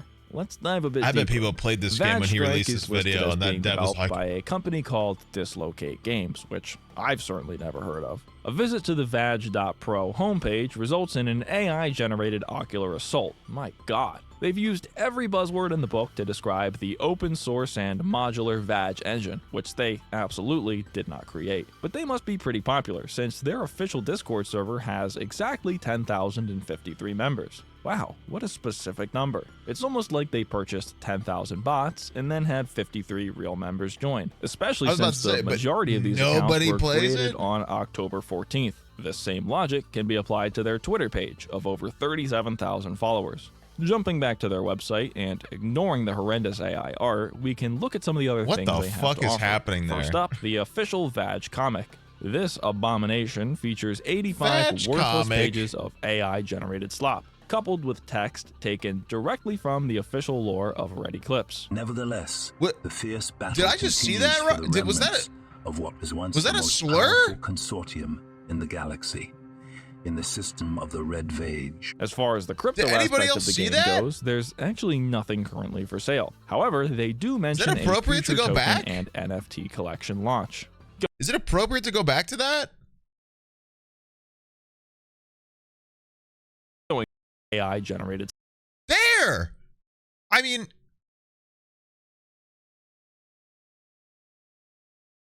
am I crazy? I mean, yeah, it's a different spelling, but still. How?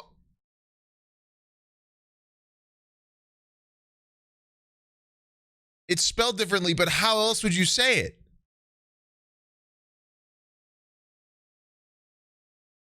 Do you see what I'm saying? That's crazy. Oh my god. Oh, I muted it somehow. Directly from the official That's lore wild. of Eclipse. Nevertheless, the fierce battle continues for the remnants of what was once the most powerful consortium in the galaxy. Wild. In the system of the Red Vag. As far as the crypto aspect of the game goes, there's actually nothing currently for sale. However, they do mention a future token and NFT collection launch. Wild. Going further, it quickly becomes apparent that just about every aspect of Vag Strike is copied directly from Red Eclipse. Even the gameplay guide is a word-for-word copy of Red Eclipse, except it has a bunch baffling. Of I was not and prepared their for white that. paper has artwork from Dead Space. Dead in it. Space? That's not open source. Isaac Clarke? Anyway, there's a section on the website labeled What are you Team, doing here? so let's take a look at the likely fake faces behind this project. Isaac's grunting Vag noises Strike when is he's being brought to life squishing by zombies. Dislocate Games, a next-generation gaming studio founded by an all-star team of gaming and software veterans with combined decades of extensive experience. Very random side note. Apparently, there's a first-person version of Dead Space that I really want to play. That sounds so fucking cool. Anyway. And building and shaping consumer products in incredible games like Haunted Dungeon, Rise of Realms, Dino Wars, and Beatrice Apostrophe Island. Jeez, I thought I was verbose. That sentence had 52 words. The song sounded like Harbin. Below this bold-faced lie are the 6 bold faces of the thieves behind this project. Without any LinkedIn pages or last names, it's impossible to verify if any of these are real people. Given what we've seen so far, it's more likely that these are all AI-generated portraits or No stock way. images. But we'll come back to this in a moment. That is Taking a so step forward to the hilarious. official Dislocate Games website, we can take a look at some of their previous projects. According to them, Rose these are the created products an that their entire team has worked on ghost. over the past decade. I guess I was wrong. They really do have some development skills. Just kidding. Every single one of these games are just stolen open source projects. Rise of Realms, while unplayable, features a screenshot from the open source what is RTS that game graphic? 0AD. Haunted Dungeon is actually a game called The House by Archer Cott. All they did was modify the code to remove any mention of the original author, although they forgot to rename the browser tab. And Beatrice Apostrophe Island is another open source project, a game called Edelweiss by Felix Mariotto. While the repackaging of these open source games is technically legal, it's ethically dubious. Who is especially when falling you for consider this? that Dislocate is preparing a $2 million fundraising campaign based on work that they didn't do. Let's jump back to those fake team members. One of these is not like the other.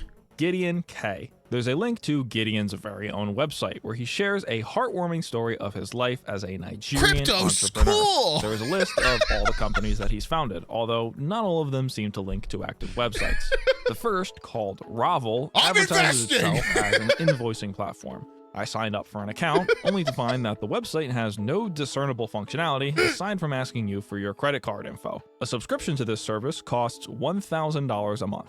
His next website, called Grammy.co, is some sort of platform for selling WordPress templates. This website in itself is my mic an arm is almost so completely squeaky. unmodified WordPress template. How did I figure this out? Well, Gideon forgot to remove the YouTube button on the website, which links to the homepage of redq.io, where you can purchase this website template. If you're gonna copy the homework, at least remember to change the name. But just pointing and laughing at such a blatant ripoff isn't enough. If Epic Games isn't moderating their own storefront, then maybe I can help them out. The lead developer of dude, Red Eclipse. They stole your entire game. What? Hang on.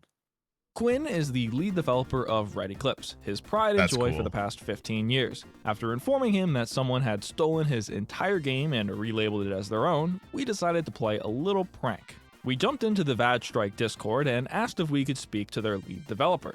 This must have scared them a bit, as within 30 minutes they had deleted the Vadstrike Twitter and website entirely, Bro, get attempting to some cover up any WD-40 evidence for of that copyright mic infringement. arm. Unfortunately True. for them, we had already archived everything. Gideon immediately recognized Quinn as the game's true developer, and he sent him a private message. In an attempt to save face, Gideon offered to bring Quinn on as an advisor for Vadstrike, offering a cut of the success that the game might see. As an important side note, Red Eclipse is licensed under the Attribution Share-alike license. This means that you can freely modify, alter, or sell any part of Red Eclipse. It's an open source game owned and built by the community. All that matters is that if you do copy Red Eclipse, you give proper attribution to the original creators. Vadstrike did not do this. Instead, they removed all mentions of the original license and instead claimed that they built Vadstrike themselves. Tisk This alone would be tisk. more than enough for Quinn to file a copyright takedown. But Well- to make things even worse, they replaced all of the credits for the game's custom community-created maps, saying that they were all created by Dislocate Games. So not only are they taking credit for the work of the core developers, they're taking credit for the maps created by the community. These guys are actually so lazy that they didn't even manage to fully scrub the Red Eclipse logo, and it can be found in multiple places in Vadstrike. Even the screenshots on the Epic Game Store listing are stolen. These are all taken directly from the Red Eclipse Steam community page. But Quinn is a smart guy, and he knows that nobody would ever play Vadstrike anyway. We can actually see just how many people played the game, since they're all connecting to Red Eclipse's main server. Yeah, that's right. They couldn't even figure out how to run their own servers for their stolen game. Aside from a few connections from Nigeria, only a few real players actually joined the server. They all wandered around for a few seconds, said WTF in chat, and then disconnected. far from the 12,000 players that Vad Strike brags about. Since Vad Strike is based on a fork of the Red Eclipse source code and runs on the Red Eclipse servers, Quinn was able to push an update to Vad Strike, unbeknownst to the scammers. So now, as soon as you try and connect to a server, the game locks up, presenting a pop-up message redirecting you to Red Eclipse. Then the game closes, becoming permanently bricked and unplayable. No way. All you can ever do is view this message or close the game. Sorry, Vad Strike, but didn't your parents ever teach you not to steal? If anything, this is an endorsement for the impressive quality of Red Eclipse. That's Most so funny. open source games are pretty bare bones, but Red Eclipse is legitimately a This game very looks fun fun. game. And if it wasn't for the laughing stock that is Vad Strike, I never would have discovered it and the awesome community behind it. I hope people have consider played this game an for official them, 'cause John this is really cool endorsement looking. for Red Eclipse, and what perfect timing too. They just released the long-anticipated 2.1 update, which I've been playing all week. They even added me as a character to the game. Give it a try. It's on Steam and it's free. Wow. Strap on your irons, saddle up, and make the Wild West yours in the world's first Web3 Battle Royale. Would you look at that? It's published by our old favorites, Gala Games. I've already reviewed 3 games that Gala published, and 2 out of those 3 are currently suing Gala. But we'll talk more about that another time. Let's stick to Grit. This game was pretty hyped up back in the earlier days of crypto gaming, and it caught a bit of flack for selling $1,000 NFT horses. At the time, Grit was unplayable, as it was still in development, but it looks like the game finally launched in 2023, so To be let's give it fair, a try. After downloading 35 gigabytes of content, Grit is I a launched sick Grit game and title. successfully Sucks that it's reached the from main menu. a bunch I of then logged dirtbags, into my but Gala Games account, and nothing happened. Grit would be a good Server name error. for a game. I tried a bunch more, but it would fail every Yo, time. get on Grit. Maybe it's down for maintenance. Heading over to the game's Discord server reveals that this is an issue everyone's experiencing. Apparently, the servers have been down for about a month, and there's been no communication from the dev team regarding a resolution. Heading back in time a bit, it would appear that there have actually been no updates since March 2023. But don't worry, you can still buy NFT weapons and horses, or loot boxes. I'm not usually one to speculate, but given Gala's terrible reputation and track record for screwing over their devs, I would imagine that there's some sort of dispute going on behind the scenes. It's likely that the Grit team has just given up and abandoned the project. One of the great benefits of blockchain technology is its immutability, which means that there are no takebacks or refunds. But don't worry, because you can use that horse or gun NFT in another game. Oh, wait, you can't? Oh no, whoops. Gala Scams strikes again. Red Chaos is an almost entirely unmodified build of the Unreal Engine Lyra starter template with swapped out assets. The game's description is a borderline illegible wall of text without paragraph breaks, and the preview game's description is a In 2060, humanity achieved a significant breakthrough by exploring the Red Planet. The first colonies erupted on Mars, and thanks to advanced technology and humanity's unrelenting endurance, the planet became prosperous and capable of self-sufficiency. However, life there remained difficult and dangerous, pushing people toward the dream of turning the Martian world into a corner of Earth. In 2125, the latest terraforming technology opened the door to dreams. Scientists and engineers created a unique project to transform the atmosphere, revive the oceans, and create a favorable climate. With each terraforming step, the colony expanded, the infrastructure became more sophisticated, and the number of artificial intelligent-powered technologies increased. However, in 2140, disaster struck. One of the AIs responsible for terraforming made a critical error, causing catastrophic events. An explosion destroyed part of the city, systems were shut down, and Mars was plunged into chaos. The Eos region was the grasshopper of a new era on Mars, the center of terraforming and colonization of the planet. It was home to advanced scientific and industrial complexes aimed at changing the climate and creating suitable living conditions. Do you like all my adjectives? Normal people use all of these adjectives all the time. I lost my place. We're moving on. Borderline illegible wall of text without paragraph breaks, and the preview screenshots look like an asset pack showcase. The login screen, which ironically requests my Web2 email address, features a T-posing player model against a gradient background. They are looking for $5.85 million in funding and are offering tokens that promise a return on investment through staking. According to their entirely AI-generated white paper, their team has worked on such titles as the Saints Row Remake, Battlefield 2042, and Payday 3. Not exactly the type of experience that I would be flaunting. There is no information about any of these developers, nor any real names associated with the project. The only info I could discern is that they are Russian, since that's the language their website defaults to. -12 out of 10. Arcbound is a Japanese-style hash and slack action RPG built in Unreal 5 with the support of blockchain technology. Now, this is crypto slop. It's a top-down action RPG, like Path of Exile or Diablo, except if it was made by a second grader. I love when it's cameras playable, but do this, it's though. lacking in just about every aspect. The UI is archaic and poorly translated from Japanese, and the combat is repetitive at best. I only played the game for 30 minutes, but within that time, I don't think I ever took damage once. The enemy AI only ever focuses on your NPC party members, who act as bullet sponges. The artwork isn't half bad, but the audio is grating. Absolute silence would have been way more enjoyable than this bootleg Link shouting over endlessly looping music.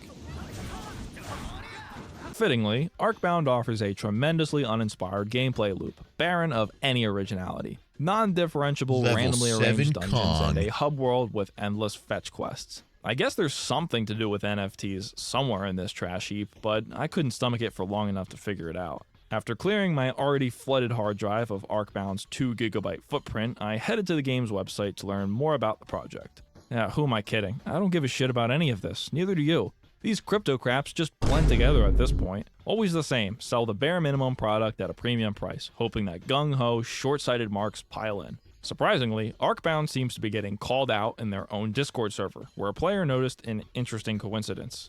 7 years ago, an early access title by the name of Obsidian Legacy, except with a C instead of an S, flopped its way onto Steam. The game received an average score of mostly negative, due to its unfinished and buggy state. This is the exact same game as Arcbound, cover art and all. They literally dove into the landfill, grabbed the game, and hosed it down with crypto. This is exactly why I love making these videos. I never even have to make anything up or exaggerate. The truth is almost too ridiculous to believe. The jokes write themselves. Anyway, this game sucks. How does a single person even think they can get away with this bare hands than ever think about this again? That's what blows my mind. Thanks for watching today's episode of Crypto Slop Showcase. I owe a huge thanks to the team behind Ready Clips for not only building a game worth stealing, but for helping make the lives of crypto scammers a little bit harder. That's and really to you funny, all, bro. the Bag Holders Club, for keeping the channel afloat. Your unwavering conviction. Very funny, like twist. Well, I thought it would be Elden Ring time, but I'm seeing a video that I'm a little too curious about. That was posted 6 hours ago.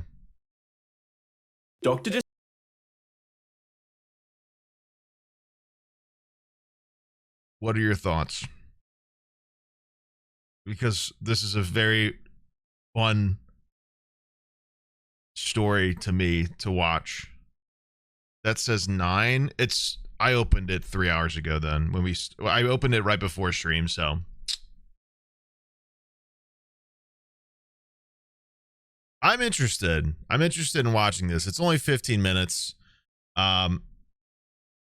It's good for people to know this because this is quite the story so far, and I'm only assuming more will come up, given more and more people are validating this claim within Twitch, within reporting, within YouTube. There was a guy from YouTube who said they didn't sign Dr. Disrespect because they asked Twitch what the deal was. Disrespect is on the verge of one of the largest downfalls in creator history, going from being one of the most respected and popular streamers on the internet to being hated by everyone after admitting some awfully disturbing actions. He was talking inappropriately with a minor. Where I truly believe this scumbag needs to be banned off of the platforms that he's on. I don't know who's really going to support him at this point. Like, what kind of person is going to watch Dr. Disrespect? If you watch him at this point, you just have to be coping, basically. Hi, I'm the Internet Anarchist. I create weekly YouTube documentaries, and today we'll be diving into the case of Dr. Disrespect, a once beloved streamer who is now being viewed as an unfaithful predator. But to fully understand the current situation, we first have to go back to where it all started. In June of 2020, Dr. Disrespect, who was the face of Twitch at the time, was permanently banned from the platform. The suddenness of the high-profile banning, coupled with the silence from both Dr. Disrespect and Twitch on the matter, would turn the ban into one of the most infamous and mysterious bans in Twitch history and spark several conspiracy theories. This wouldn't be helped by his final moments on stream appearing like he found out something extremely bad was about to happen. We'll get through this, Champions Club. I know it's a tough. Life's weird right now. We'll get through this, okay? And Hey, Christopher. fuck. This strange behavior would leave viewers to leave comments such as, "Whatever's coming, it ain't gonna be a small matter." That mood he gets into near the end, "I'm scared." As well as, 242, I kind of wanted to get off, and now I don't want to get off. He realized it would be his last stream ever, so he said that. Despite these comments, no one could have been prepared for the real reason he was actually banned. In August of 2020, Doc would return to streaming, but this time on YouTube. His first stream on the platform attracted a massive audience, and he seemingly came back stronger than ever, going on to claim that he had no idea why he was even banned in the first place. Why did you get banned? Guess what? I want you to look me in the fucking eyes when I say this. We still have no idea. Over the following 4 years, his ban would remain a mystery, and he would grow his YouTube channel to over 4.7 million subscribers, and continue to be one of the most popular streamers on the internet. But this would all completely change in 2024. On the 22nd of June, Cody Connors, an ex-Twitch employee, would make a tweet that would mark the beginning of the end for Dr. Disrespect. The tweet read, "He got banned because he got caught texting a minor in the then-existing Twitch Whispers product. He was trying to meet up with her at TwitchCon. The powers that be could read in plain text. Case closed game." The tweet was making big claims with little to no evidence to back them up, and the reaction from the internet would be extremely mixed, with some Guys, how many times have I told you to turn your whispers off because people are weird? How many times? Not only do you get scams, but like if you've ever said your age in a chat, it's possible somebody's tried to DM you because they're fucking weird. I say this all the fucking time. Turn that shit off. Example fucking A. In bold italics right here. Like, jumping to the conclusion that he's a creep despite the lack of evidence, and others waiting to hear more about the situation or calling Cody an unreliable source of information, with comments reading, "Hey Doc, I heard you like him young. We need sources and more information, like who, as well as source, just trust me bro." While Cody's tweet didn't explicitly mention Dr. Disrespect, Jake Lucky's repost would result in a response from Doc that would ultimately make the situation so much worse. "Jake, seriously, I get it, it's a hot topic, but this has been settled. No wrongdoing was acknowledged, and they paid out the whole contract." Guys, God, when was the last time I talked about this? How many creators, like, do subsequent damage just by opening their mouth? I can't remember the last time we talked about this.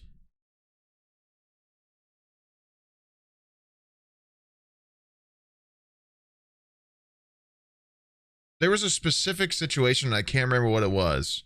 It was a couple of weeks ago. I don't remember, but it's so wild to me. Like, it happens all the fucking time. The tweet would garner significant criticism for the strange and concerning use of vague and legalese language, leaving readers wondering why Doc said no wrongdoing was acknowledged, instead of just denying the career-ending allegations. Following the significant backlash, Doc would make another response on the situation. It's very, very ironic to claim yourself to be a very, like, direct, like, cutthroat guy, and then to use very legalistic language in tweets about the thing you're being accused of. Extremely ironic to like pretend to be that sort of guy and then to use every single like legal teetering language to like not be implicating yourself in a legal manner. It's very funny and totally out of character for the persona that is him.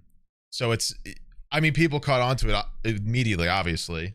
Adding a bit more context, stating, listen, I'm obviously tied to legal obligations from the settlement with Twitch, but I just need to say what I can say since this is the f***ing internet. I didn't do anything wrong, and all of this has been probed and settled. Nothing illegal, no wrongdoing was found, and I was paid Elden Ring Monday. While this tweet was better than the first, it still had strange language, like no wrongdoing was And found, Monday was and that quite he the was, quote, day, paid. wasn't it? Ultimately, the tweet would result in an even more polarizing response from the community, with large figures such as the Axeman coming to his defense, stating, degenerate troglodyte losers are trying to slander him with serious accusations that could destroy his entire career, while providing literally zero proof. In other words, some pussies have a vendetta/grudge against him and want to damage his reputation as much as possible, and others critiquing his use of vague Awkward. language against such serious allegations. Bro, why won't you say I was not talking to a minor trying to meet up with her at TwitchCon like what was alleged, but things were about Crazy to that get that's a much Keemstar tweet. worse. On Crazy. the 24th of June, while Stock was streaming Elden Ring, a game company he co-founded would Yeah, make a show tweet the that clip. would change This everything.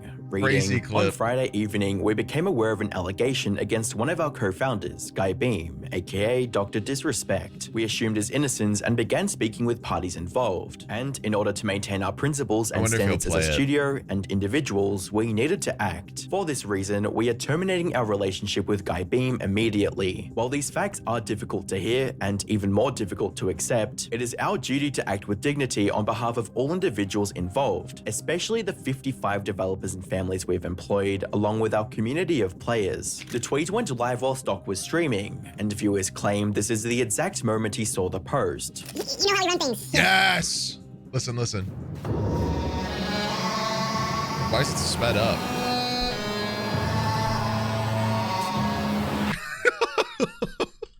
Hold on. I'm gonna see if I can slow it down. And viewers claim this is the exact moment he saw the post. Copyright? Oh, yeah. That might not be a bad idea. Or a bad point. Maybe people are claiming it. Or him. You know how you run things. I'm not gonna do that then. But like the music as he's reading the tweet, bro.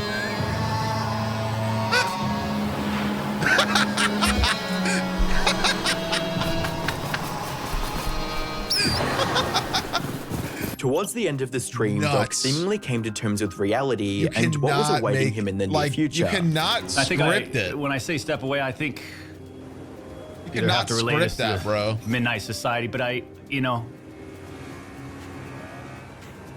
maybe I step away from there too. Just completely remove myself from the scene. It's what I need to do. The following day, on the 26th I don't of know, June that sounds kind of 2024, soft. Dr. Disrespect would post a tweet Kinda that like a would not only possibly snowflake, end his Doc. career, but completely confirm the reason he was banned from Twitch, with his response reading, the Twitch ban. Hello, Me, when I I'd like can't to take make a the quick heat in the statement. kitchen I I've claim always to been make. upfront and real with you guys on anything that I can be upfront about, and I'm always willing to accept responsibility, which is why I'm here now. First and foremost, I do want to apologize to everyone in my community, as well as those close to me, my team, and everyone at Midnight Society Game Studio. A lot of people have been left in the dark about what Number happened 2 yesterday of with opening Midnight mouth. Society and we made the painful decision collectively to have me step down. Our team is full of incredibly talented and good people that have high career ambitions and families, and I'd never want to jeopardize the culture we have carefully crafted. Everyone has been wanting to know why I was banned from Twitch, but for reasons outside my control, I wasn't allowed to say anything for the last several years. Now that 2 former Twitch employees have publicly disclosed the accusations, I can now tell you my side of the story regarding the ban. Were there Twitch whisper messages with an individual Admits minor to a back in crime. 2017? The answer is yes. Were there real intentions behind these messages? The answer is absolutely not. These were casual, mutual conversations that sometimes leaned too much in the direction of being inappropriate, but it's nothing more.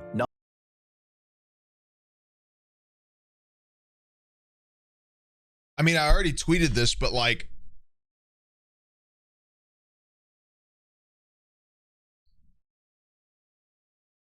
in what way is it teetering in any way inappropriate appropriate. In any regard, that's too far.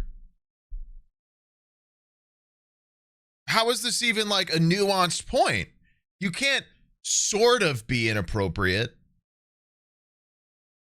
Even if you like, how is this even like the language in which we are using? Like, how can you be kind of inappropriate to a minor? You just are inappropriate. Like, that isn't like a thing that might have happened. Like, you don't, there isn't like a, it just doesn't make sense. In any regard, doing that's inappropriate. In any way, in any factor of being inappropriate towards a minor is inappropriate. Even the teetering and pushing of that envelope is inappropriate, like full stop. Because especially, and I don't know if the video will mention this, he knew that this person was a minor. In fact, that's been verified. He knew that. Knowing that and pushing that anyway is inappropriate. Like, how is that not understandable? I don't understand that. In any regard, being inappropriate near a minor or towards a minor is inappropriate. Like, that isn't like full stop. You can't like sort of do it, especially if you knew it and did it anyway. That sounds like you thought about it and did it anyway, which is inappropriate. But some people are like, nothing happened. Nothing illegal happened, no pictures were shared, no crimes were committed. I never even met the individual. I went through a lengthy arbitration regarding a civil dispute with Twitch, and that case was resolved by a settlement. Let me be clear, it was not a criminal case against me, and no criminal charges have ever been brought against me. Now, like, I think the main argument at this point is like people arguing the age of the person or like the lack of the messages being publicized, which is a very legal problem, by the way, if that were to happen, especially because this is a settlement case. Like, there's a lot of people who would get in a lot of trouble if they were to do that. But like, yeah, that's the main argument, is they want to see the transcript. And it's like, I can't imagine. Once again, I can't imagine that anything made towards this individual that could be deemed sexually inappropriate is in any way justifiable. Like, there isn't like something in there that would be like, well, that's not much to it.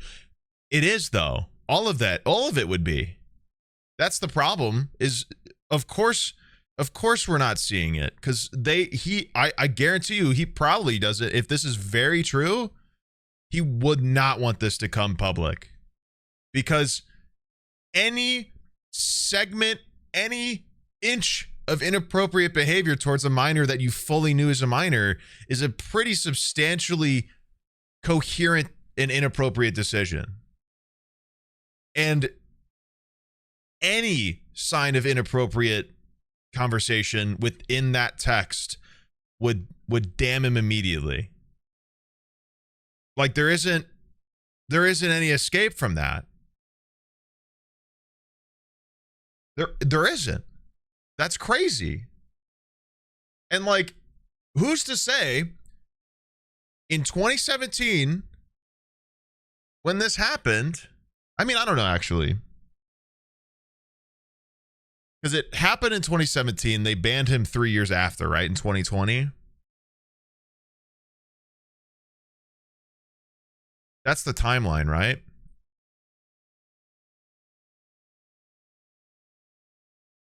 Yeah, I mean, messaging a fan, no matter what age there is, already makes a weird dynamic. Totally agree.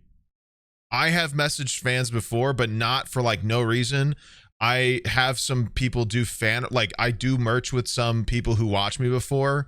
In fact, one of them literally does art for my VOD channel now and was half of the merch that was on sale recently. And like, I employ them essentially in that way. And that's different. That's something that I'm willing to do and help them, and we support each other. Big shout out to Hollow. But like, that's all it is. There isn't like you don't just message fans unless you have some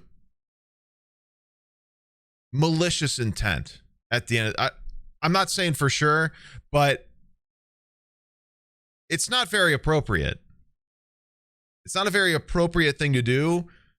Bare minimum, because of the dynamic a creator has over their fan base. Because I have a position of authority over you that, one, I don't see or understand, but I respect from you guys. And I never want to intentionally abuse that. I'm not an infallible person, but I would never want to abuse that position. Like, I'm never going to say it wouldn't happen potentially by some accident, but I would never want to intentionally do that. I feel like the intent of doing this just like out of nowhere is malicious and inappropriate enough, in my opinion. Because I have functioned for 5 years as a creator without having to do anything close to this. There's no purpose besides something that seems malicious, in my opinion. And there's plenty of creators who have been totally fine not doing this or not needing to do this anything. Like, seriously, there's just no level that isn't inappropriate.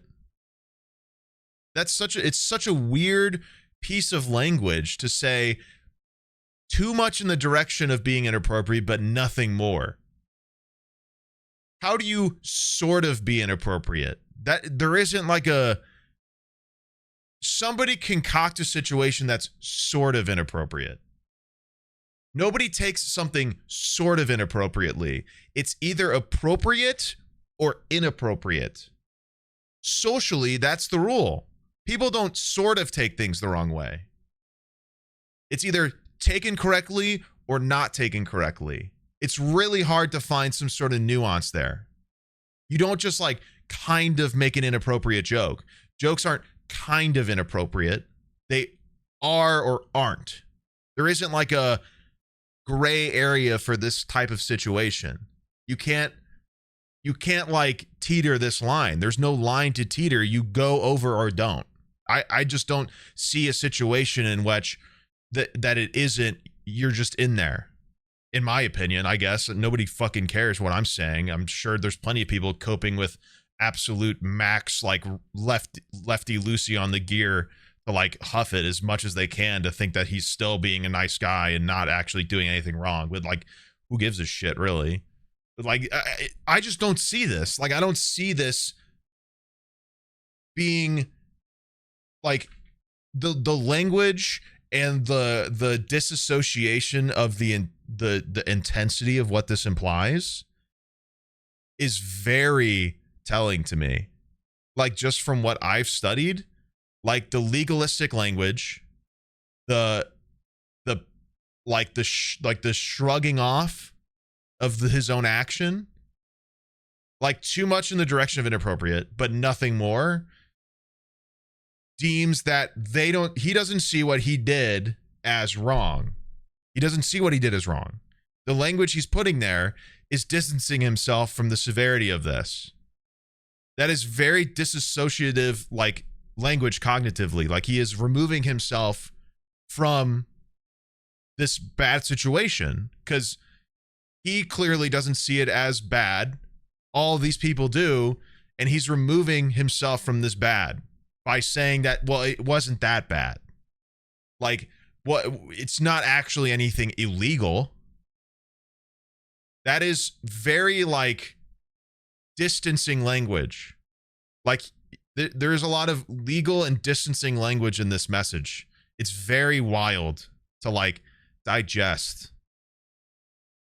Like, you can see in the writing, one, he's not trying to implicate, and 2, he's distancing himself from this. It's crazy.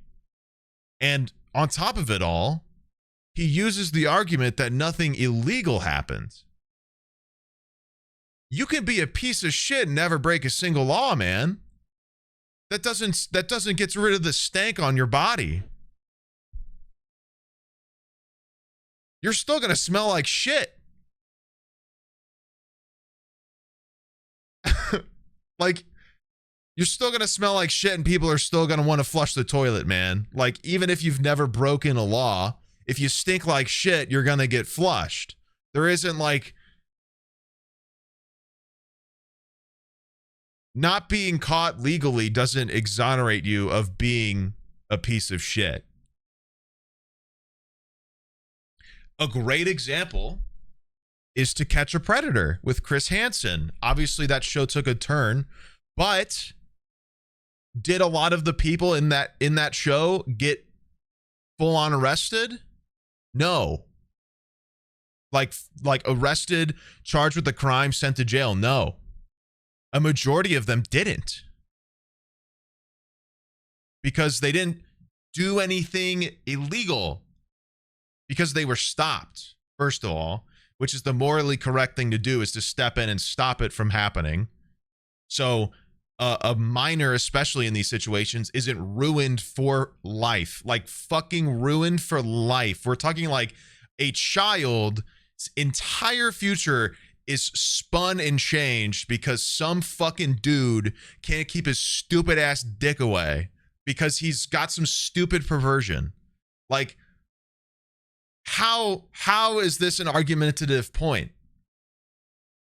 Like, these people were going to do something and they got stopped and baited into falling into a trap in the sense of Chris Hansen's show. But they didn't legally get in trouble. But you know what they did get is publicized and publicly shamed. Because what they're doing is predatory and disgusting. And this is no different if all of this is true. Now, from a moral standpoint, I'll absolutely take responsibility. I should have never entertained these conversations to begin with. That's on me. That's on me as an adult, a husband, and a father. It should have never happened. I get it, I'm not perfect, and I'll fucking own my shit. This was stupid. Now, with all this said, don't get it mistaken. I've seen all the remarks and labels being thrown around so loosely. Social media is a destruction zone. I'm no predator or PDF file. Are you kidding me? Anyone that truly knows me knows where I stand on those things with those types of people. F that. He's got That's a daughter. Different level of disgust that I hate even hearing about. Don't be labeling me as the worst of the worst with your exaggerations. He has a daughter. Get the F out of here with that shit. But I think I've said what I needed to say regarding the ban itself. That's it. That's why Twitch made the decision in 2020. To my team, community, industry friends that have supported me, I apologize. I wish I could have said all this sooner. You guys have always showed me and my family love and support throughout all these years. We love you guys like you can't imagine. I have the best community and circle. If any of this has made you uncomfortable, I get it. You don't have to support me anymore. But just know you have always been greatly appreciated. But trust me when I say this. To all my haters that live and breathe social media with zero real life experience, I don't give an F about you. Finally, if you're uncomfortable with this entire statement and think I'm a piece of shit, that's fine. But I'm not effing going anywhere. I'm not the same guy that made this mistake all those years ago. I'm taking an extended vacation with my family as mentioned on stream, and I'm coming back with a heavy weight off my shoulders. They want me to disappear? Yeah, right. Following the response, Doc would continue to edit the tweet, removing the word minor and then adding it back in due to backlash, with a reply stating, he edited out minor. Distancing language, once again. Trying to omit the real nail in the coffin of this accusation. Attempting to distance the severity of the crime from himself. Why would you do that? Why would you need to do that?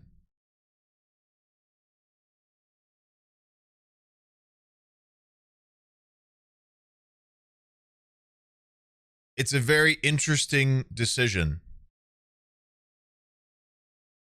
got caught on it, and then edited it back in. Quite the apology when you're still trying to skirt responsibility. As expected, the tweet would go incredibly viral, gaining over 60 million views within just 12 hours, leading users to dig even deeper into his history, with user Chrissy digging up a clip of Doc allegedly admitting to cheating on his wife at the 2017 TwitchCon, which also happens to be the same year he was allegedly messaging the minor to find out what she was doing at the convention. As you guys know, I have a beautiful family and a wife and kid, and I want to be transparent that I've been unfaithful, and the response from the YouTube community was brutal to say the least, with creators such as Penguin. Oh my God. I remember for some reason there was an emote on Twitch that was a CD and people were using it in his chat to reference him cheating, and I can't remember why that was. I can't remember why that emote was the one in particular. Was it Force and CD? No, I think it was Force and CD. And then there was a regular CD emote that people started using instead, I think, or something like that. I could be misremembering. Zero, Some Ordinary Gamers, and CoffeeZilla all making videos on the situation and calling out Doc for his disgusting behavior during Penguin Zero, aka Charlie's video, who would completely destroy Doc, just the emoji. How he Maybe not. I don't know. His Maybe it was just multiple times. Now the doc actually edited this statement cheating, twice. Disrespect. So initially he posted it with the word minor in it, saying, were there messages with an individual minor? The answer is yes. But then shortly after he published it, he edited the word minor out of it. So he removed that. He redacted it like a fucking CIA document, trying to bury it, just snapping it out of existence. So then it read, were there messages with an individual? The answer is yes. But people were quick to notice the edit, and you can actually check edit history on Twitter, which I didn't know you can do, but you could clearly see that the original no longer matched the current one, because also Twitter's such a shit show that half the time you just see the original anyway, and even if you reply to it, you can see the original anyway. And Twitter's just like, this is an old version, go to the new one. But you can still look at the old one. Like, you know, it's just. He took the word minor out. So when people caught him red-handed, he just edited it one more time to put the word minor back into it. Charlie would also critique Doc's strange ending of the tweet, stating, he tries to close this statement with a really hard, he edited it a bunch of times. That was it. Action movie one-liner. They want me to disappear. Yeah, fucking right. Granny shifting, not double clutching like you should. You're lucky you didn't blow the welds off the intake. I'm not leaving.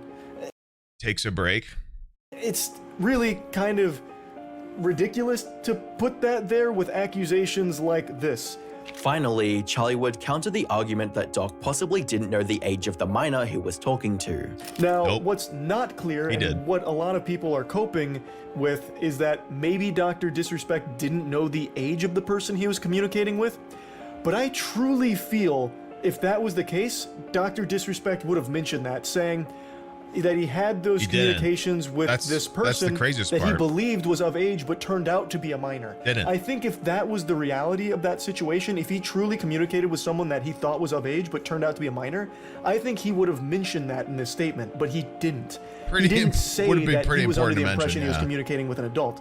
He just says that he had conversations with an individual minor. He doesn't say anything like, oh, they were actually one day away from being 18, or I really thought they were, you know, in their 20s. Didn't even try to justify it. That. And I think if that was what happened, it would have been mentioned here. I really do. To make matters even worse, even his previous friends and defenders took a stance against him after he admitted he was having an inappropriate conversation with a minor, with Nick Merck stating, Yo, checking in. I'm seeing everything on Twitter, and I read through Doc's tweet, and in that very tweet, he basically confirms that, you know, he was texting an underage girl, and it went weird sometimes, you know, and look, just to be blunt and straightforward, man, that's inexcusable, it's unacceptable, right?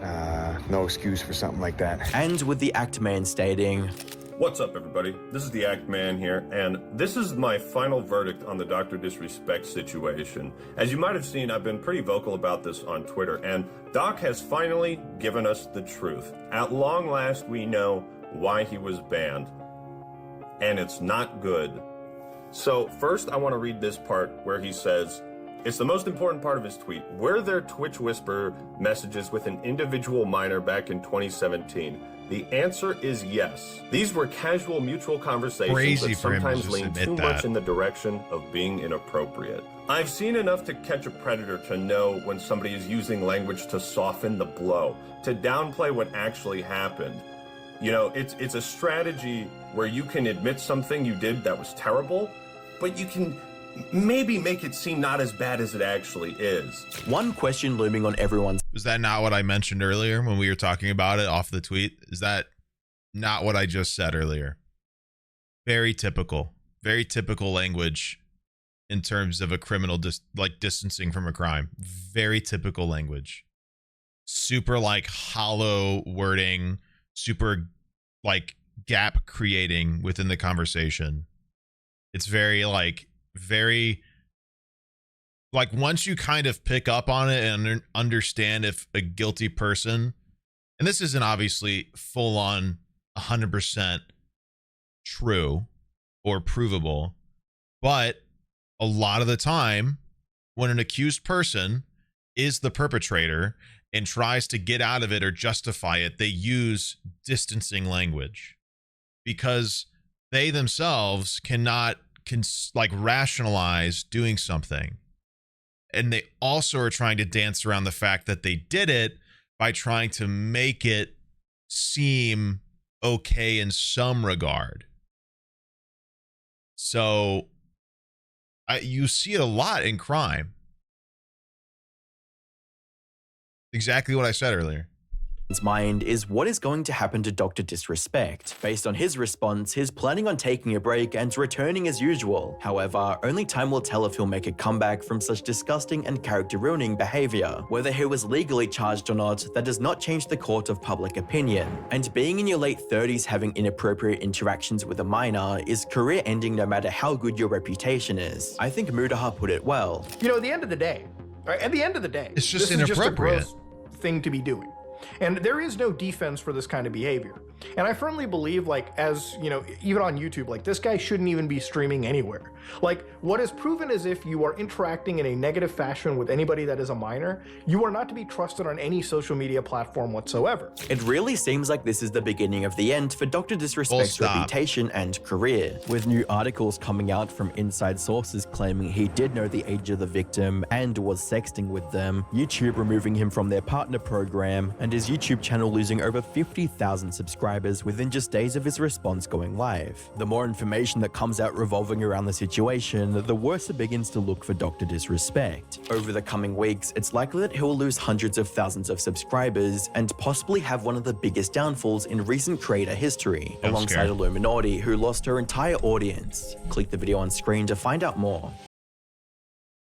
That's very abrupt stop. Jeez. Well, that's a pretty, yeah. A pretty good summary of what happened at the moment. Pretty wild and still going on. And I don't think less is going to come up. You know what I mean?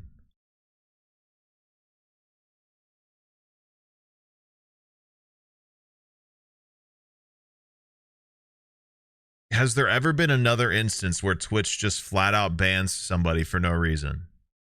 Name one. Name one other person who's been banned and there's been like an ominous question as to why.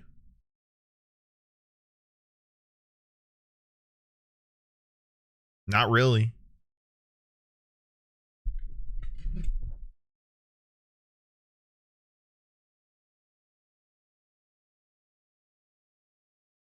It's almost like they had sort of an idea or a justification behind doing so. Oops, sorry, I'm adjusting my camera. And while the things that happened may not be illegal,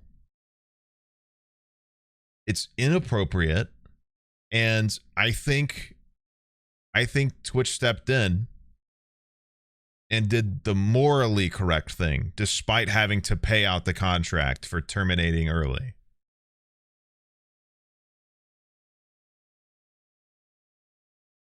I think that that's a crazy decision that is very unexpected for them to stand on business like that. Now, I mean, it's hard to say about that information coming to light and stuff like that. Because legally there could be NDAs, etc.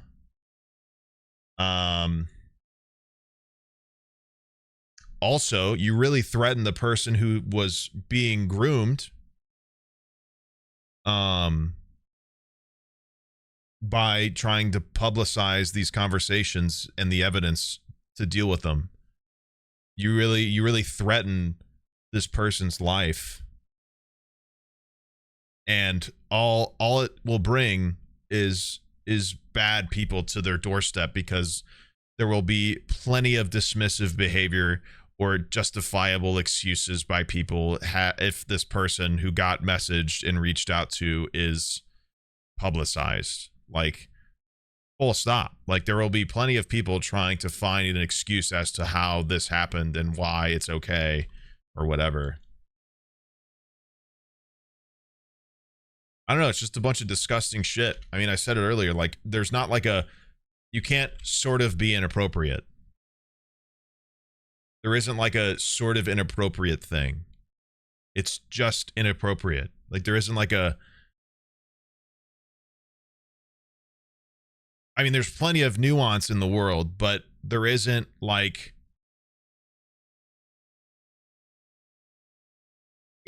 There is, in that situation, no. You know what I mean? How could there be?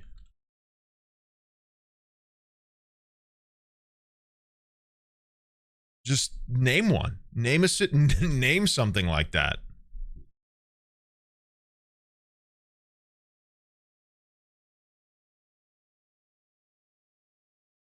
How? Where? What? Tell me a sort of inappropriate... Well, don't tell me a sort of inappropriate joke. Because... weird. But you can't... Once again, you just can't sort of be inappropriate. Like, you just are being inappropriate.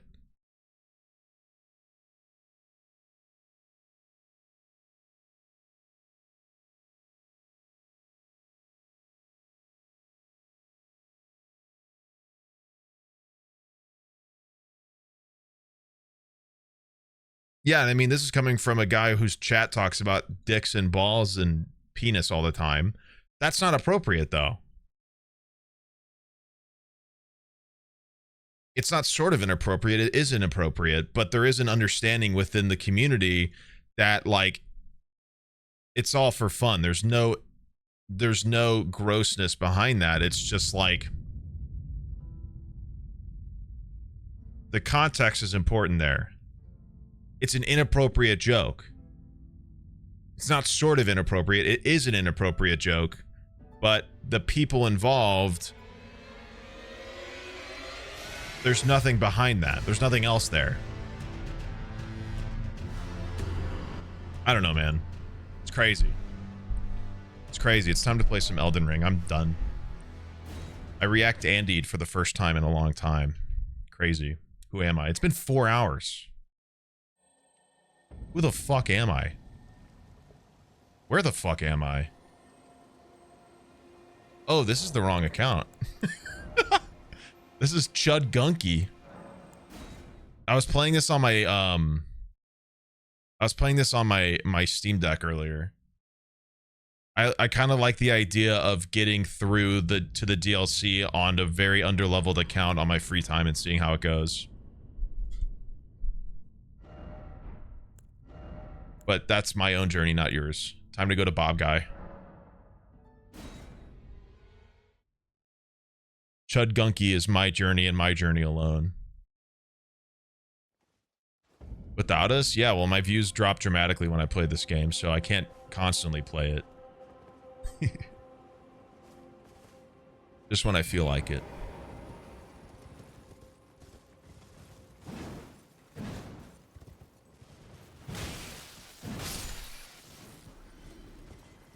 And I very much feel like it. It does? I don't know. I just figured, I mean, every time this game gets played, it's a very exciting time I've had something going and very on with saturated. my heart for a long time. OFC doctors fight me every step of the way because I'm apparently too young to have heart problems. Well, so I that's want to just cut not my realistic. caffeine intake so they stop blaming it on Dr. Pepper. Would Madrinas be a good alternative since I still need something to stay awake? Side note, I never drink coffee. 2 notes. There's a lot of caffeine in it. But it's basically 2 or 3 cups of coffee. So depending on the amount of soda / Dr. Pepper from what you're referencing, you intake a day, that could be less, but it is a lot. You could also take less. You could do like half a scoop. It has a lot of caffeine. That's essentially what you should know. So I can't recommend it for a lesser caffeine scenario. It does have a lot of caffeine. You could use like half a scoop and drink it in a smaller cup so it's just as flavorful, but and also a lot of the coffee that it uses, especially with the fuelers, is green coffee, which is coffee beans pre-roasted. I should just use the other weapon really quick. Which are flavorless, and that's how they get all the various flavors in them. So some of the stuff you would order, if you do order, wouldn't even taste or feel like you're drinking coffee, because once again, the coffee is green coffee, which is coffee before it goes through a roaster, which causes it to have no distinguishable flavor of a roast, which is the coffee taste that people know. So, I mean, I guess it's your decision, but I would once again say that there's like 90 milligrams of caffeine in a lot of them, which is about 2 or 3 cups of coffee. So, I mean, like, I personally lately have been drinking 1 in the morning, and that's it. I haven't had to have any other caffeine throughout the day. It's done enough for me most of the days. I had a dirty chai at lunch today, but that's because we went out to eat. But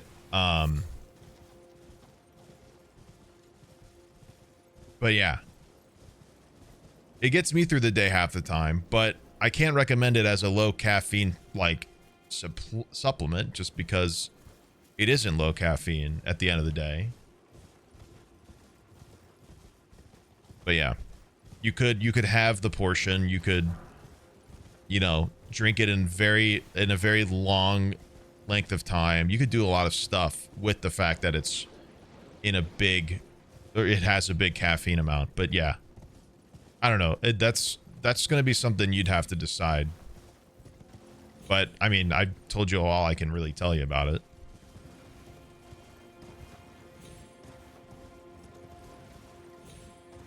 I don't know where to... What the fuck? Bro dead? Did I do that?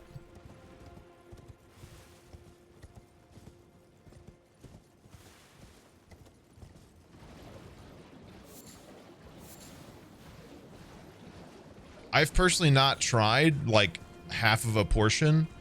I know people have shit, this is a whole way up. Fuck. I know people have combined it with other stuff, so you could like, there's people, and I guess if you did like lemonade like some people have, you're adding sugar, but depending on the lemonade, I guess there's so many scenarios you could do. There's people who have put it in other liquids besides just water. Oh, there's a lot of blood here. Should I be... I'm worried. It's gonna be one of those spinny bitches, isn't it? Festive grease. It's one of these... What's with all the blood? Surely it's not people just jumping. There's no way. Is it really? It's just people trying to jump down? It is.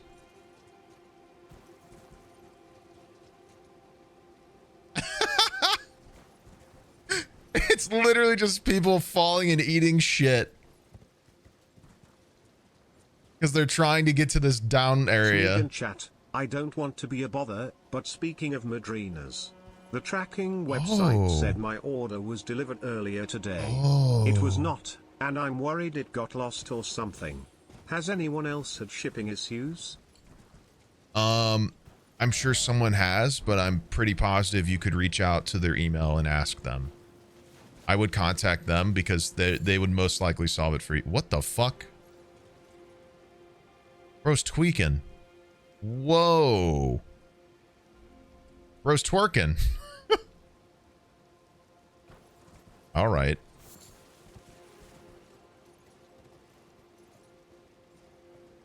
Do I want to try to get down there? I'm too curious now. What's going on down there? What is this?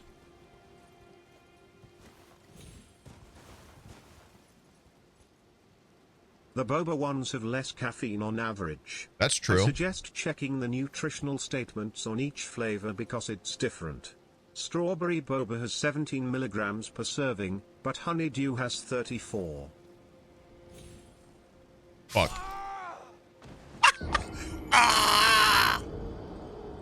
There's no way you can get down there. I'm not even going to try anymore. It was worth one shot.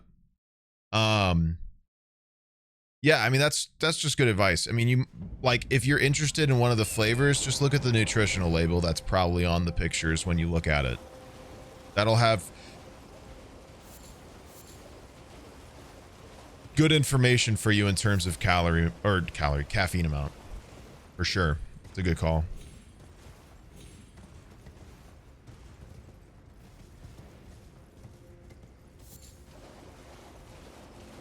I think this was the way I was. You're?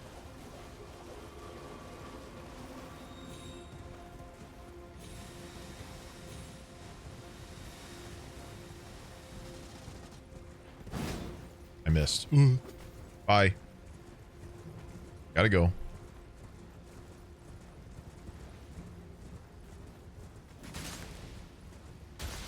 Oh yeah, mods, where's my death count?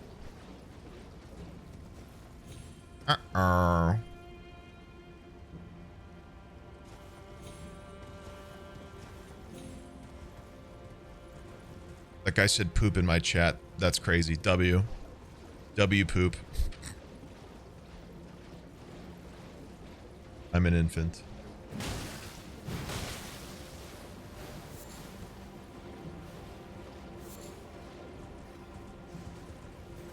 That's probably a dead end. That's leading seemingly to the castle. I'm gonna go left. Poop chain.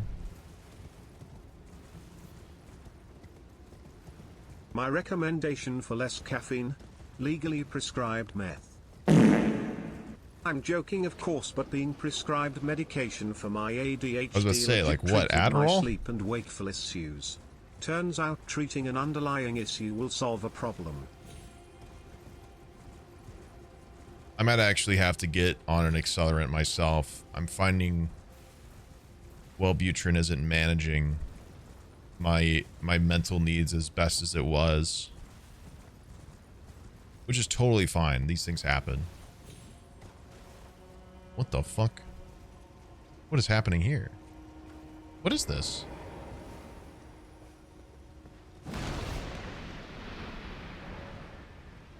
Somewhere, I thought that said a shit spring, bro. What the fuck?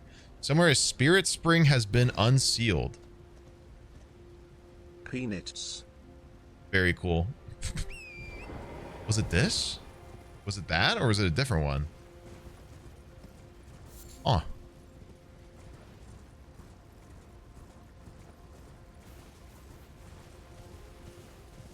New name for me just dropped. Shit spring.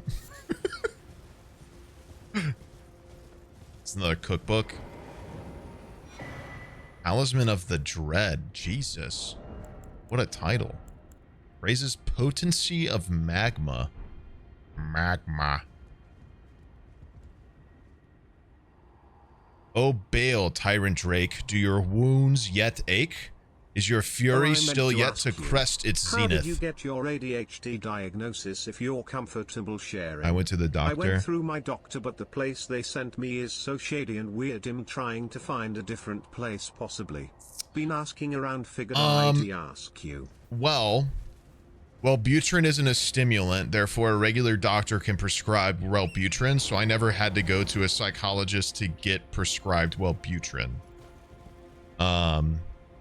Because Wellbutrin / bupropion, that isn't a stimulant, so it's not a controlled drug like Ritalin or Adderall is, stuff like that.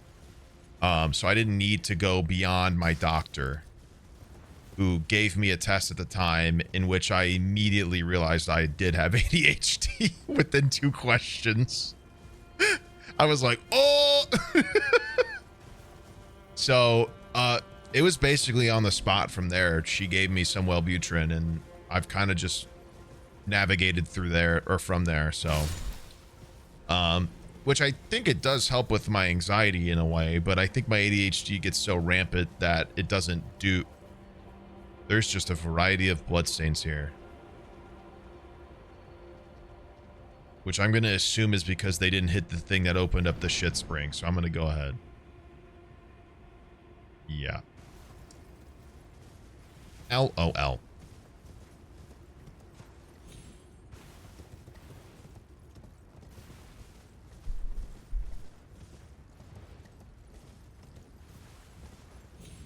You knew I had ADHD before you even knew my name? What the fuck are you talking about? What do you mean, Tristan? I beg your pardon. Skidoo at Altus.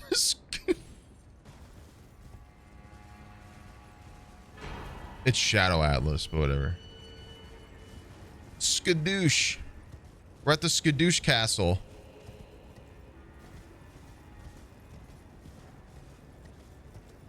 Play Roblox. Shut up!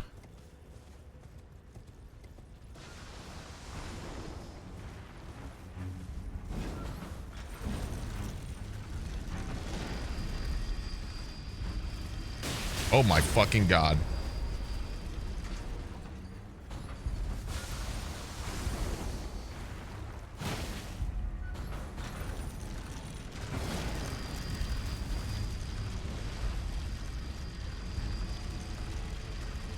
What the... All right, Sonic, relax. Up, here we go again.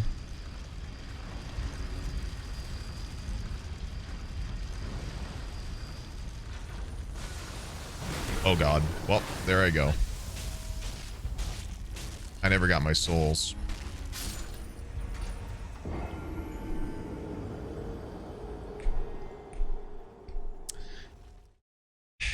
ADHD strikes again. 169! Whoa! When I was taking an ADHD questionnaire for my psychologist, she looked at the first 3 answers I wrote down and told me I had it. Yeah. Then she continued to look at everything else. Like apparently I'm so ADHD that she didn't even need the whole questionnaire. Yeah, well, there's 2 main points of ADHD. It's hyperactivity or inattentiveness. So that you're either so ramped up on your brain's neurons firing that you can't pay attention to anything, or your brain has so many thoughts that you have a hard time keeping track of everything. And both kind of bleed into the same category, but those are 2 of the big predominant behaviors. So, what the fuck was all that? I deal with inattentiveness a lot.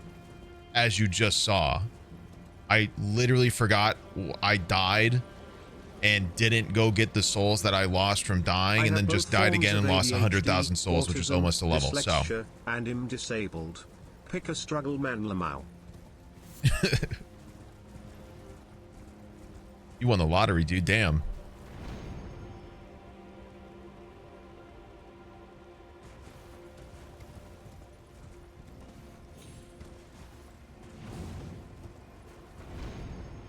One? It's all about perspective, man. Oh, cool. I missed the grace that was right on top of here because I fell further down. Dork. Dork behavior, no doubt. All right, let's check out what the skadoosh is about.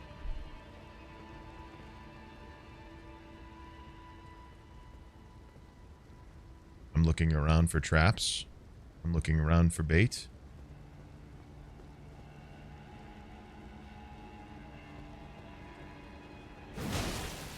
When I was doing my mental health testing, I told the psychologist that I had to be in a friendship club in elementary school so I could learn how to make friends. She said that was probably the most autistic answer she could have gotten. Wait, why is there a grace right fucking there? There's... What? There's one around this corner. Why is there one there? Huh?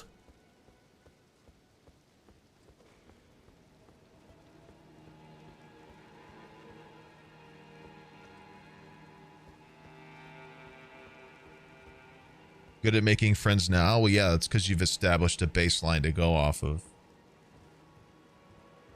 I know what you are.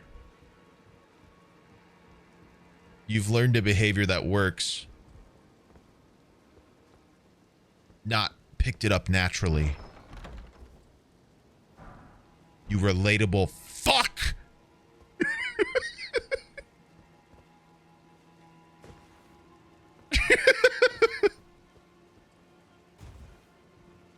Sorry, I don't know why I'm full of sass all of a sudden.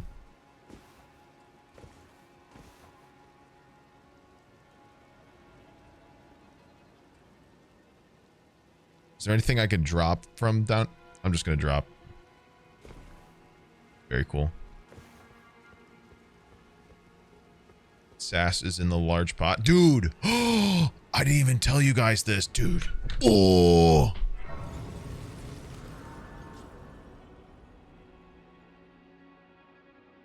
I had a tweet show up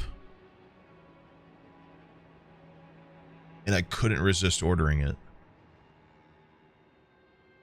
Shit, I don't know where. I could probably go to my email.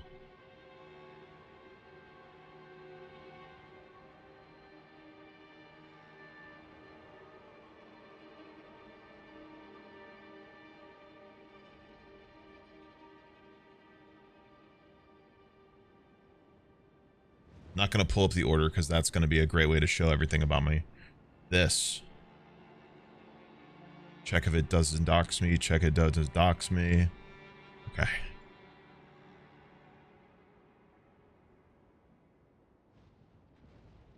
Insta-copped.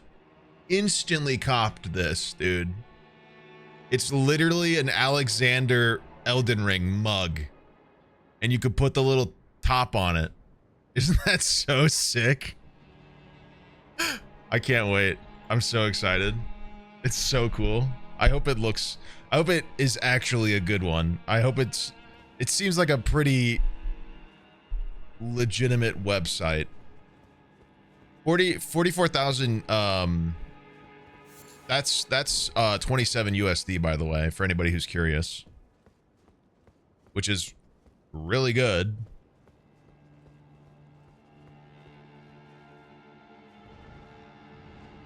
What am I hearing?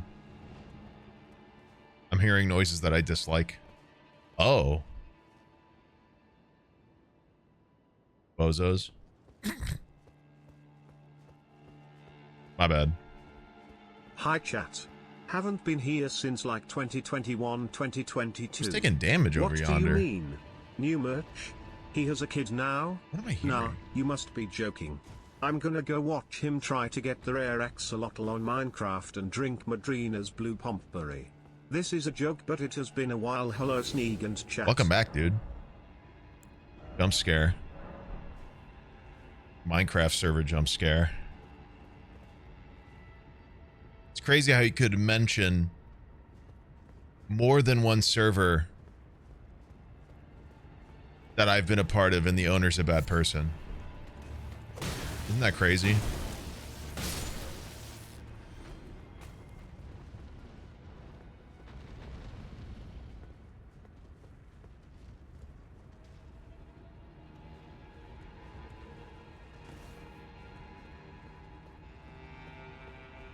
Some people are really good at seeming good. I got tested for ADHD Until they aren't. and was told while I most likely have it, he couldn't give me an official diagnosis because my depression is too severe. Smile. Damn. Okay, you know what? I kind of figured this guy might drop on me. That's a miss? Oh! Oh!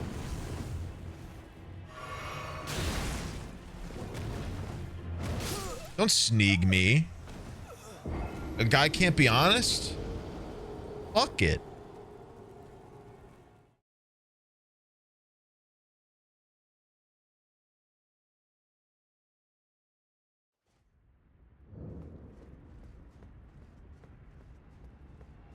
I don't want coping ass fans anyway, dude. If you're gonna justify anything that creepy or that fucked up, I don't want you around.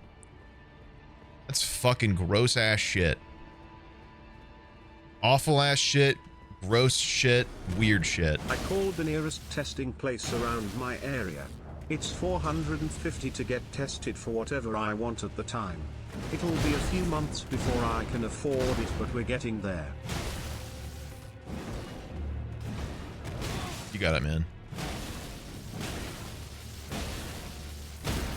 Life is too short to stick with shitty people around.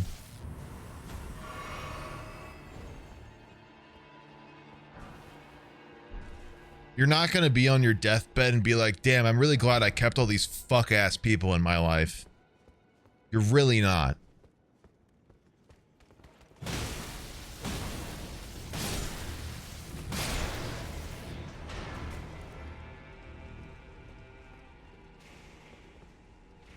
I'm definitely entering this the wrong way again.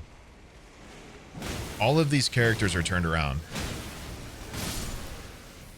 All of these characters are turned around again. One of the tests I got done for ADHD was pressing the spacebar on a computer when every letter appeared but not press X when it showed up. Browski, I pressed X so many times. Huh. I only had not a flyer, but like a questionnaire to fill out. Question number 2 was literally, does it feel like your body is constantly on an engine that won't turn off? And I was like, uh-oh.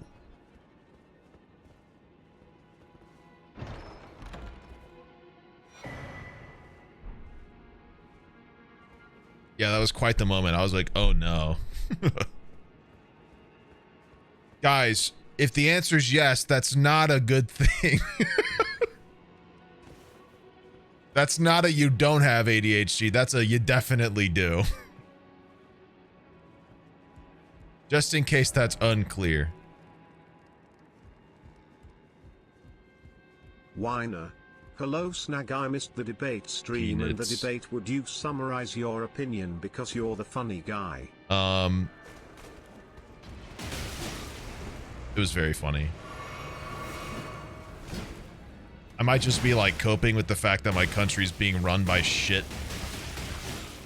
But it was very funny. And I mean, like, me being mad about it's really not going to change it. So I'll just take it for what it was, which is a very comedic night for me.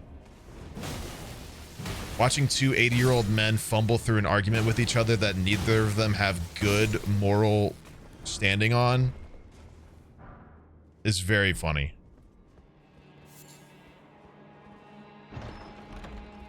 Somebody the other night, or last night, I guess that was, said that it's like watching two uncles at a Thanksgiving argue. Oh yeah. Speaking of, went out to eat with my family tonight. My Meemaw is in love with Trump. Girlie defending him till her dying breath. Ugh. I just think the funniest part about that is people who defend Trump vehemently, like, think everybody's defending Biden. Fuck it, dude. Like, For some reason, the Democratic Party likes Biden's chances. I don't know, outside of old people and politicians, who actually believes that.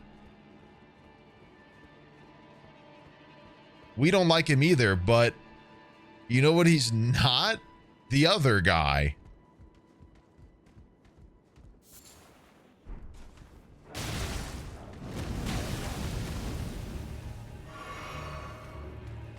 I can say that having ADHD is so hard in general day-to-day things.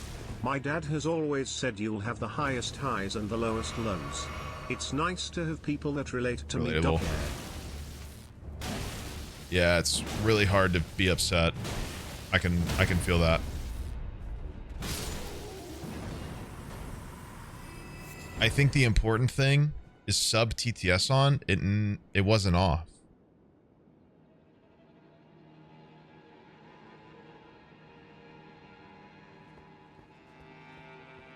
Only the channel redemption TTS got disabled by a mod, so it didn't play during the react, but I never turned off the sub one.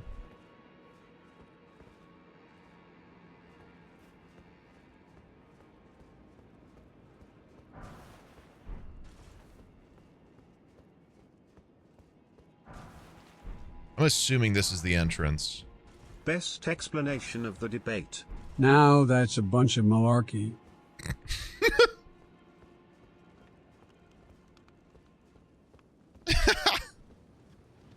Do I know Union? Yeah, I bet he had some shit Let's Play channel for like 3 months and then got too busy. Sounds like the type of guy. No, I don't know him.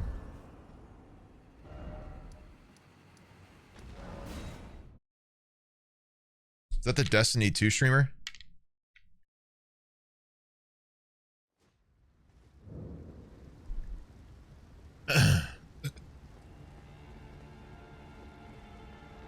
Let's break.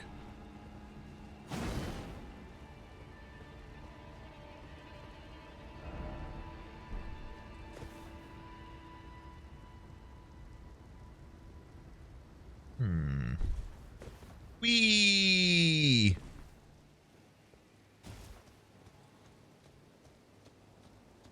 Way down we go. Oh, oh, oh, oh. Hello, Iron Maiden. Slightly off topic, but I think I work with someone who used to groom Lucy. She recently moved to my area from St. Louis and was talking about her old clients and shared a picture with me of a dog who shared the name and looked just like her. Small world.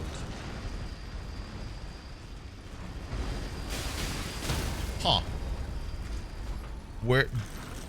Can I get up? Holy shit. Can you, Did they say where they worked?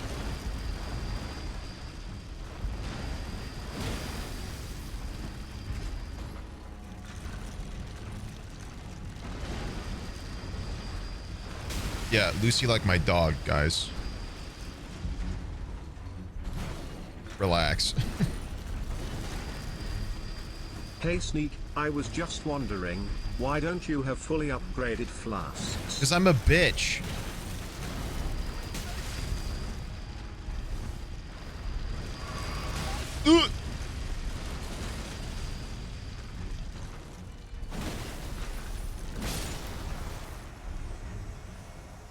Your answer, first of all, Lucy did get groomed at a PetSmart at a time, so that is crazy. What a small world that is. That is absolutely nuts. I guess you could say, you can tell them that you that's actually really funny. Lucy loved that place. If it was the person who, there was a person who quit that Lucy loved going to at that PetSmart, and she was like visibly sad when it was a different person. Now I doubt that's on the person who is the replacement, but maybe that person moved and that's that person you're talking about, but whatever. Anyway, the reason I don't have upgraded flasks is because my main account that I played when this game came out, I accidentally went to New Game Plus when we originally beat it, not really realizing that I should not. And rather than going through New Game Plus trying to get here, I used this account, which is a account I used during a Twitch Rivals for Elden Ring, in which I was helped by an Elden Ring pro to speedrun the game for the competition. So this account is sturdy, not in totality good, but better than a fresh account that I tried to do, but realized it was probably better to do something sort of good, etc. So I guess I could go and get the 3 remaining upgrades. Isn't it a +10 that the Crimson Tears go to? I could seek those out. Might actually be in my best interest now that I think about it. You're such a bastard for bringing that up, because now I feel obligated to do it. What the fuck is happening?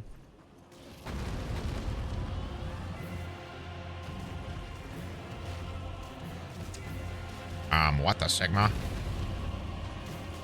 What the Sigma? What the Sigma? What the Sigma?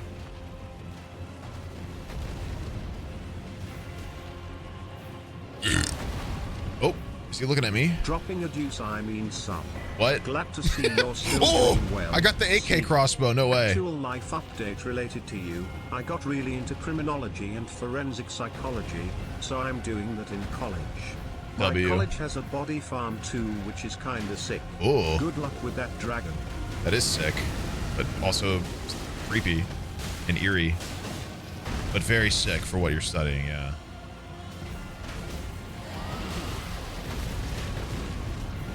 I'm just gonna... Are you aiming at me? You bitch. You got a full-ass dragon over here attacking your bros, and you're shooting at me? Fuck you, guy. Ignore that I missed.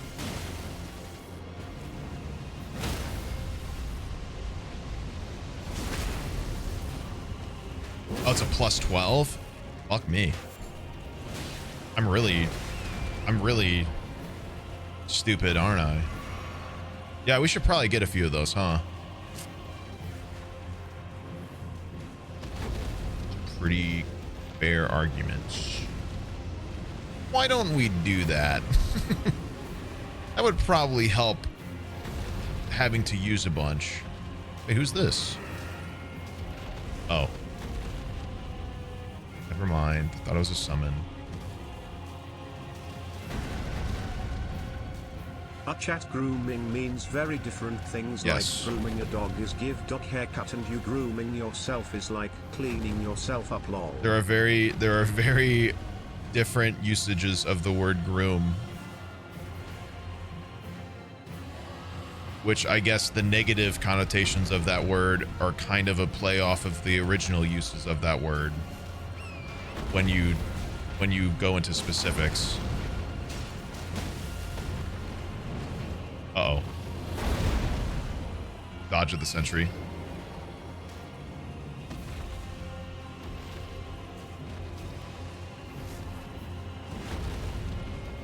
Can you guys do more damage? I'm getting impatient and I want to be involved, but I'm gonna certainly die if I get near everybody's target. Oh my god. Unrelated good news. I finally got around to doing the driver's test, and now I have a learner's permit. Nice. Yippee. Fart sound effect. That's a big step, dude. Congrats. Is he looking at me? I love how you can just bumblefuck your way into basically an MMA raid party as they all get fucking destroyed by the raid boss Kek. Yeah, very cool. Don't forget earlier in the DLC when we climbed up the dragon mountain and found 2 dragons beefing. That's so fucking cool. Just as cool of a moment. So cool. I don't even think that's in the original game at any point. I mean, there's been like fights. Oh. I fucked up. I gotta use the bathroom 1 sec.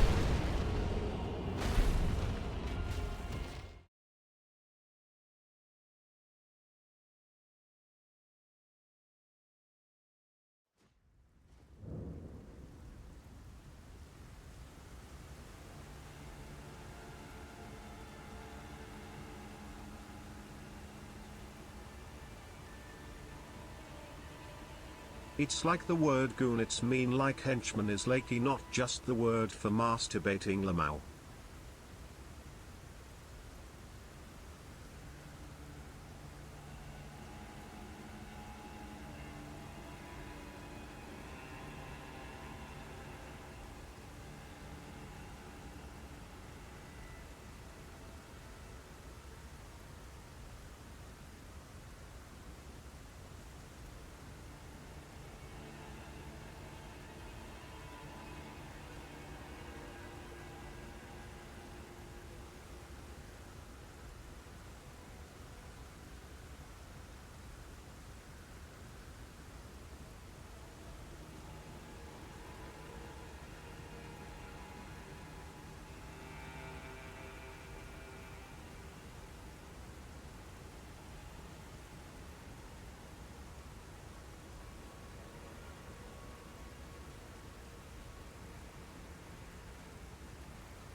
That's piss.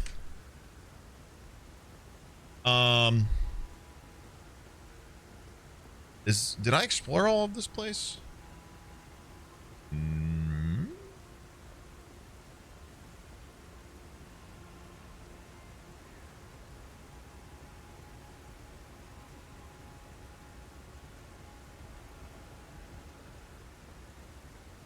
I went up here. Yeah, I got that chest. I don't think there's much to this place.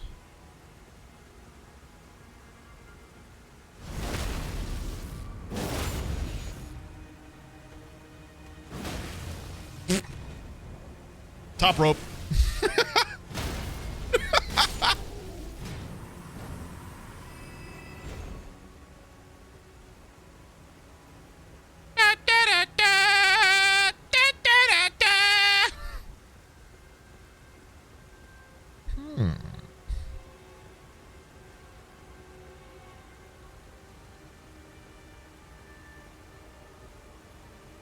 I'm gonna forget about my souls again. Nuh-uh. I just don't care about them. Oh! Oh, shit. Uh-oh. Dude, I just realized you're wielding the fucking bonkers. That's sick. I've started a problem.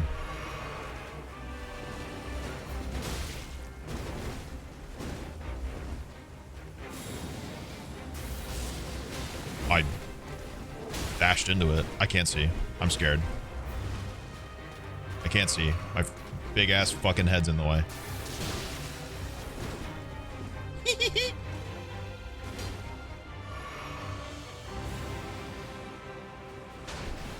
I'm going inside. Top rope!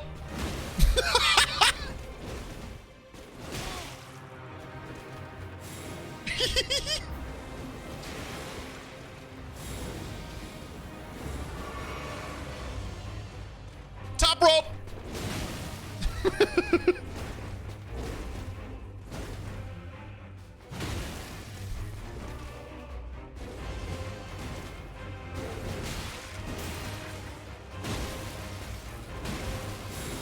Oh god.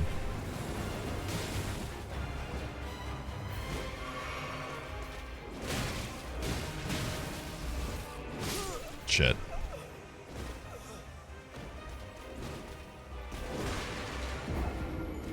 Oops. Rip souls.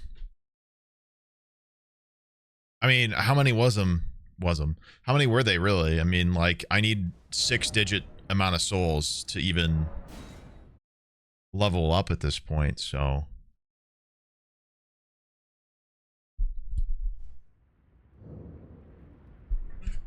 Don't make fun of me, I'll piss. Can we go kill him? Yeah. That's what I was trying to do.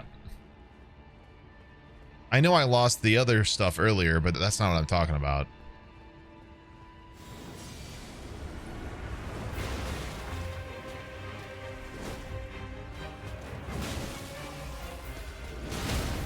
Swing, bada, bada.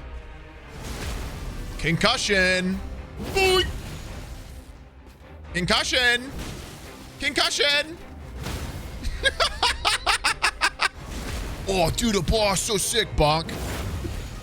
Bonk. And oh. Chill. Hold on. I need my stamina. And oh.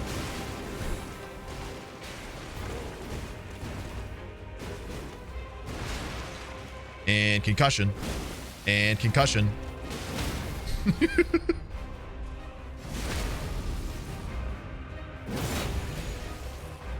And concussion. Uh-oh. Unavoidable spin job. And concussion. All I can think about is the sound of the metal hitting his hammer and sounding like a gong.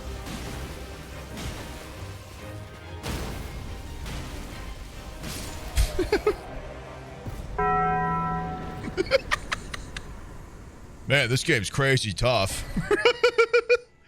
Crucible wings. Whoa. I can fly around and shit.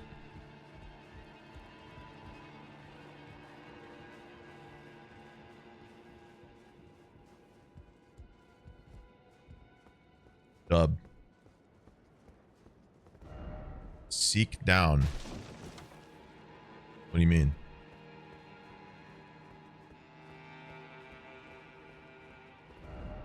Visions of dung? Uh-oh. It's gonna be a fucking gravewort, isn't it? Nobody likes these things. Please be a Skadutri fragment. It's not gonna be. They aren't in these.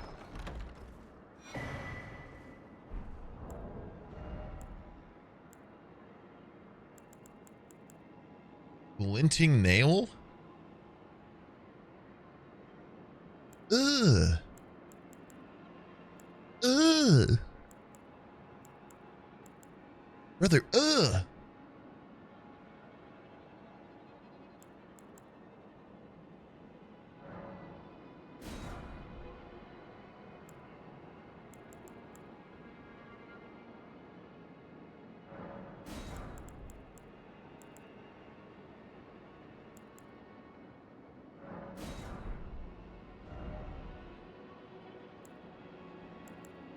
I'm just making pot.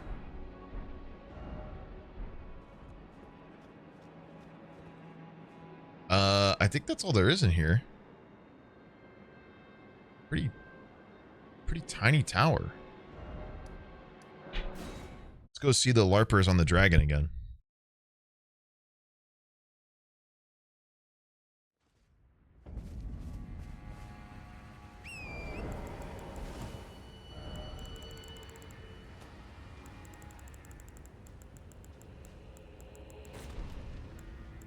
I've got ideas.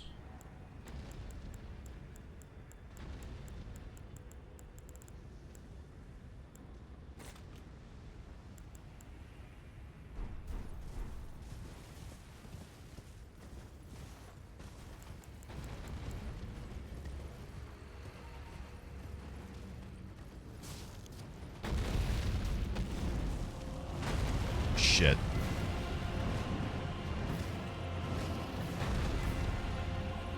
Oh, terrible start. And terrible start. Missed both of my pots. Sad day. Hey guys. Can I help? Is that a no? Aw, dang it. Aw, dang it.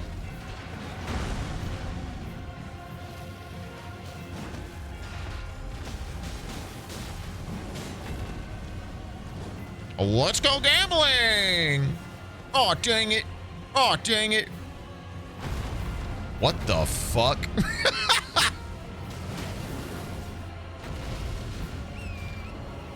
Uh-oh. What? What the fuck happened there?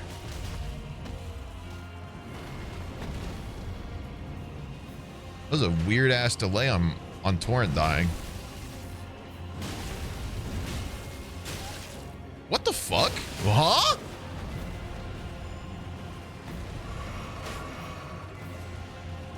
Who is hurting me? Bitch. Bitch.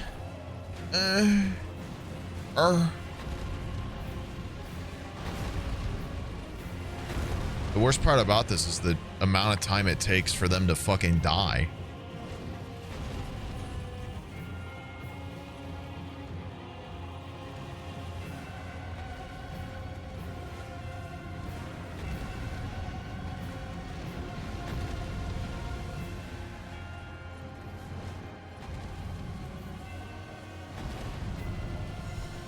Try ranged battle.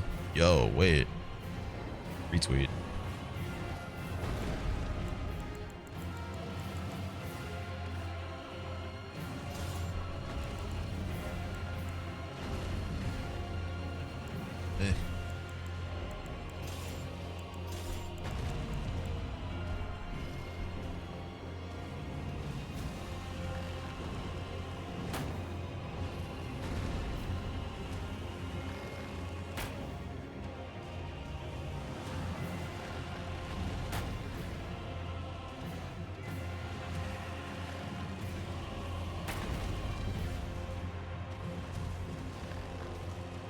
I mean, I'm not going to be able to do much in the meantime.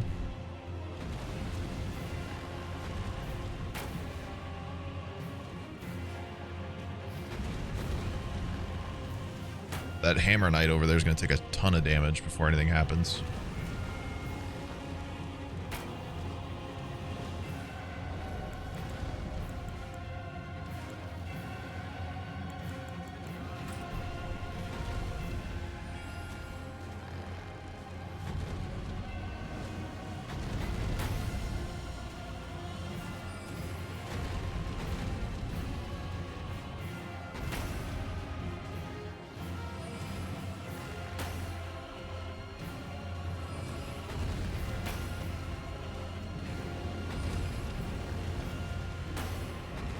This sure is exciting.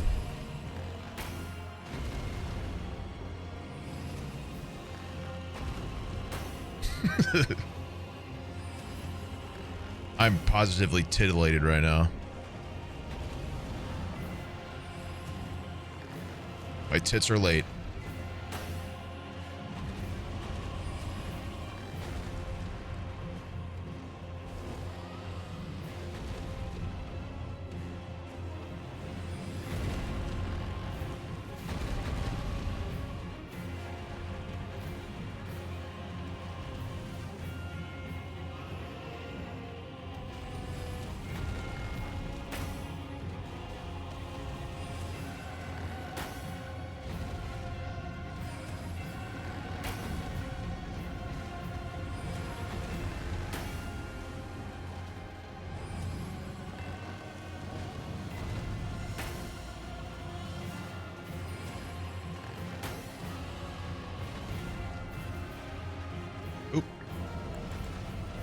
Those are done.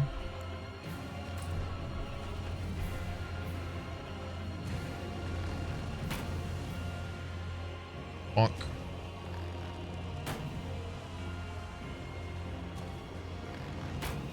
This doesn't do a whole lot of damage, but it's damage.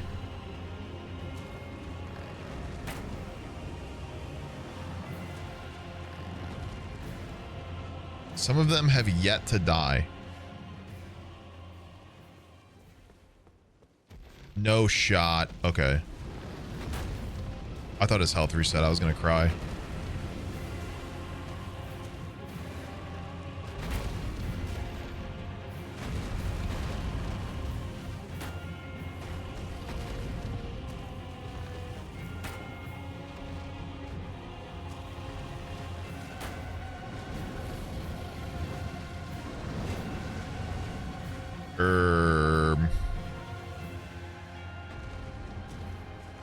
Hey Trick, I've started my own custom D&D campaign and I need more NPCs and side quest characters. What little freaks would you suggest? Name somebody Bonk Grinkle.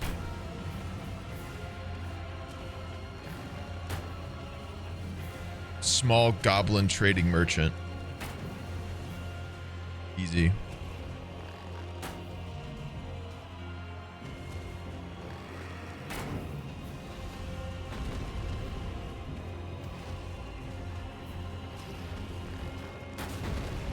Oops.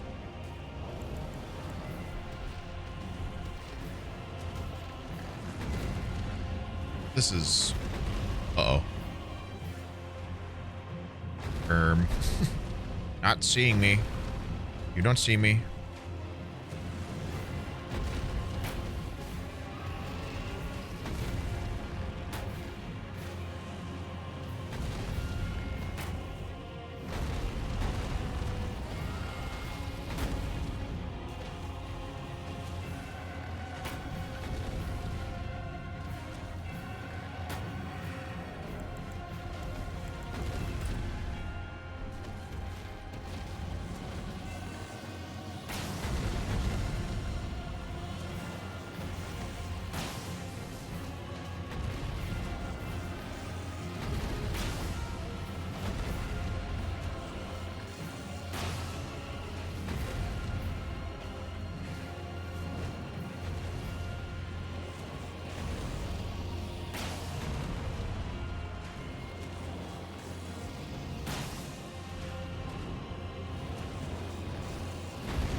Why am I using a bow? Because there's a ton of other enemies down there fighting them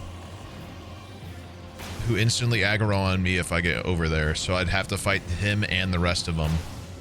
And I'd rather them just take away damage for me. What the... What is happening?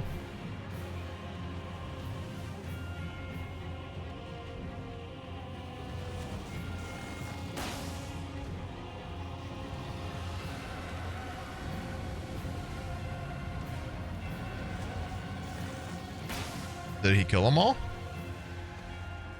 Oh, he might have killed all of them. He definitely did, huh? Well, my turn. What?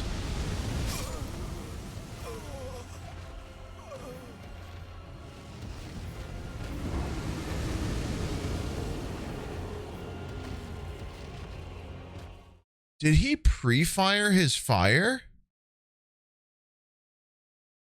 He literally shot in advance where I was. Or going. That is not how they're supposed to work. That is not how dragons in this game have operated this entire time. There's no way they're just like, yeah, this guy has aim prediction. No, they don't. The other Ghost Flame Dragon did not do that. There's no fucking shot.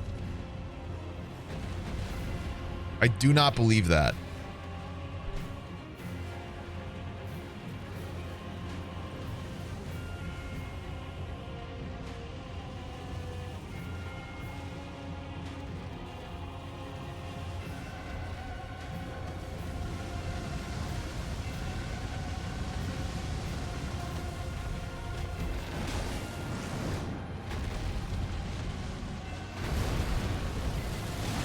I'm getting involved. Fuck it.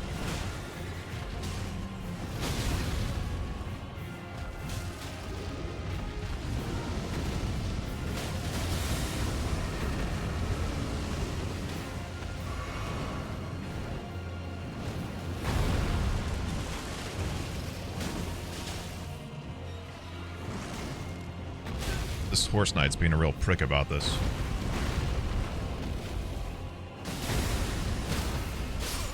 Oh, shit. I got hit by the holy smack and the flame. And I didn't get my souls. What the fuck is my problem tonight? What is my problem? Guys, I need, like, chat reminders to get souls. I've apparently just forgotten a part of a core mechanic of the game for fucking whatever reason.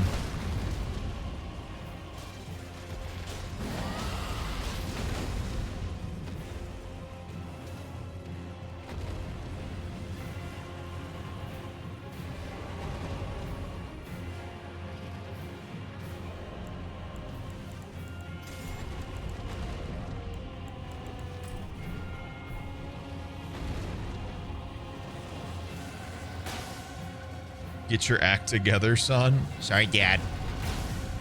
My bad. My bad, Dad.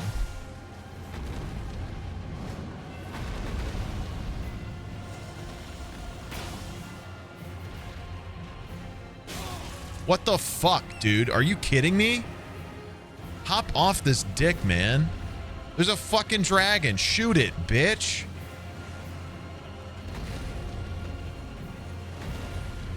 God damn. What? You fucking bitch. You big smelly wet fart. Are you kidding me? There's a fucking dragon. Shoot it.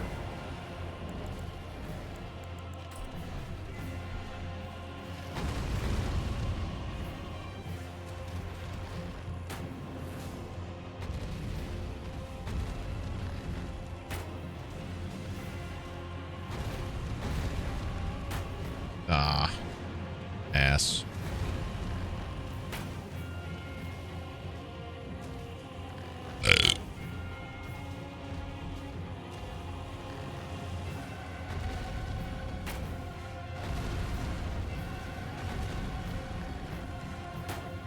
No, this is a different one. Same kind of dragon, different area.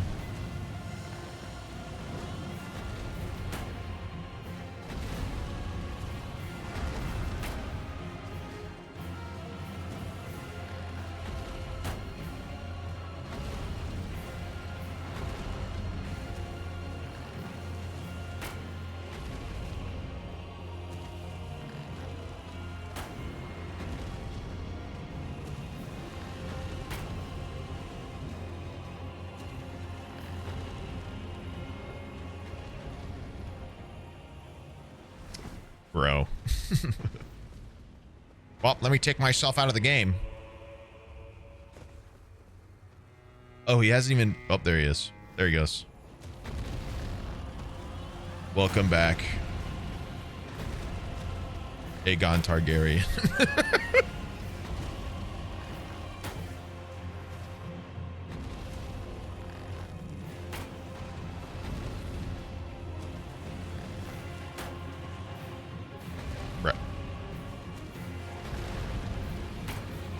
Bruh, can you stop?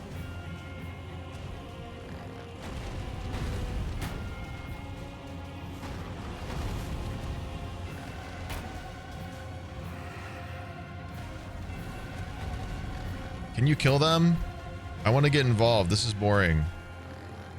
I'm understimulated. Oh. What the fuck? My God.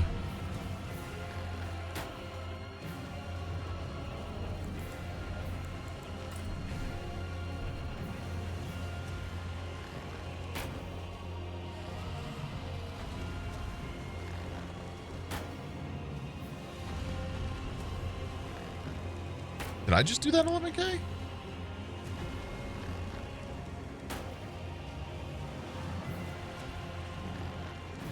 Or 1100, I mean.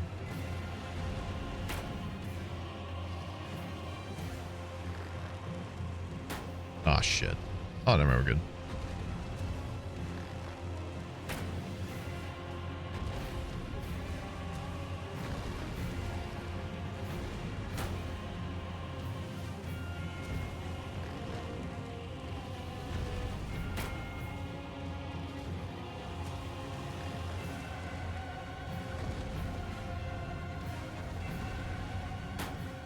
That's gonna miss. Oh. Oh. Oh. Oh. Oh. Welcome back. We're so back.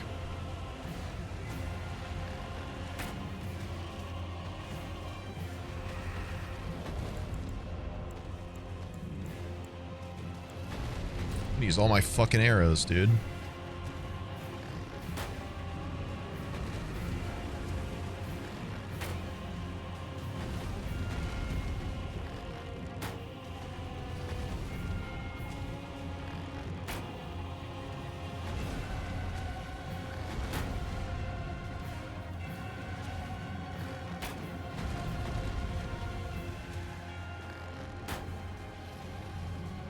All this effort just to die in one hit again.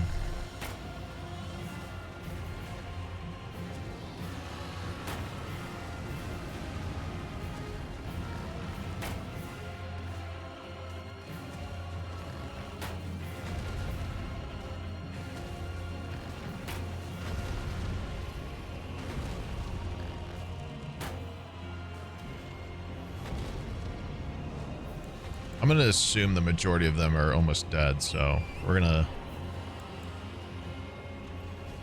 just gonna head down. Oh, I need to change my physic. I forgot about putting the unlimited stamina on my physic. Okay, there seems to be 2 more, and this fucker. I'm killing you. You are not gonna be killed by him, and you're gonna be nothing but a dickhead to me. So fuck you. Don't do it. You are an absolute gargantuan fuck. You're a little skid mark. Stop it. You're a little poo-poo stain on underwear. Get away.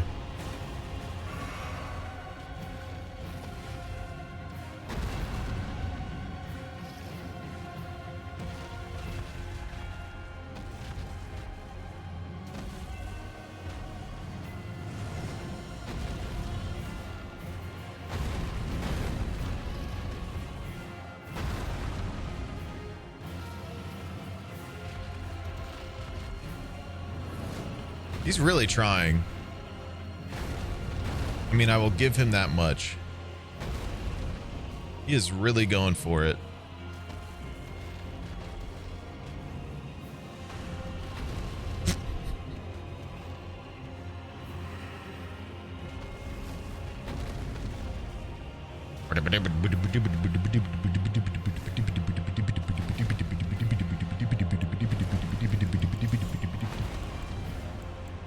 Fine, I'll shoot a few more.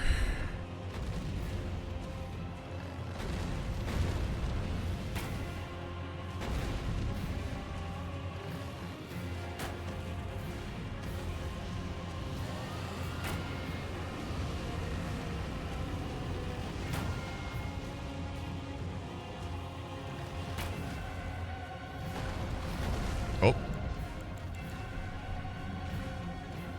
that it for our hero? Nope. There it is. No, he's still alive? And there he goes. I missed.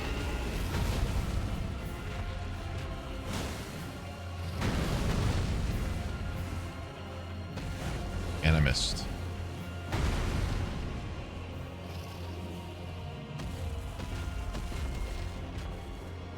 Bad time for me to get a phone call, but I am.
Okay.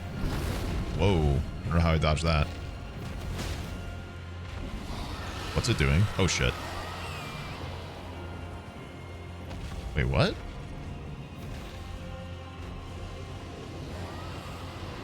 I gotta help Hannah with something, but I can finish what I'm doing really quick first.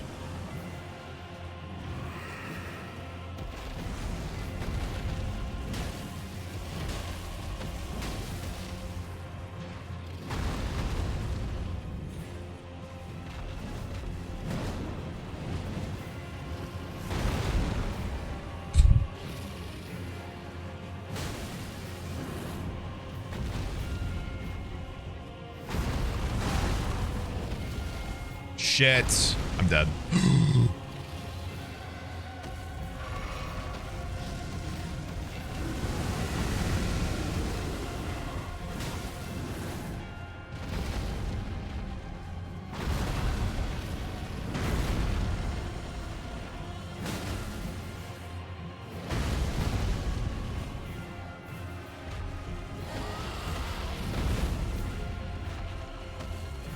Shit.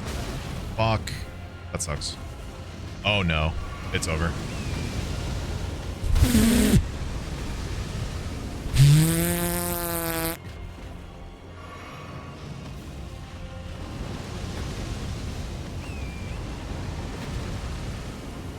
That is very lucky. Ow. I'm dead. Alright, I've got no more chances. No more close calls here.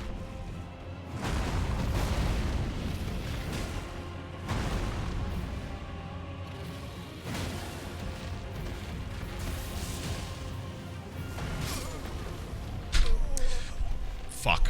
Alright, I'll be right back.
Oh, I'm stupid, dude.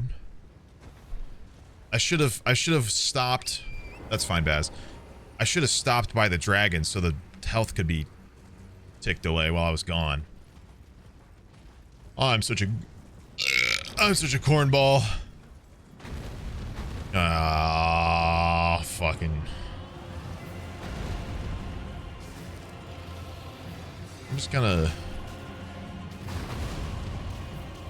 explore around. That health bar's not gonna go away while I'm not near him, though. That's the problem.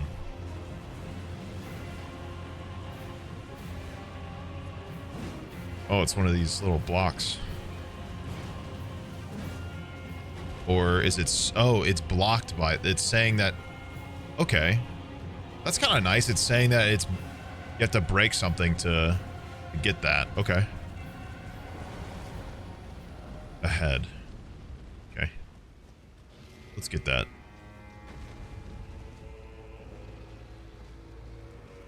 Leg itched.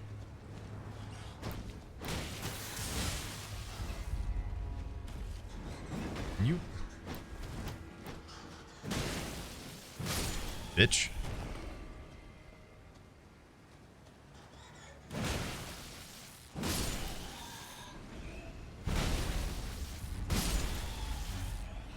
Whoa.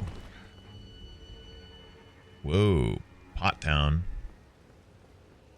Town of Depot. Home Depot. Are you just gonna... You're just gonna look at me?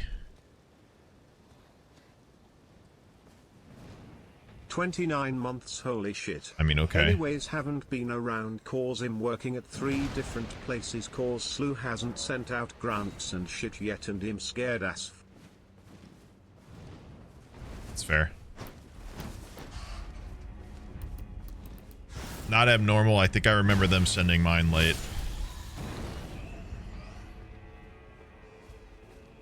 Oh my god. Oh, Juicy. Juicy, thanks for the raid. What the fuck is happening here? I'm playing Elden Ring. I'm the best at this game. DLC? Yeah?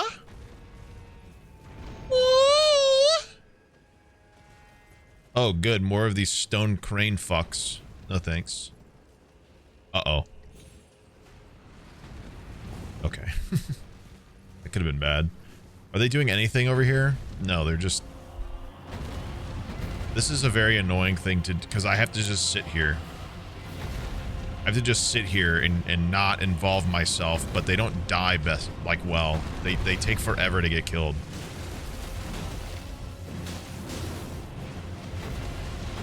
Uh-oh.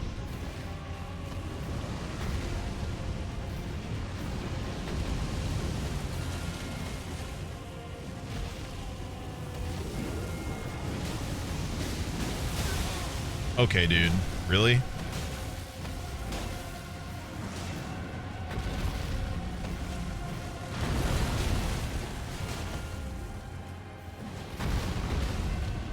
What? I'm fucking dead. Oh my god, I'm not. That was crazy.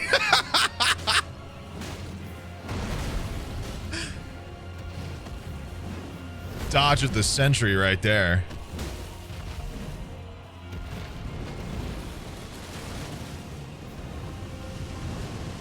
What the fuck?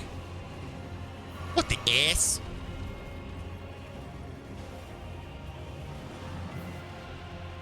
This guy's really coming over here. There's a whole... Oh. Yeah, go over there, bud. There's a dragon. There's a dragon.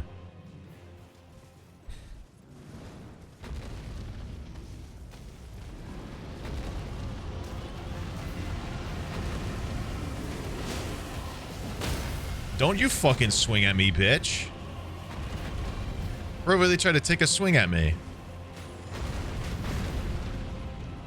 This is what blows my mind. They're having a whole ass fight over here, and the second I show up, they're like, let's kick his ass. What were we doing? Fuck this guy. Lowly tarnished.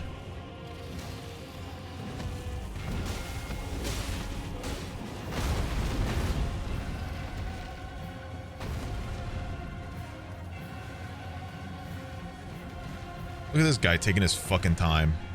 He's not even moving. That guy's not even helping. He's like, I'm on my break. Whatever. See that little dodge? I'm crazy. Very intentional, by the way. I'm awesome.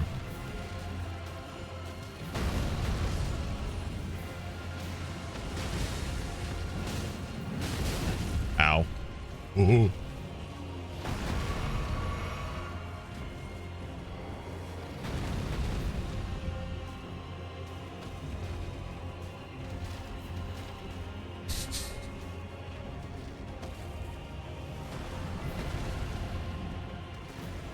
Intense.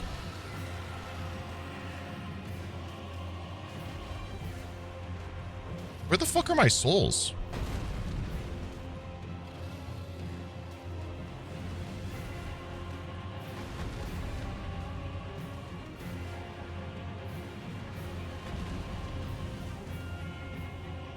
Oh, they're right.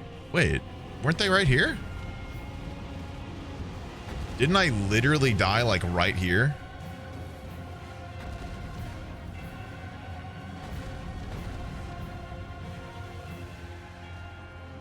I forgot. Well, they don't disappear, man. They don't despawn unless you die.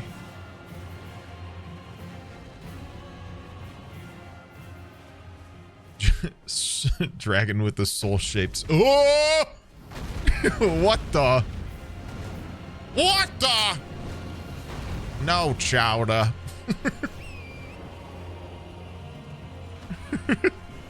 Pretty, please.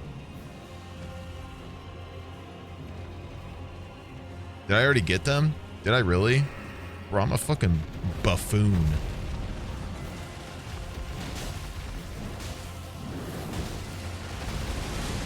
More like a gagoon. Ah!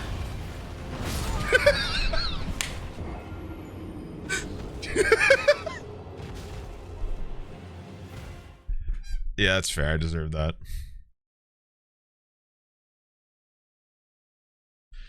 Now I gotta fucking sit here and fucking wait.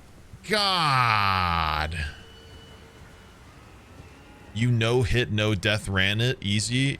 I bet you did. Where's the VOD? Oh, it's some dude's copyright claiming VOD, so it's gone. It's crazy. There's no evidence. It's just gone somehow. I don't know. It's weird. Don't bother looking. I did a different playthrough. That's the one you see. It's just a casual one. It's a different one. Totally different one, by the way. This guy on the horse is really fucking with me. You're really beefing with me right now while a dragon kills your squadron. Uh-oh.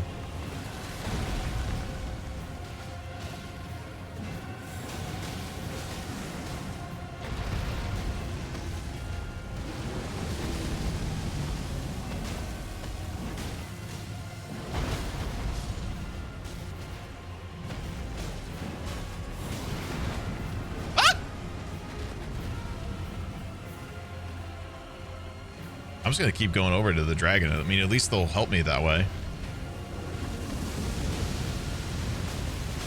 Ow. Bitch.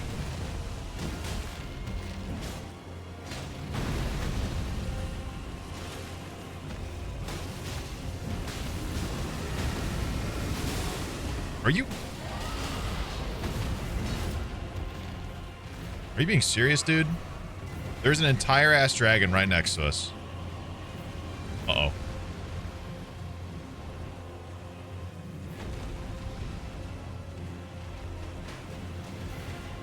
Fuck you. I'm petty.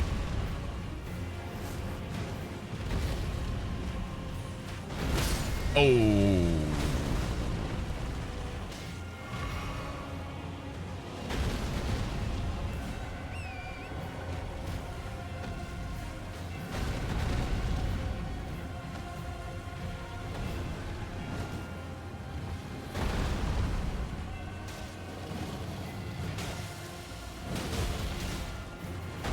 Juke.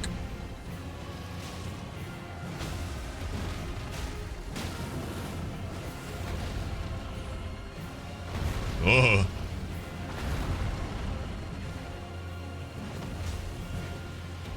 Don't look at me. I'm just a little guy. I'm not doing nothing. Ugh.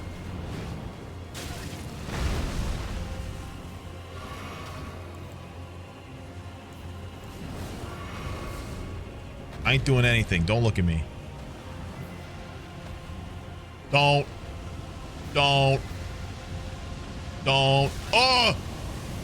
I said don't! You looking at me?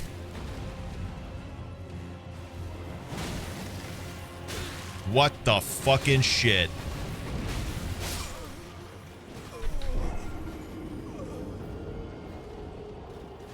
Who? Huh?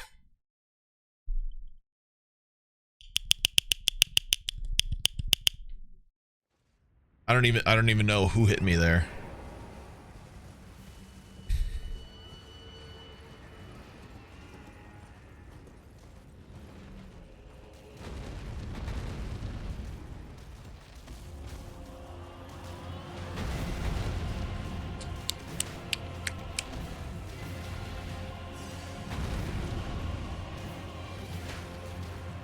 That arrow was straight into the camera. My God. Okay, they're like all crowded around him. I should really not test this for the time being. He's like actually actively beefing with all of them for once. And it's gone. And it's what? Dude.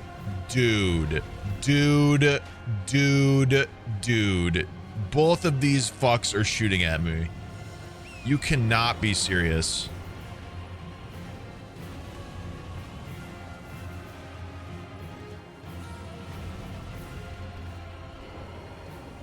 No.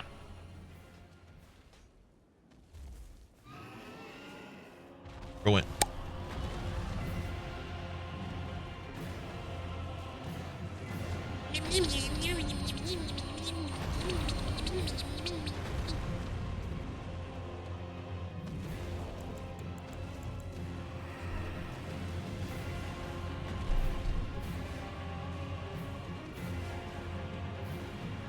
Well, this is nice. You never get to relax during a boss fight in this.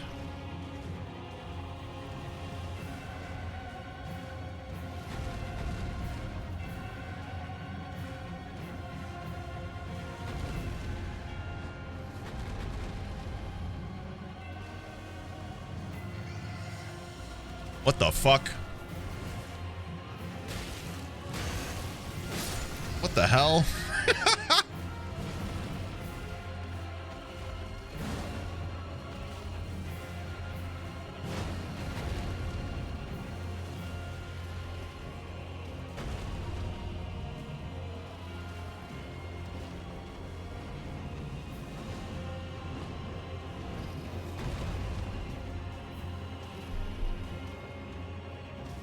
I'm edging right now. It's so relaxing.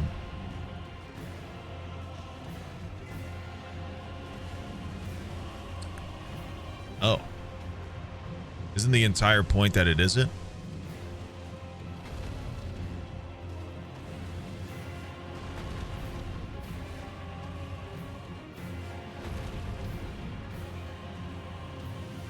This has gone long enough from now feel the wrath of my ultimate attack. Bite blast.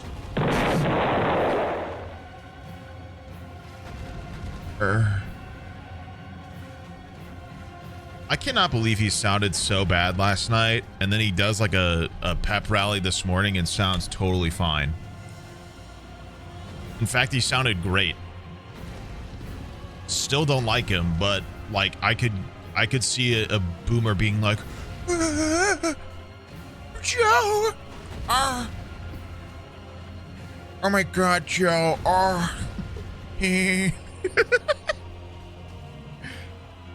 Efer, thank you for the 6. 6 more. So what? Where did Peter come in? Sounded like Joe.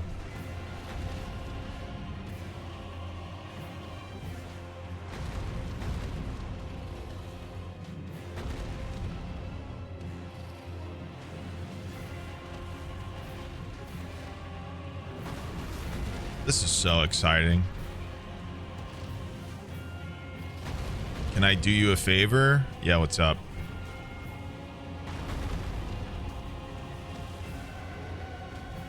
Shut up.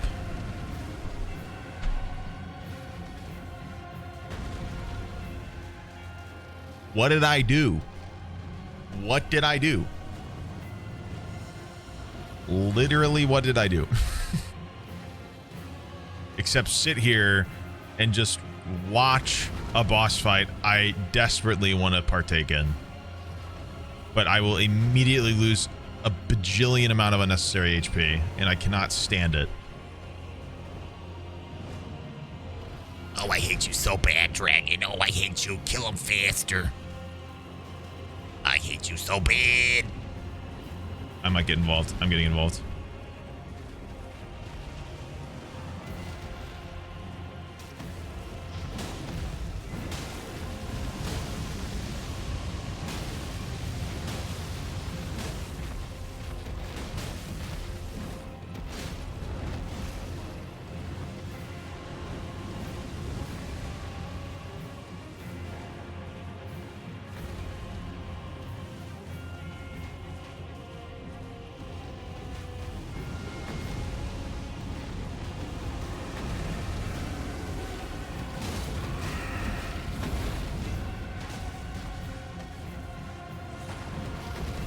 Oh my god, they're coming after me now. You're such a goof. Cornball ass enemies.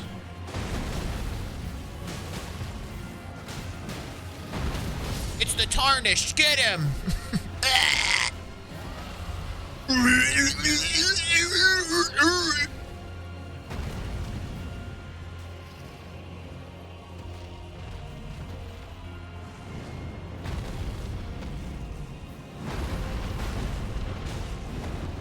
Uh-oh.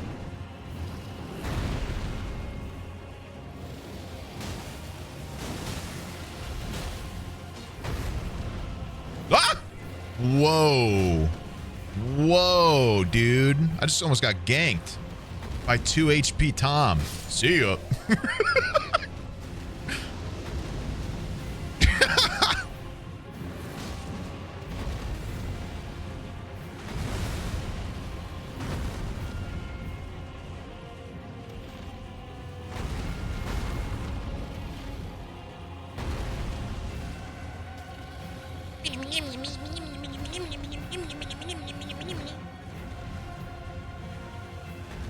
Oh.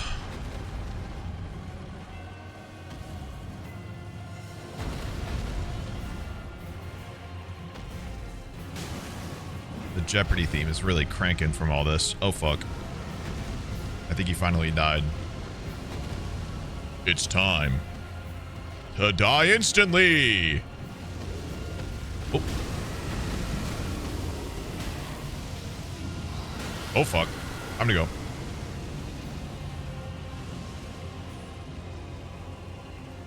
Ah, heck, bro, get he ass. Get he ass.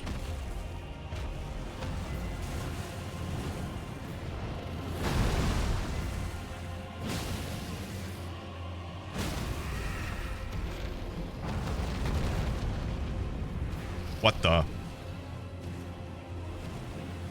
Boink. Bonk. Concussion. Boom, concussion.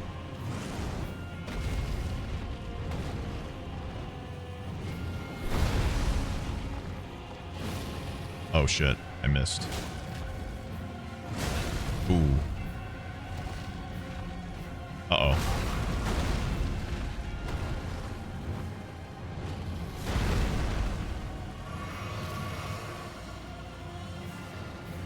I don't know what side I'm on, okay.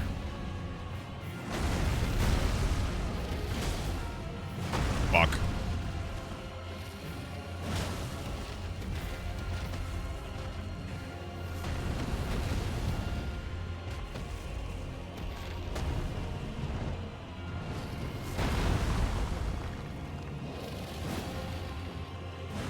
I just missed twice like a fucking goof.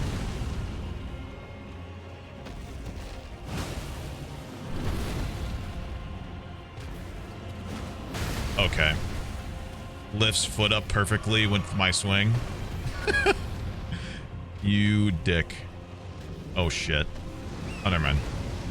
That one's fine.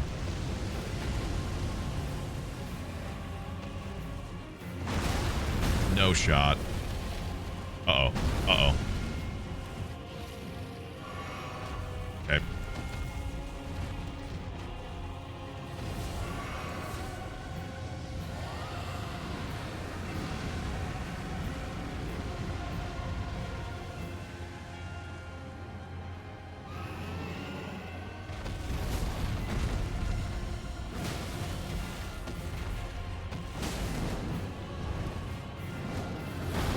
I did it early. Damn.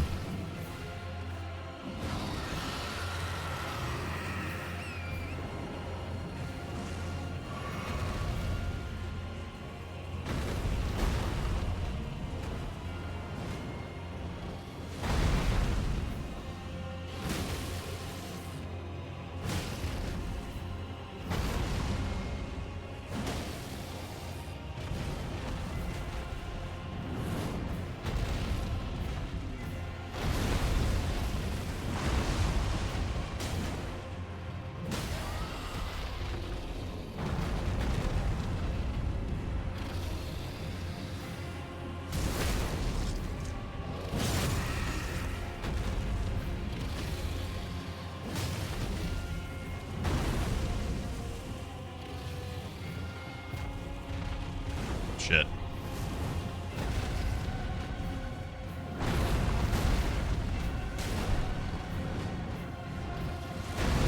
I did it early again because I couldn't see him. Oh!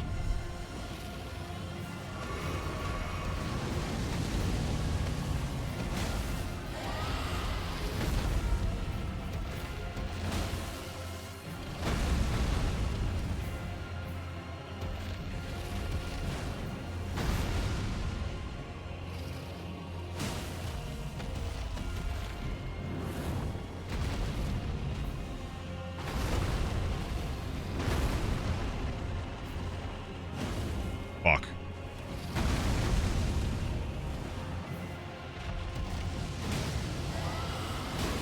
Come on. Got him. Whoop! Whoop, whoop, whoop, whoop. Enemy felled. Very cool. I will use neither of those things. But I can say I did it.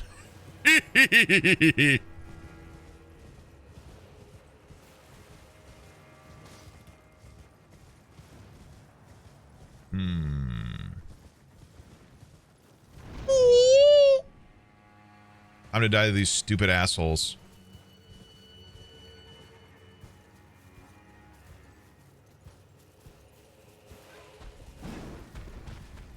Oh my god.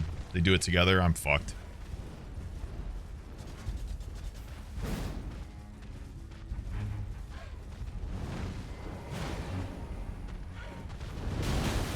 You're kidding, I missed.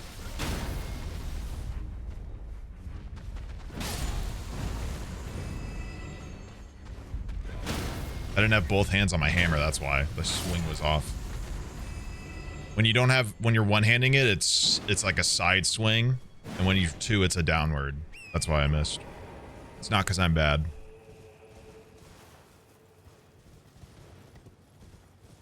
Is it, chat?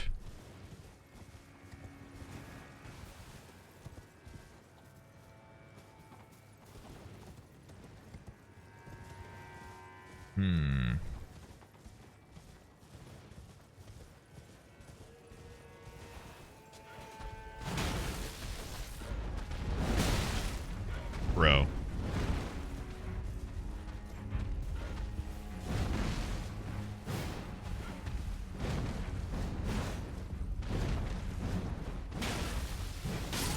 I hate you so bad. That fucking bird that I hate.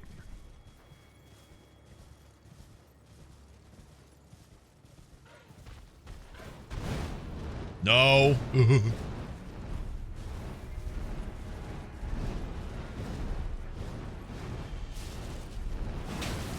Bitch.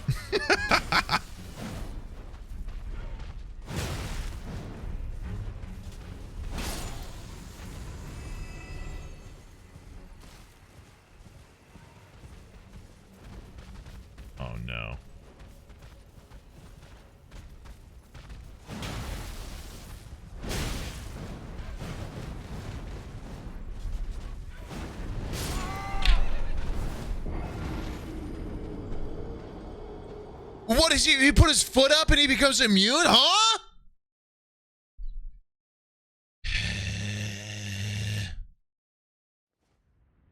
These things are fucking stupid.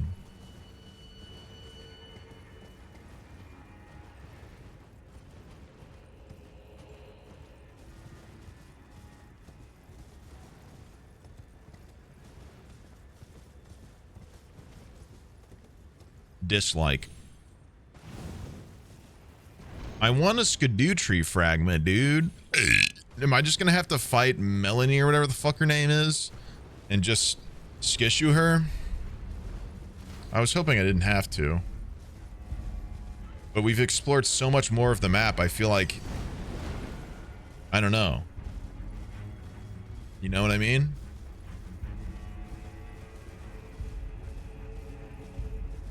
Do I want some hints because I've missed a few? I mean, yeah, sure at this point. This one? Never mind, kill yourself. I'm kidding, don't do that.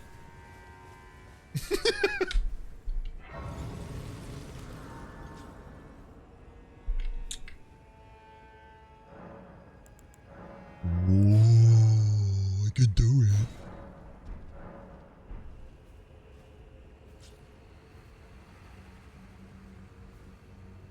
Yeah, I wonder if there's any flask upgrades I can do.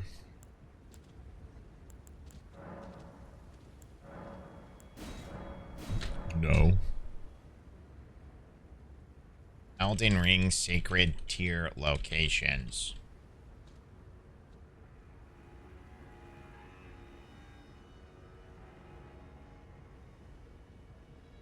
My problem is I don't know which ones I've gotten. Uh-oh.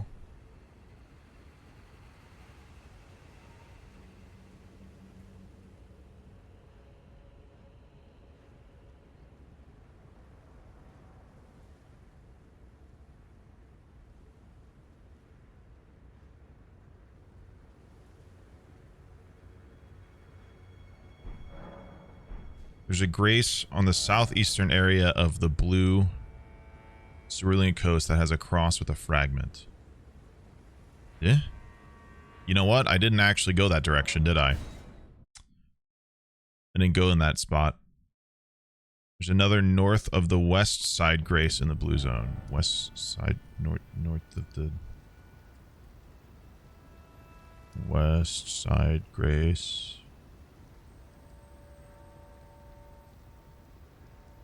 This, like that? Dude, I definitely need a different ADHD medicine. I'm like off the rocker nowadays.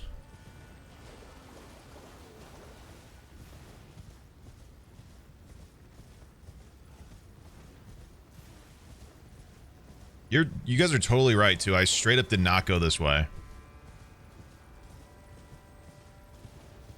I mean, like, to be honest, like, I keep, like, you walk into one spot and it expands into 4 directions. So it's been really hard for me to keep track of all of the places I need to still go.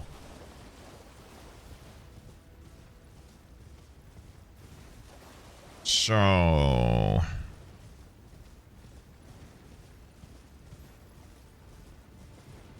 But wait, I got the map fragment. But I didn't go that way. I didn't go that way.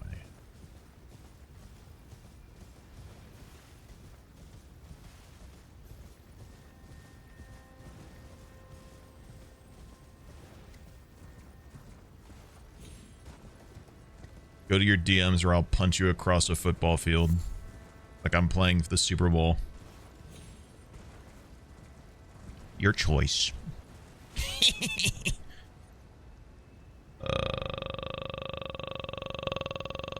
What?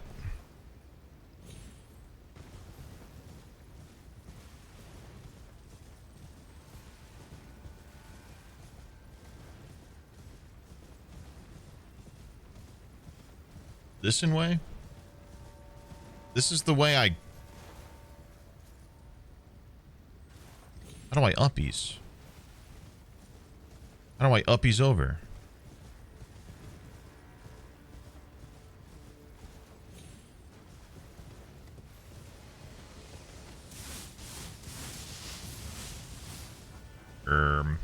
What?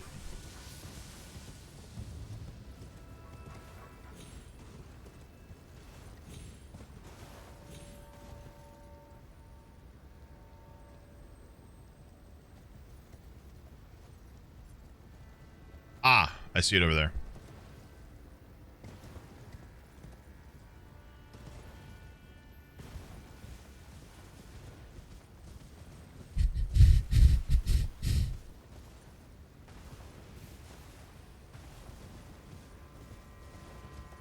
You have night and morning meds? See, I take the max amount of bupropion able to do in one day, so I can't really do that. Which is kind of why I'm at, like, I should probably get a stronger drug for my ADHD. Ciao. Yeah. Yeah. And then you said there was one this'n way? Listen. Get him, son.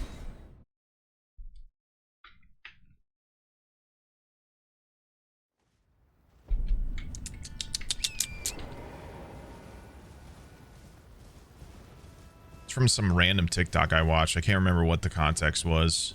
It was two guys pretending to be super, like, backwoods southern people. There's like a banjo or something. I just remembered one guy being like, I'm gonna go show him what's up or something, and the guy's like, get him, son, in the most like grandpappy ass voice ever. Uh-oh. Wasn't expecting nightmare. It's okay, he's mid.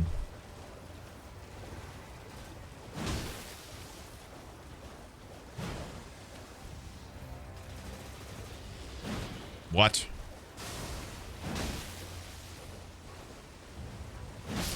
Look at all these blood splats and just me being him instead. Yeah, that's right. I'm cool. No. No. Bad swan. Bad swan. Bad dog.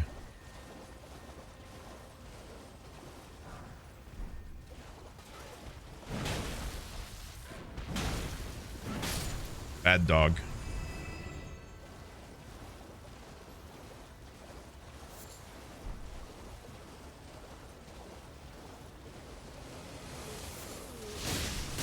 Ow. Trying to find the right ADHD med is so hard. I've taken maybe 6 or 7 different kinds and none of them worked. And Yeah. all made me sleepy even though I was on the lowest dose. Your body It can had me taking adjust 4 and hours shit too. naps every day, lol. That ain't a nap, dude. That's a whole ass sleep. I mean, I've been taking my Wellbutrin amount. I took a low dose for a while, realized it wasn't doing as best as it could, and then I took more, and now I take more because I was like, I still don't feel totally right. And now I'm kind of at the point where I'm like, I mean, I can tell I do better, but there's definitely something still like causing an issue, you know what I mean?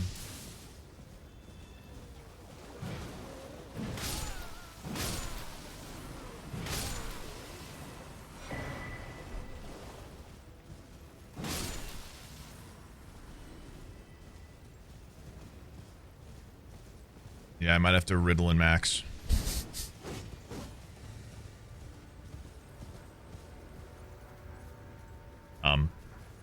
Hello? Or did...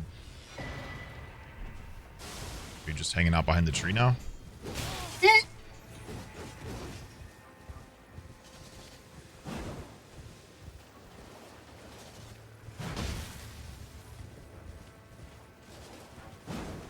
Bruh.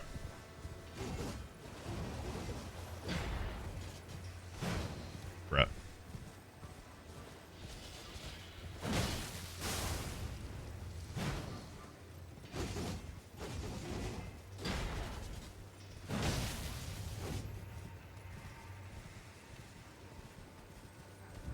Stinky enemy. Stinky enemy is bad. Fast disappearing enemy is no match for horse.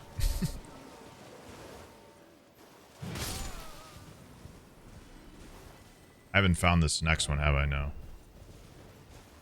There's a Grace.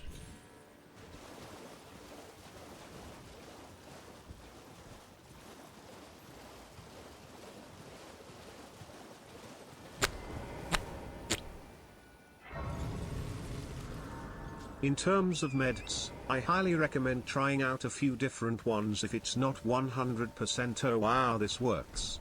Yeah. Bodies are weird and process things differently. Please do watch True. for symptoms and side effects when starting new meds. Yeah, but overall I've- changing meds is NT scary. Well- It might take a month or two, but it's very worth it.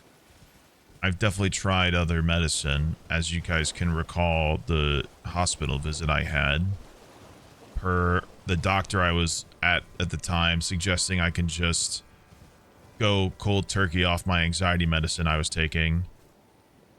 Cue to me having heart palpitations, because you're not supposed to do that.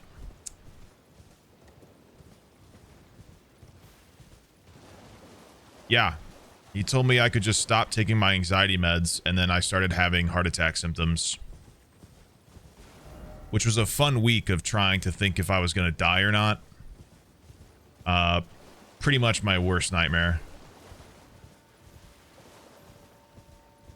So that was fun.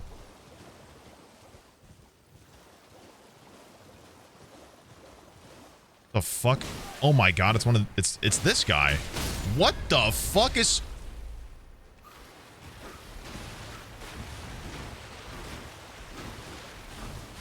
Can you relax? Okay, dude.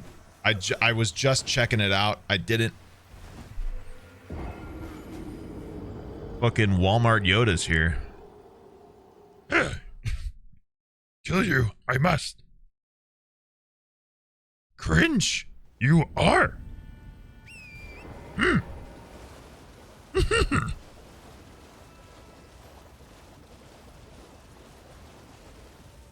Is it this way?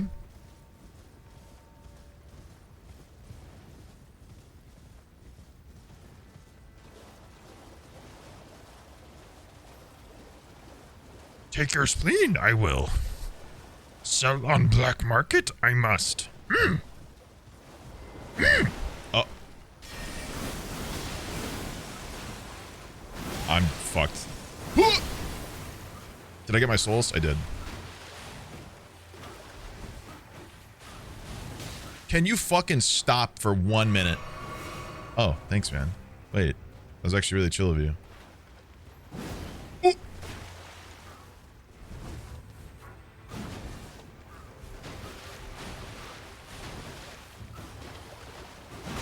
I can't believe he actually stopped.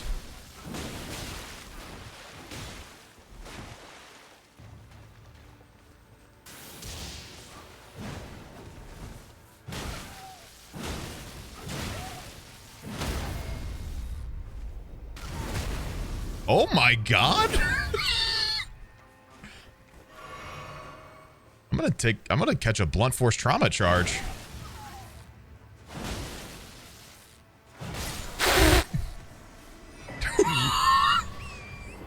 I don't think he's coming back. Holy shit. Bro got walloped. Oh my god, it's the little guy valley. Oh my god, there's more. Oh no. There's another one. And he's surrounded by angry peanuts. Hi.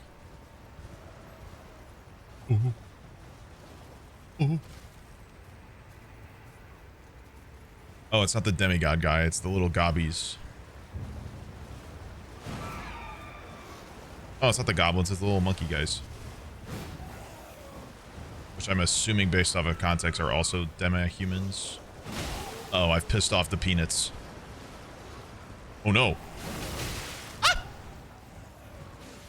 My bad, peanuts.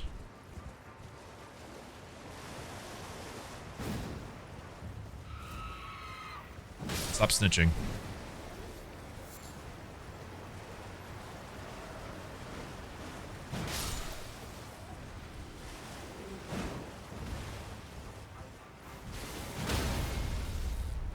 L. Boink. I'm just gonna go this way.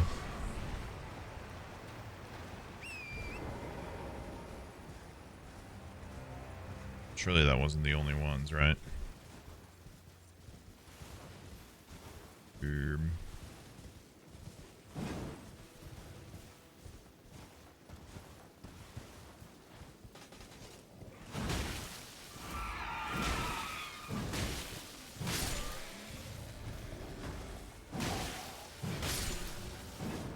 I'm heading the right way, right?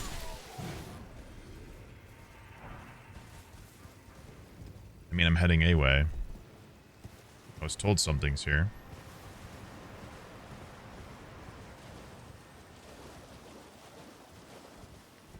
Oh, hey guys. Bye.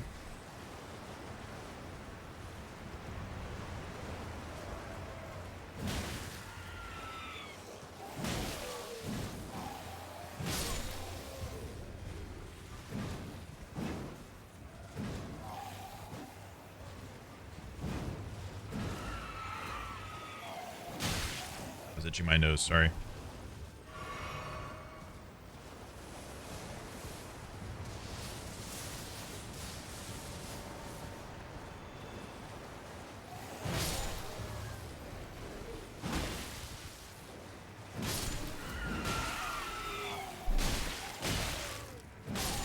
Chill.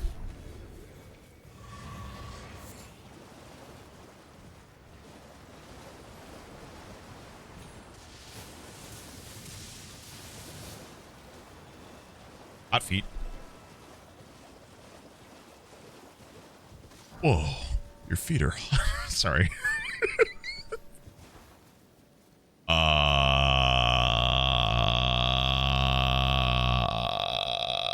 I'm gonna go this way really quick.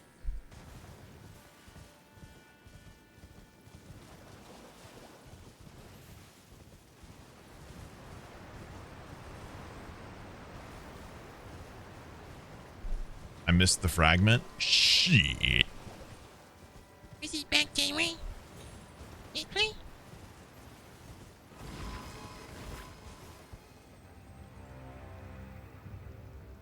Was that just an alarm?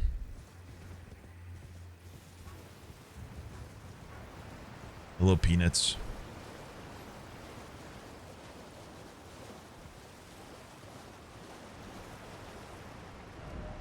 Rain ahead. I love this game. Was it over here? Oh, they're snitching on me again. Spirit sword, ooh. Is it dead end though? Oh.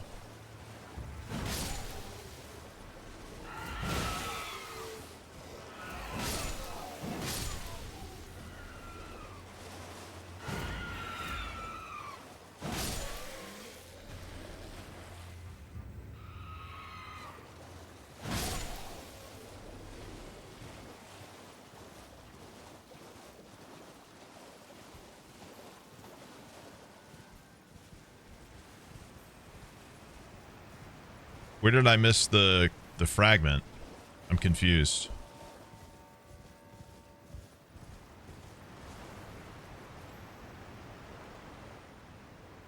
Womp.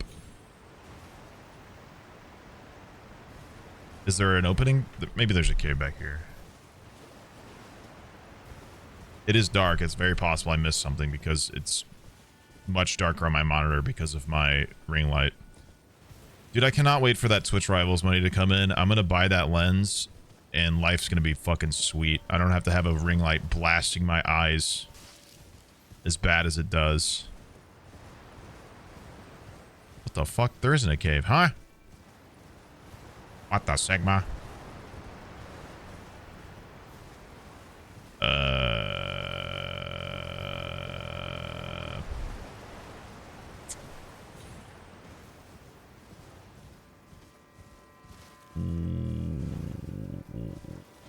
Where?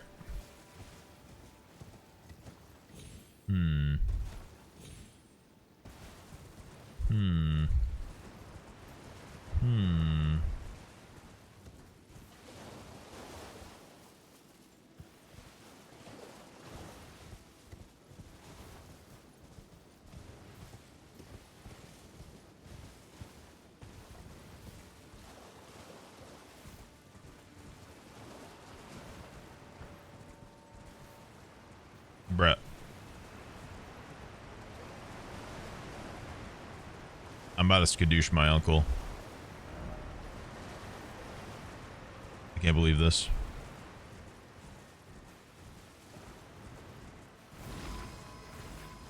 No. Ah.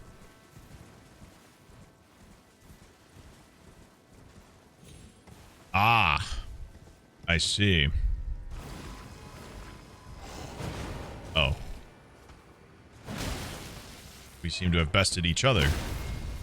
Just kidding, I win. And...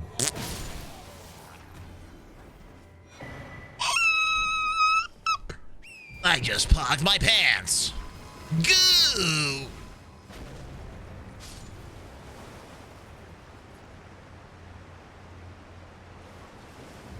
What? Alright, let's go fight a boss. And then apparently there's a hidden cave by that dead tree earlier, and that's another spot I know of.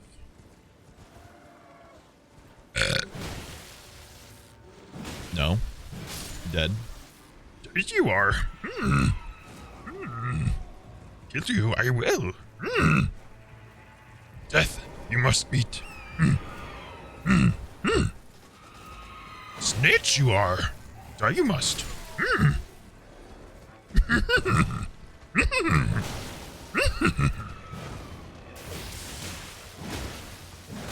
Force jump I will.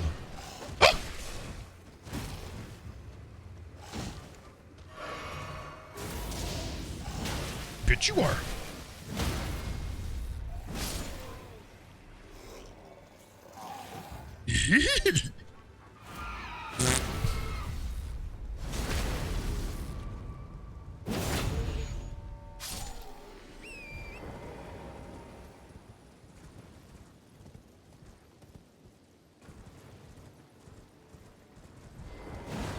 What? What a bunch of ass. What a bunch of ass. Ass on a platter. Platter ass.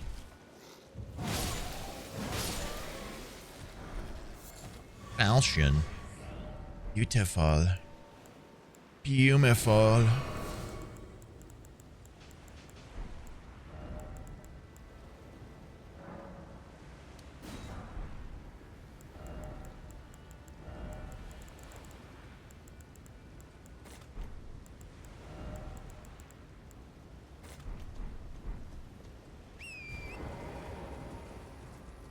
That's a big boy. That's a big boy. Was that a boss in the regular game? Oh no. I'm having a terrible recollection of a very familiar boss on an island.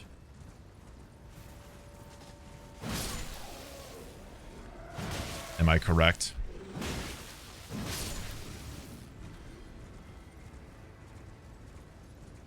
And I'm gonna assume that he's gonna make all of these guys pissed off if I don't kill them beforehand. Stop it. Grow up. No, not Godric. What the hell was that thing's name?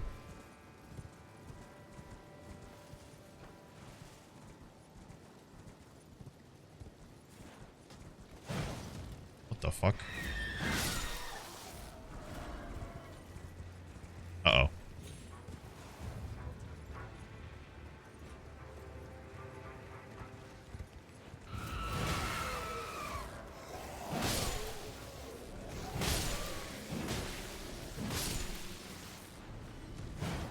What the? Shut up, baby.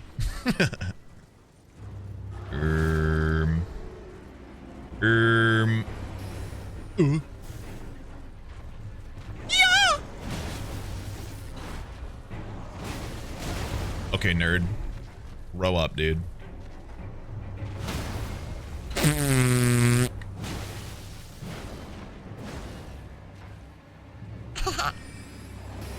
Nope. Uh-huh.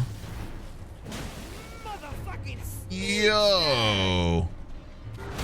Gino, what's up, dude? Thanks for the raid. I'm playing your game. Oh, goodbye. Thanks for the raid, dude. I appreciate it.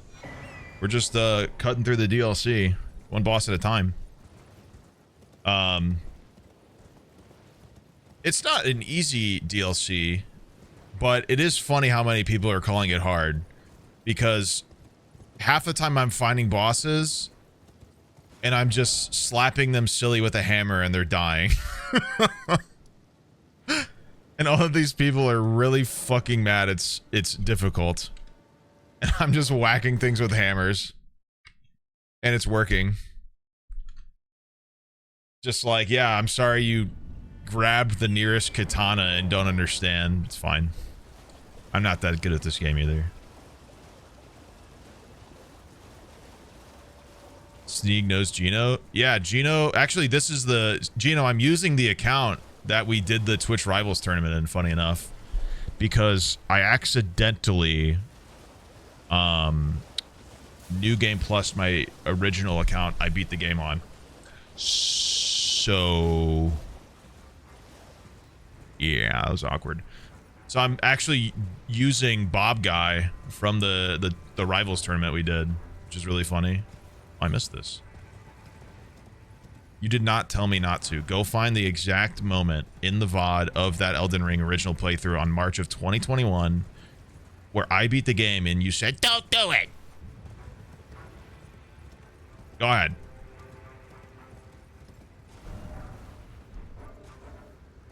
Why is it always Glowwort? Where's the fucking... isn't there a tree? Tree with a fucking... there it is. You did? Okay, but where's the clip, though? You're not the first person to accuse me of saying something on stream and providing no context, Joe.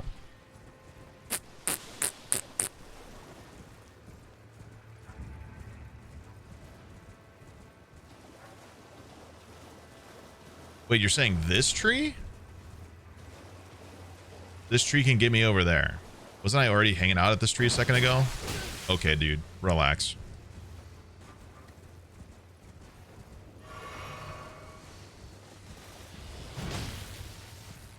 Scary enemy. No match for sword and hammer, or horse and hammer. Oh no, he's gonna do his big attack. Bye.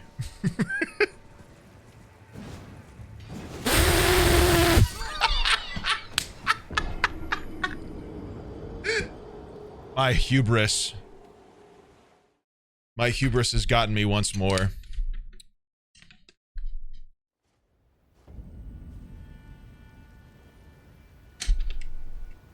That one's on me, chat. That was a skishu and a half, no doubt. I can't even lie.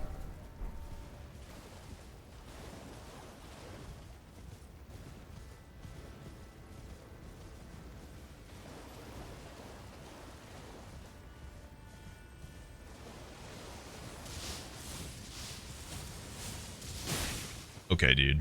Want to give me a... you gave me a little tap on the ass on my way out? Kind of nice of you.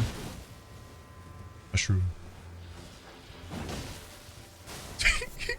Ring around the rosy.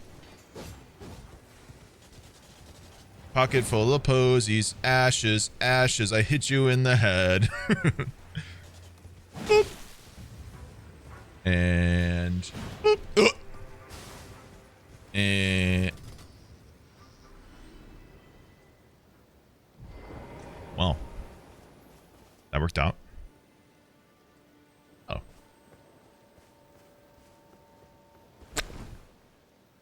That could have been bad. It wasn't, though.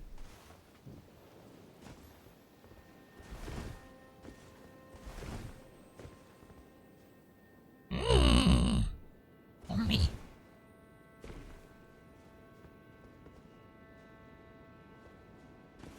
That's the way on, so we go this way to find the rest. Wait. Okay, thought so. First off, flower. Okay. Homie. Shadow of the oak tree. Urge. Be wary of friend. my god, he turns into a dick.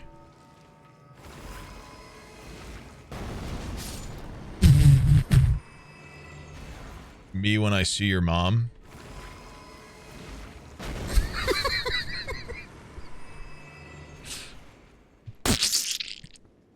Go!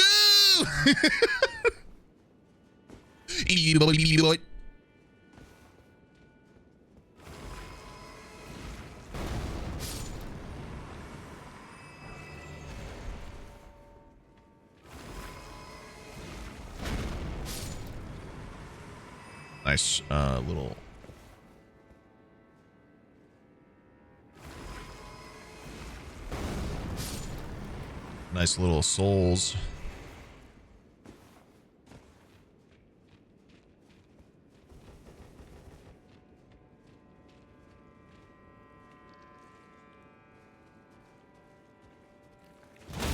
Bitch. Fuck ass enemy.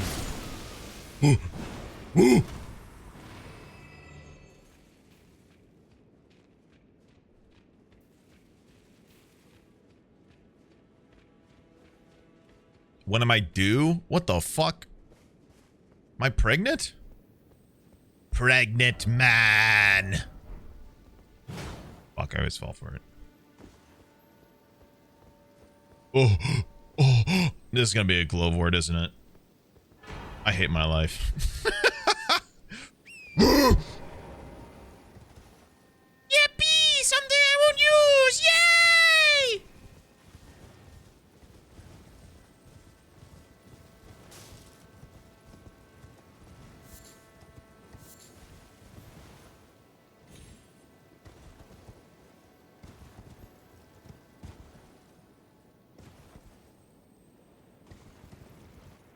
None of you warned me. I should have just gone ahead. Fuck you. Fuck you. Goodbye. So long. Goodbye. Crab? Dead crab. Dead crab. Crab ahead. That's gonna get enough praise from me. Oh. Applaud. Rated good. Good message. Good message, true. True and real. I don't like the looks of this. Yeah.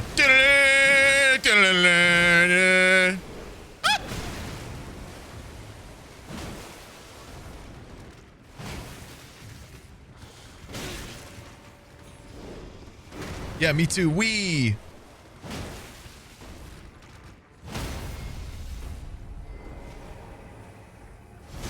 Right in the fucking pussy. Or whatever they have.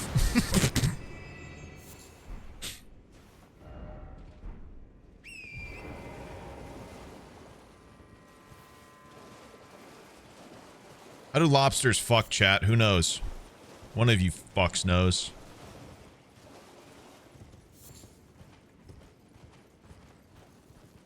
Cloaca. Isn't that a bird thing? Egg.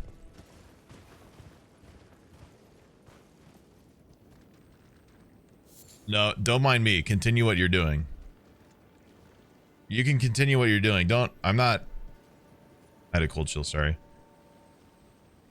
A stim, if you will. Not a stim, it was a cold chill.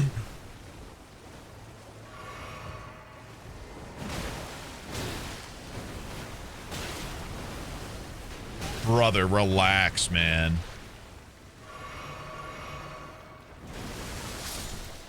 He just killed his son. Oh my god.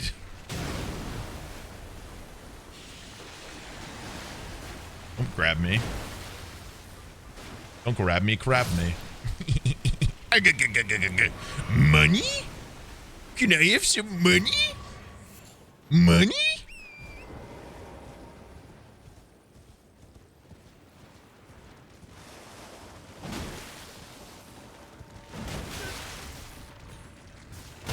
What in the fucking scallop? What's going on, man?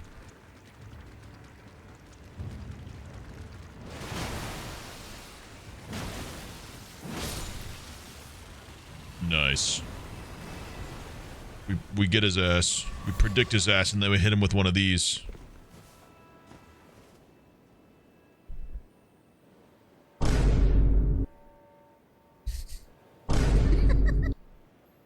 Thought I should update on my new job in the mail room since I'm done with my first week. I'm enjoying it a lot and learning about the legal system in the process, kind of. Nice, dude. I mean, I guess that's the intended purpose of doing something like that, yeah? I have no doubt you'll go beyond a mailroom. And you'll learn all sorts of shit. Ooh. I thought that was a pathway for a second. Almost got me.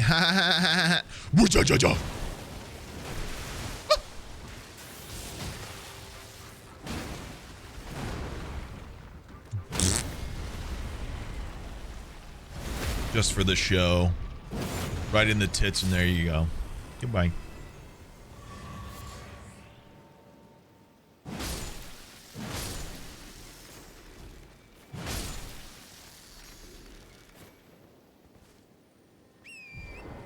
That rhymed? I know. Why does it look like he eated a bee? Which?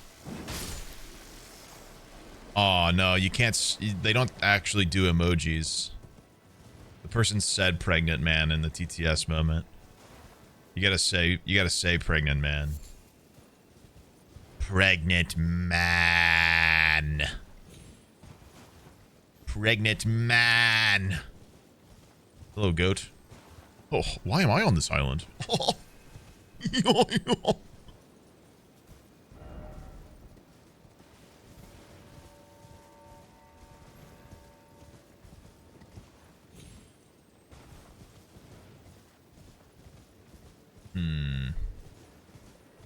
Anything I'm missing?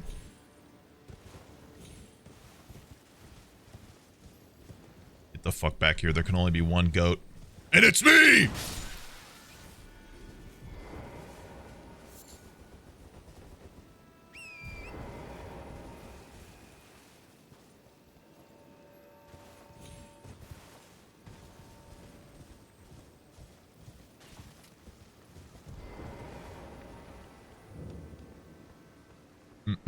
Southern Nameless Mausoleum. Pregnant man, pregnant man, pregnant man, pregnant man, Ow. pregart man.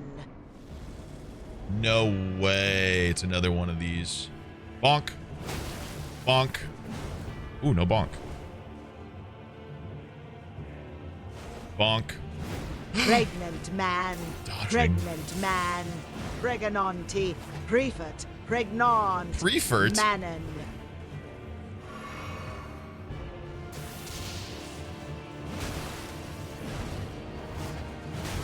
L. Get dodged. Bonk. Bonk. Bonk.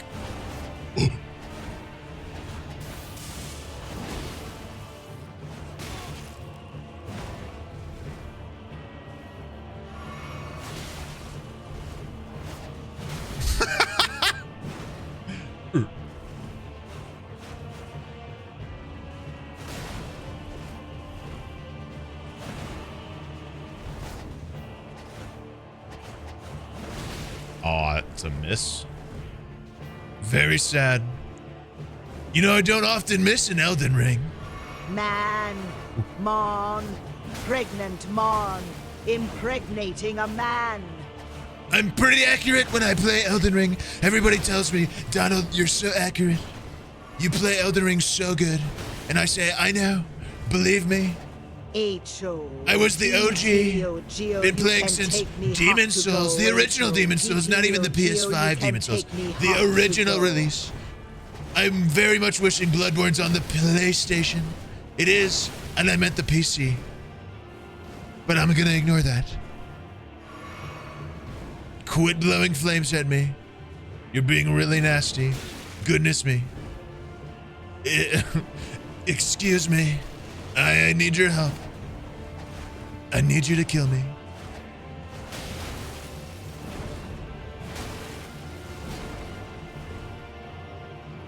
pregnant man. Grom Strun. Man. Impregnating a man. Man. Oh my God, that did a lot. Pregnant man. Wago hurt. I'm getting nervous. Whoa. You know what? Do that fire shit again. See what happens.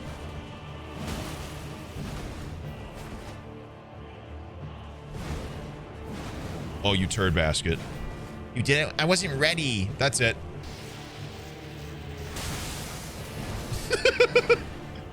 Pot. Bonk. Arts and craft project. Arts and craft project, go!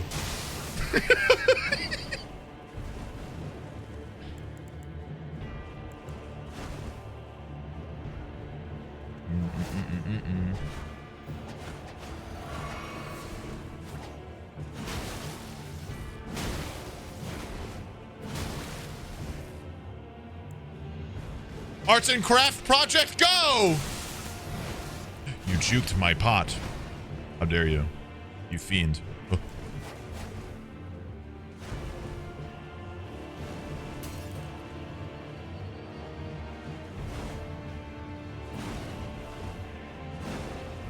Girl.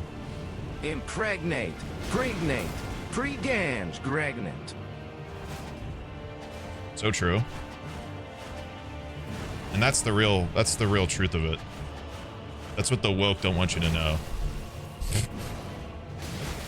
What am I saying anymore? Don't.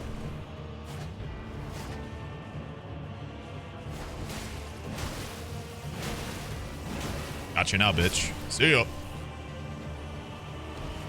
Ooh, ooh, ooh, ooh, I'm jerking my hammer. Whoa. Woo. Dexterity weapon with faith. Nope, just dex. Cool. Just a straight up regular weapon. No bleed, nothing. Well done, therefore praise the message. Okay. Was that all there was here?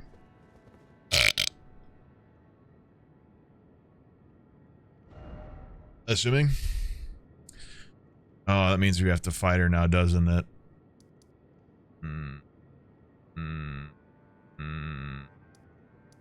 Oh yeah, I'm pregnant. Pregnant.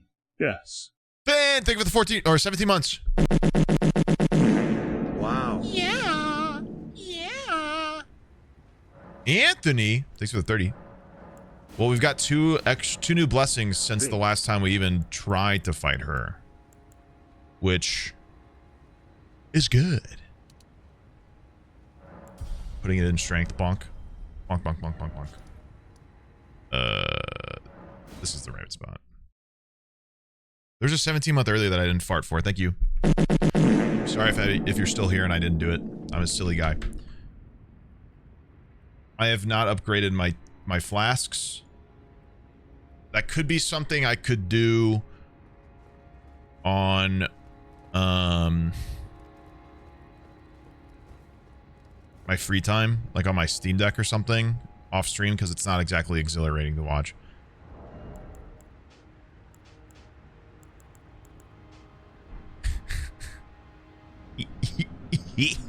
Yeah, boy.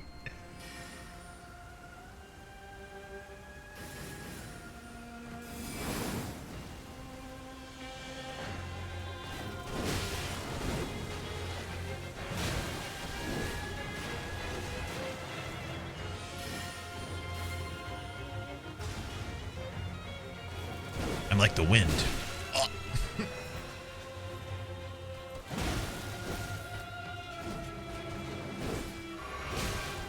Okay, girl.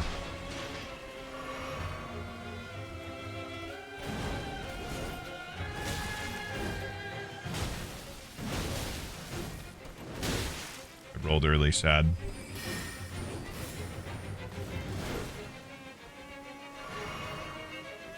We gotta get used to this fight again.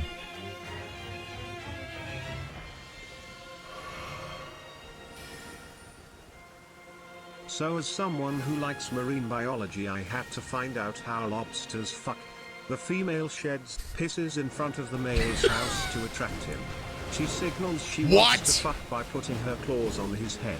He flips her on her back and secretes sperm and literally places What am I hearing? She stores the sperm, months later lays thousands of eggs and passes them through the stored sperm. What? She pees in front of his home?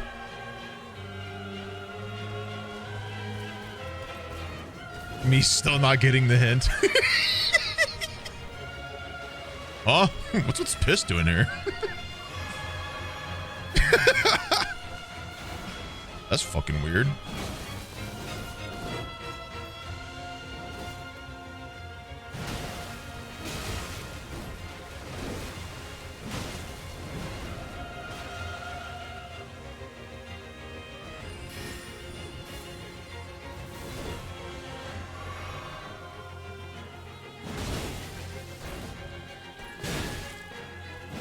Stop. Oh. This is not going great. Uh-oh. Rule of thumb, if it's in the ocean, just assume it fucks weird. Fair enough.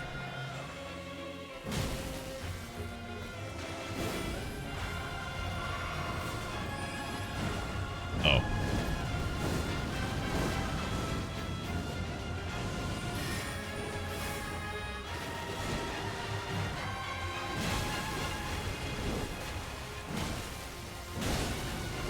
Aw, shit. Had to roll earlier. Or later, I mean.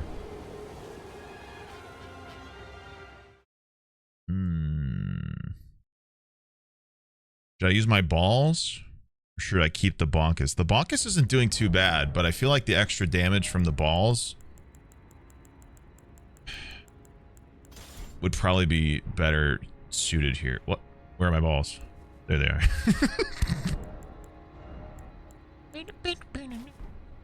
Oh my god. I'm sexy.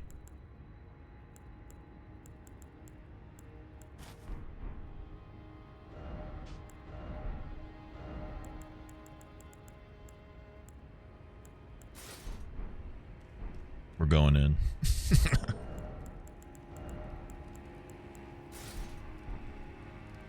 Honestly, this is kind of a fit, though.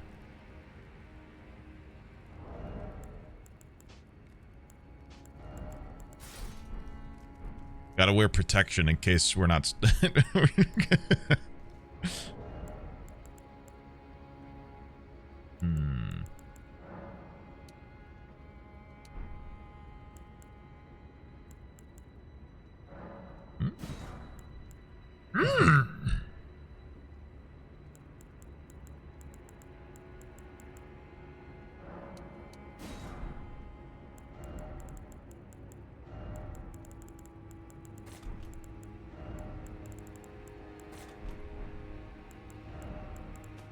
Look if I have anything useful.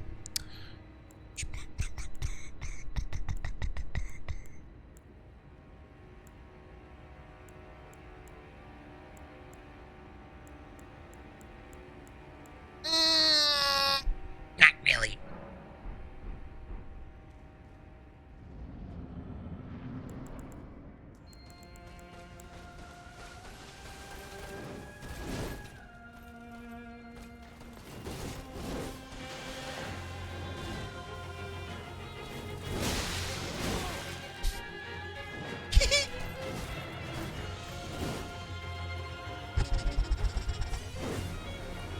Can't forget those.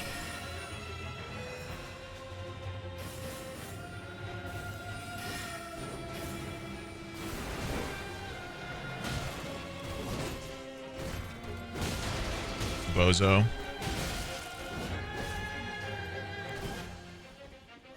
Oh, I don't have both my balls out. That's embarrassing. Guys, don't get caught with just one nut out. One nuts. What am I saying? What am I saying? One nuts. It's late.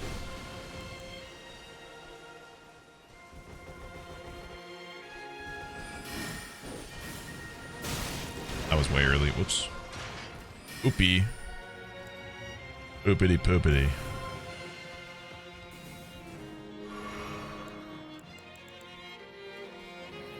Pottery class, go! Oh, you fuck.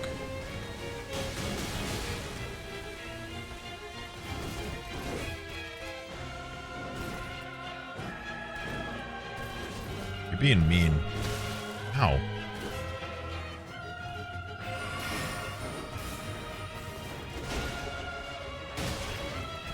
Contusion.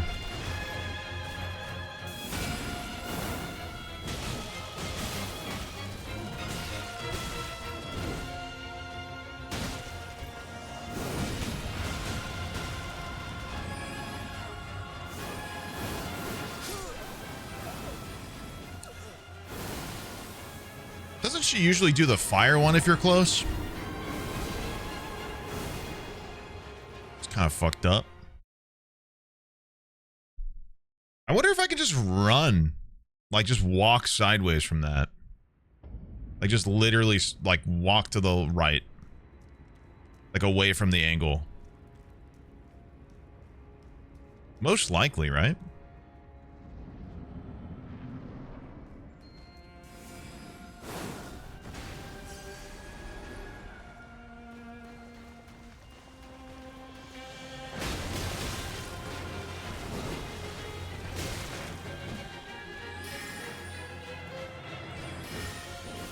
Seems inappropriate.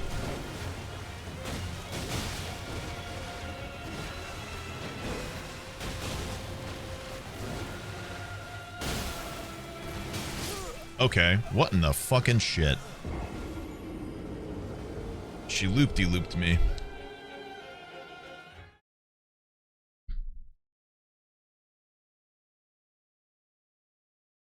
Oops. Oops, and also poops.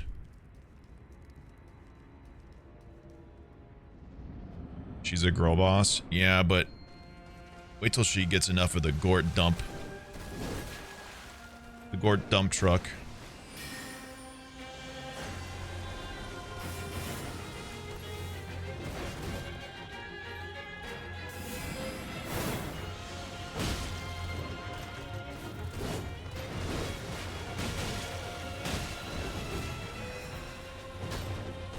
A miss? In this economy?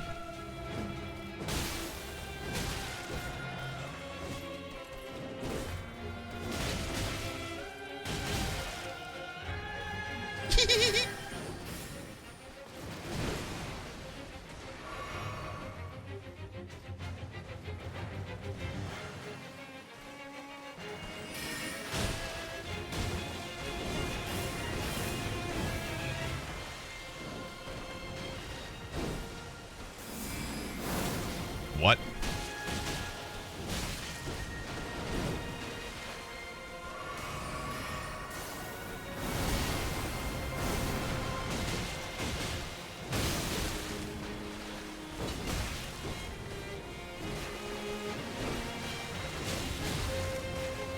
How does this even work?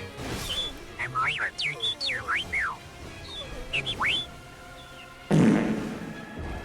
Fuck, that threw me off.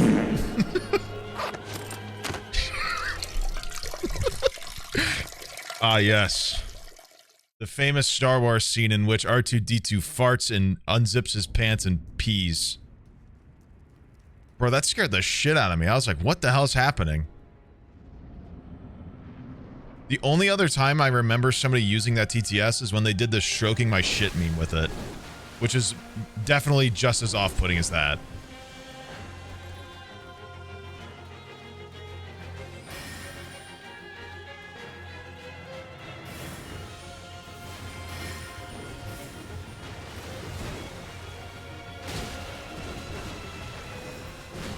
Girl, are we serious? I just got played like a fucking fiddle, dude. Whoops.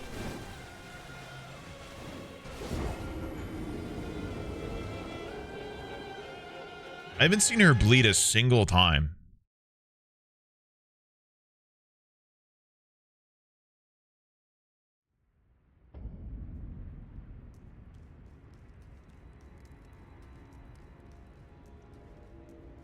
Which is interesting.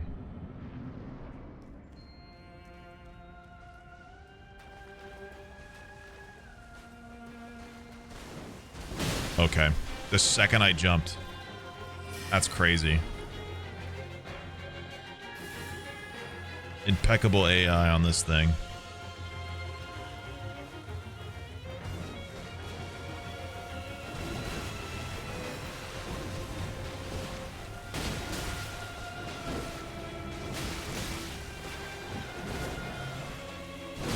Oh. Does she do a second big swing like that a lot? I'm not concentrating. It's late and I feel like I'm checked out a little bit by accident. All right, zoinks.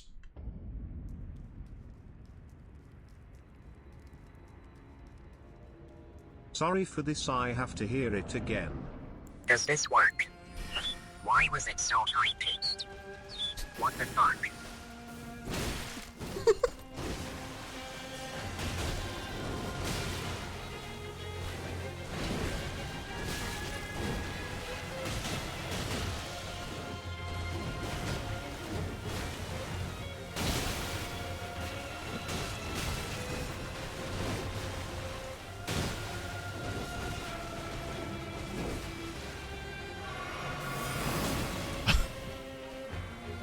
On cue.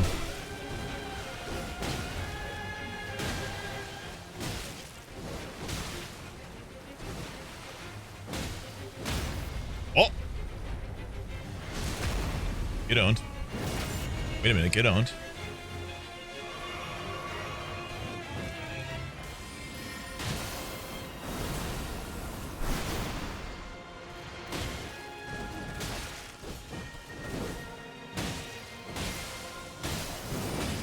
Cook! Whoa!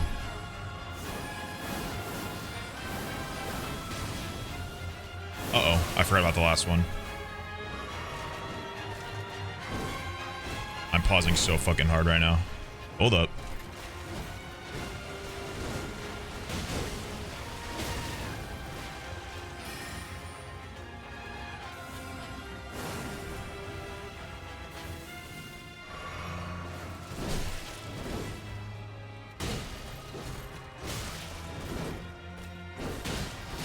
Fuck. Ugh.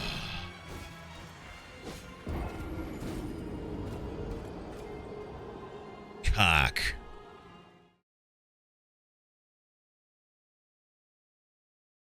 Good though. Good though. Finding more gaps to use strong attacks to break poise.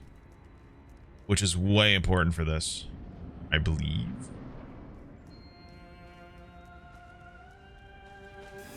Excuse me, getting my souls. Leave me alone. Just getting my souls.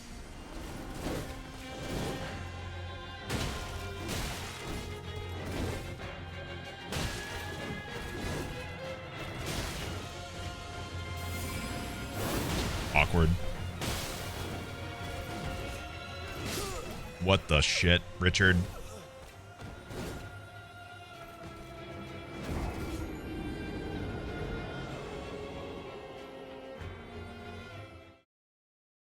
Cox good as a lesbian?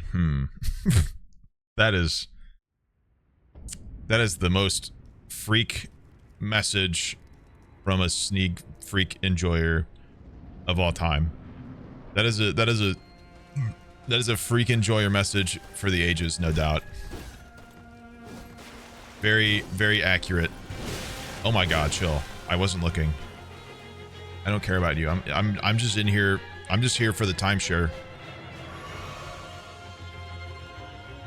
Just kidding, I'm here to get your ass. Hee-haw!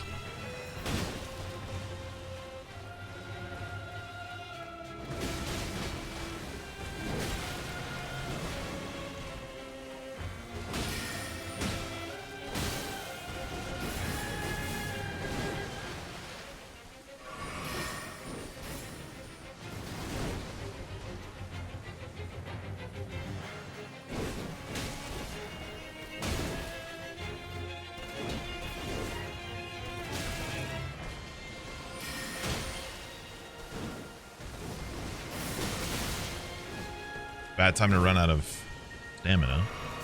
Oh, you're such a dick.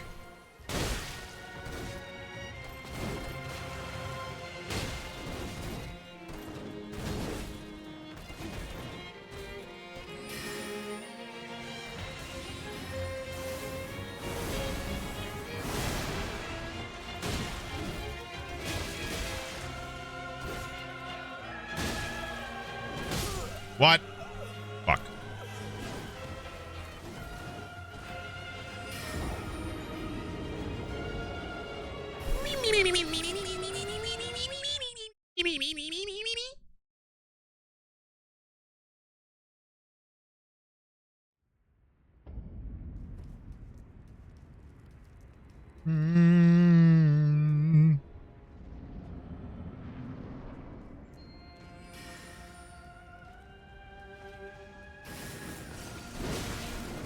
Chill, girl. Damn. No fair. I wasn't ready. I wasn't ready. Stop. Stop. You're upsetting me. I don't like to be upsetted.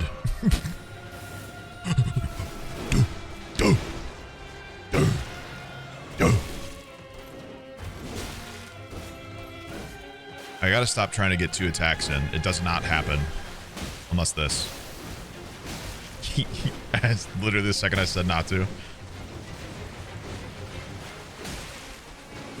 Oh. Oh, I was hitting roll, but okay. Very sad. Sometimes I roll and then they just don't let me. I'm pretty sure they're out to get me. It's a big conspiracy. It's fake news. Witch hunt. They were getting rid of my roll key. They're trying to get me to not complete Shadow of the Earth Tree because they want me to be president instead. But I said, I don't want to go to the rally today in North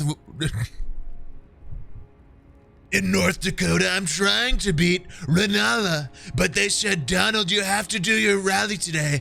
But I said, excuse me. I'm in the middle of my DLC.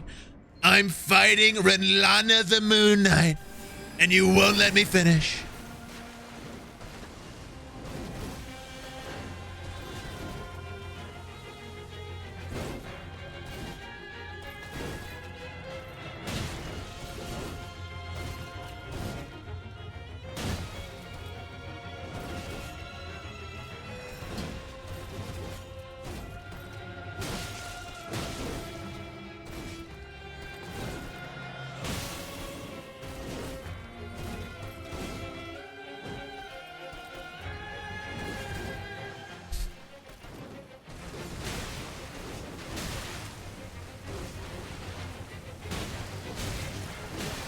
I just got stunted on. Fuck me.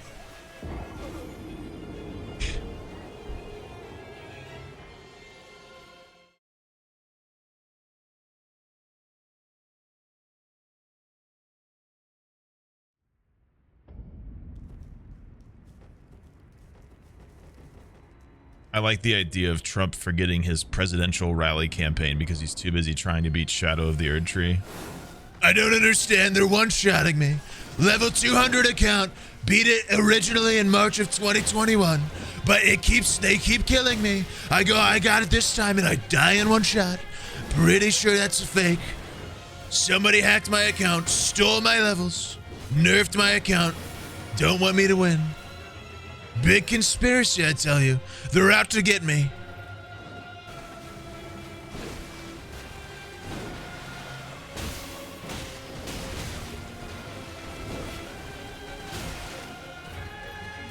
Aw, shit.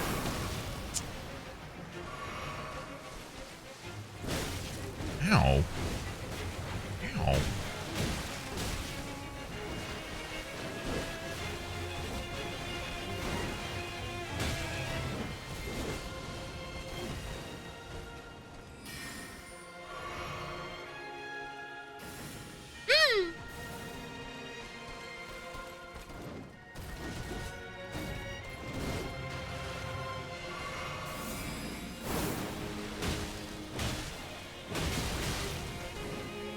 Shit.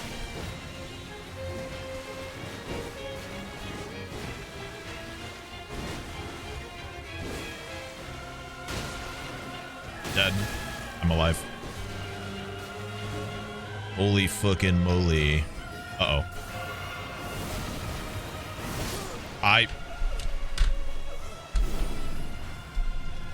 Pretty sure I hit the roll button.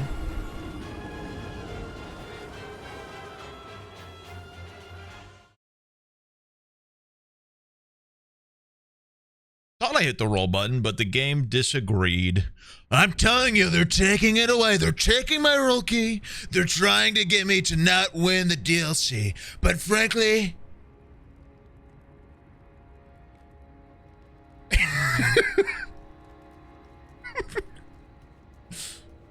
I need to stop.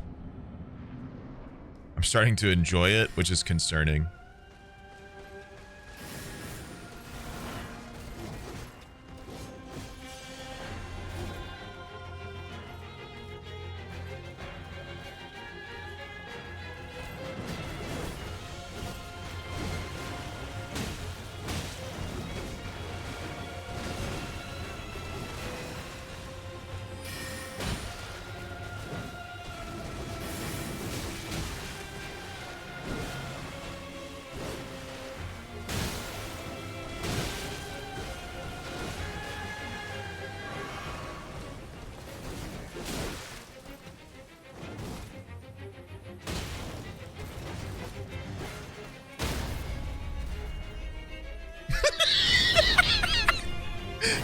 Had a stunt on her a second. My bad. That was toxic.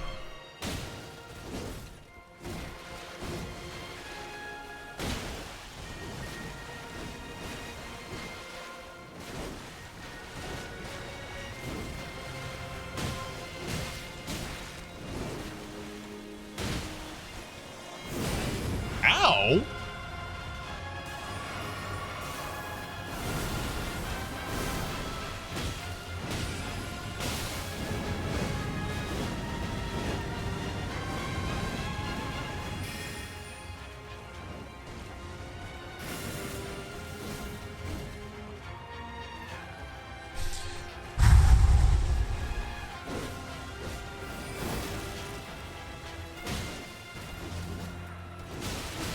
Fuck.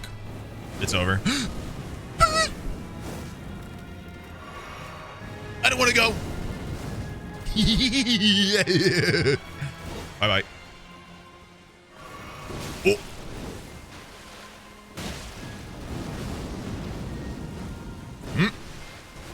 Wow, that was a scary stab.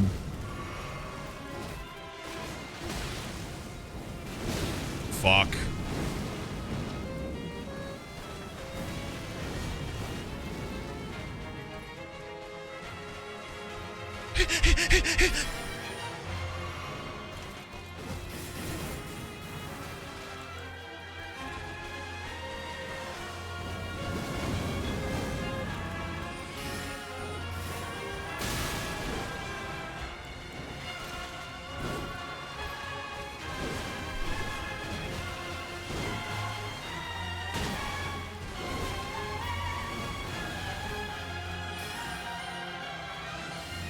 What the fuck is this?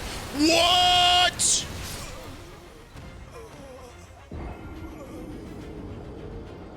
What the hell is that?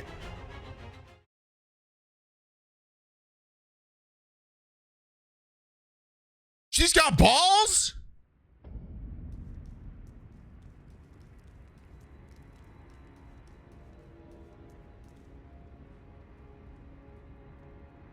How is that dodged? Do I just roll as it hits? Maybe I jump? I could probably jump based on how jumping works in this game. Okay, let's not. Let's fucking not.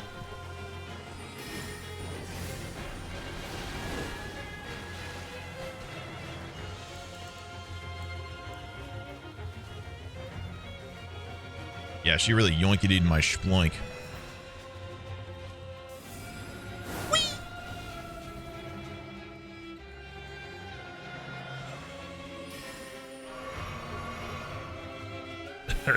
Yeah.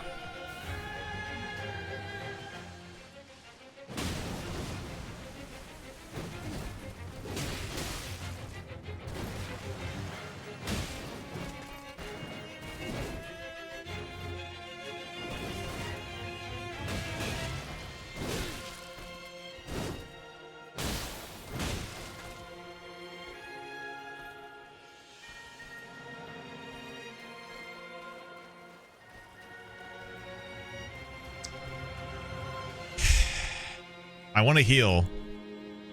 I want to heal, and I know you're going to do it if I try. So... All right. Yeah, okay, dude. What the fuck was that about? Shit.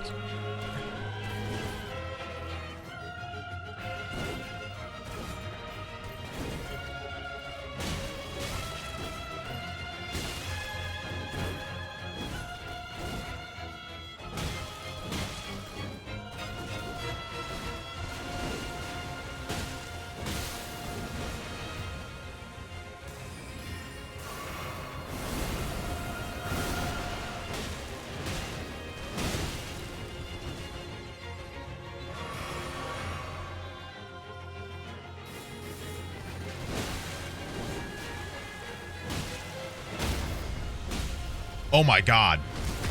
Yo?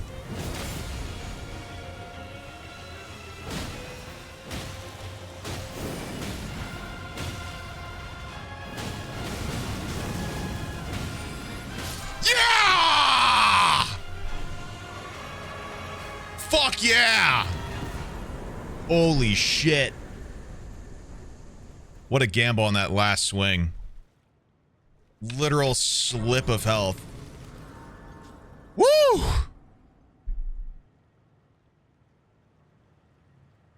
Easy. Not easy. Very satisfying, though.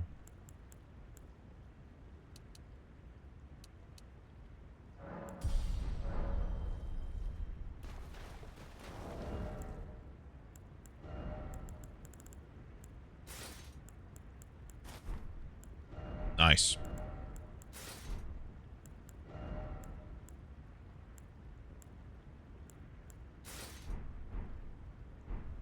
Oh, that's what these on.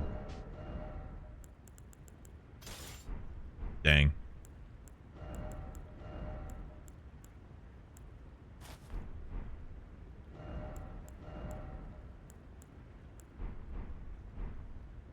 Damn, girl, what that remembrance do, though? Oh, shit. You think that guy over there knows I killed her? He's like, what the fuck? What the hell?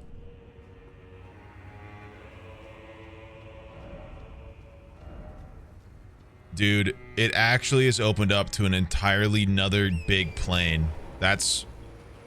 This fucking shit. They've really just made a second game. That's the craziest part about this.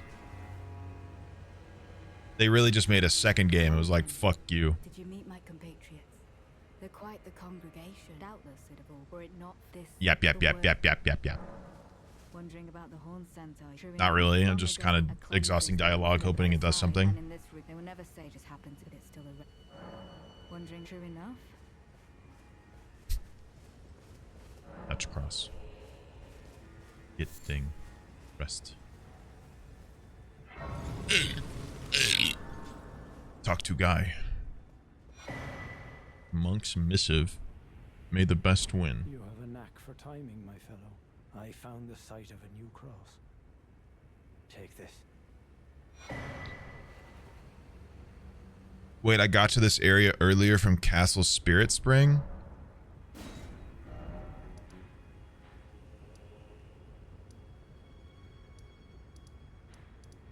No?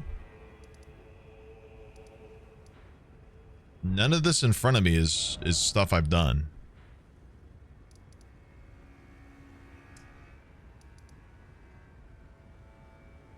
To the right. This?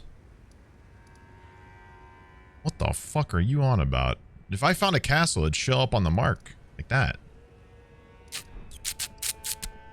Nope. Disagree. Plus ratio. All right, let's see what this remembrance is, and then I'm going to go to sleep. Flashbang. Very satisfied.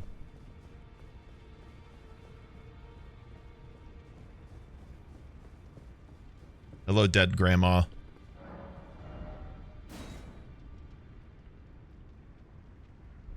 Wow. Whoa. Dude, we can have blue balls? This would be sick, though. I bet these swords are awesome. Damn. Look at all those attribute scales. A 4-way attribute scale. Plus magic and fire. That is ridiculous.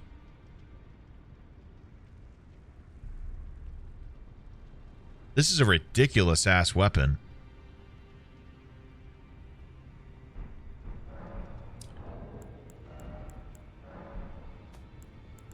Oh well.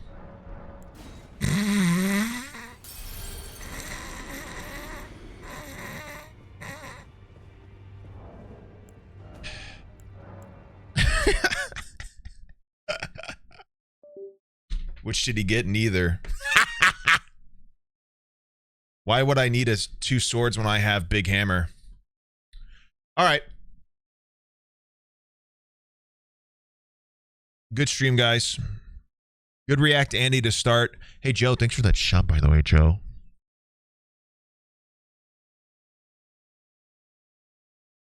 Who's subsidized? Mommy Milkers, thank you for the prime sub. W's the chat for a new freak, Mommy Milkers. DJ, thank you for the 30 months. Joe Bart Fart, thank you for the 4 months, dude. Good to see you. Anthony, thank you for the 30. I think I had everybody before this. Baby boy with the 34. Atlas with the 29. Some other stray with the prime sub. Did I say that? Well, welcome. I think I did this already. Whatever. I'm going to go. Have a good veggie bye, chat. Good to see you. Bye, bye, bye, bye, bye, bye, bye. Okay. What is tomorrow? Saturday?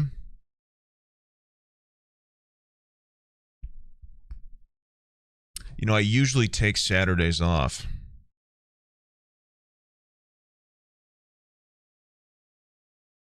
So, not...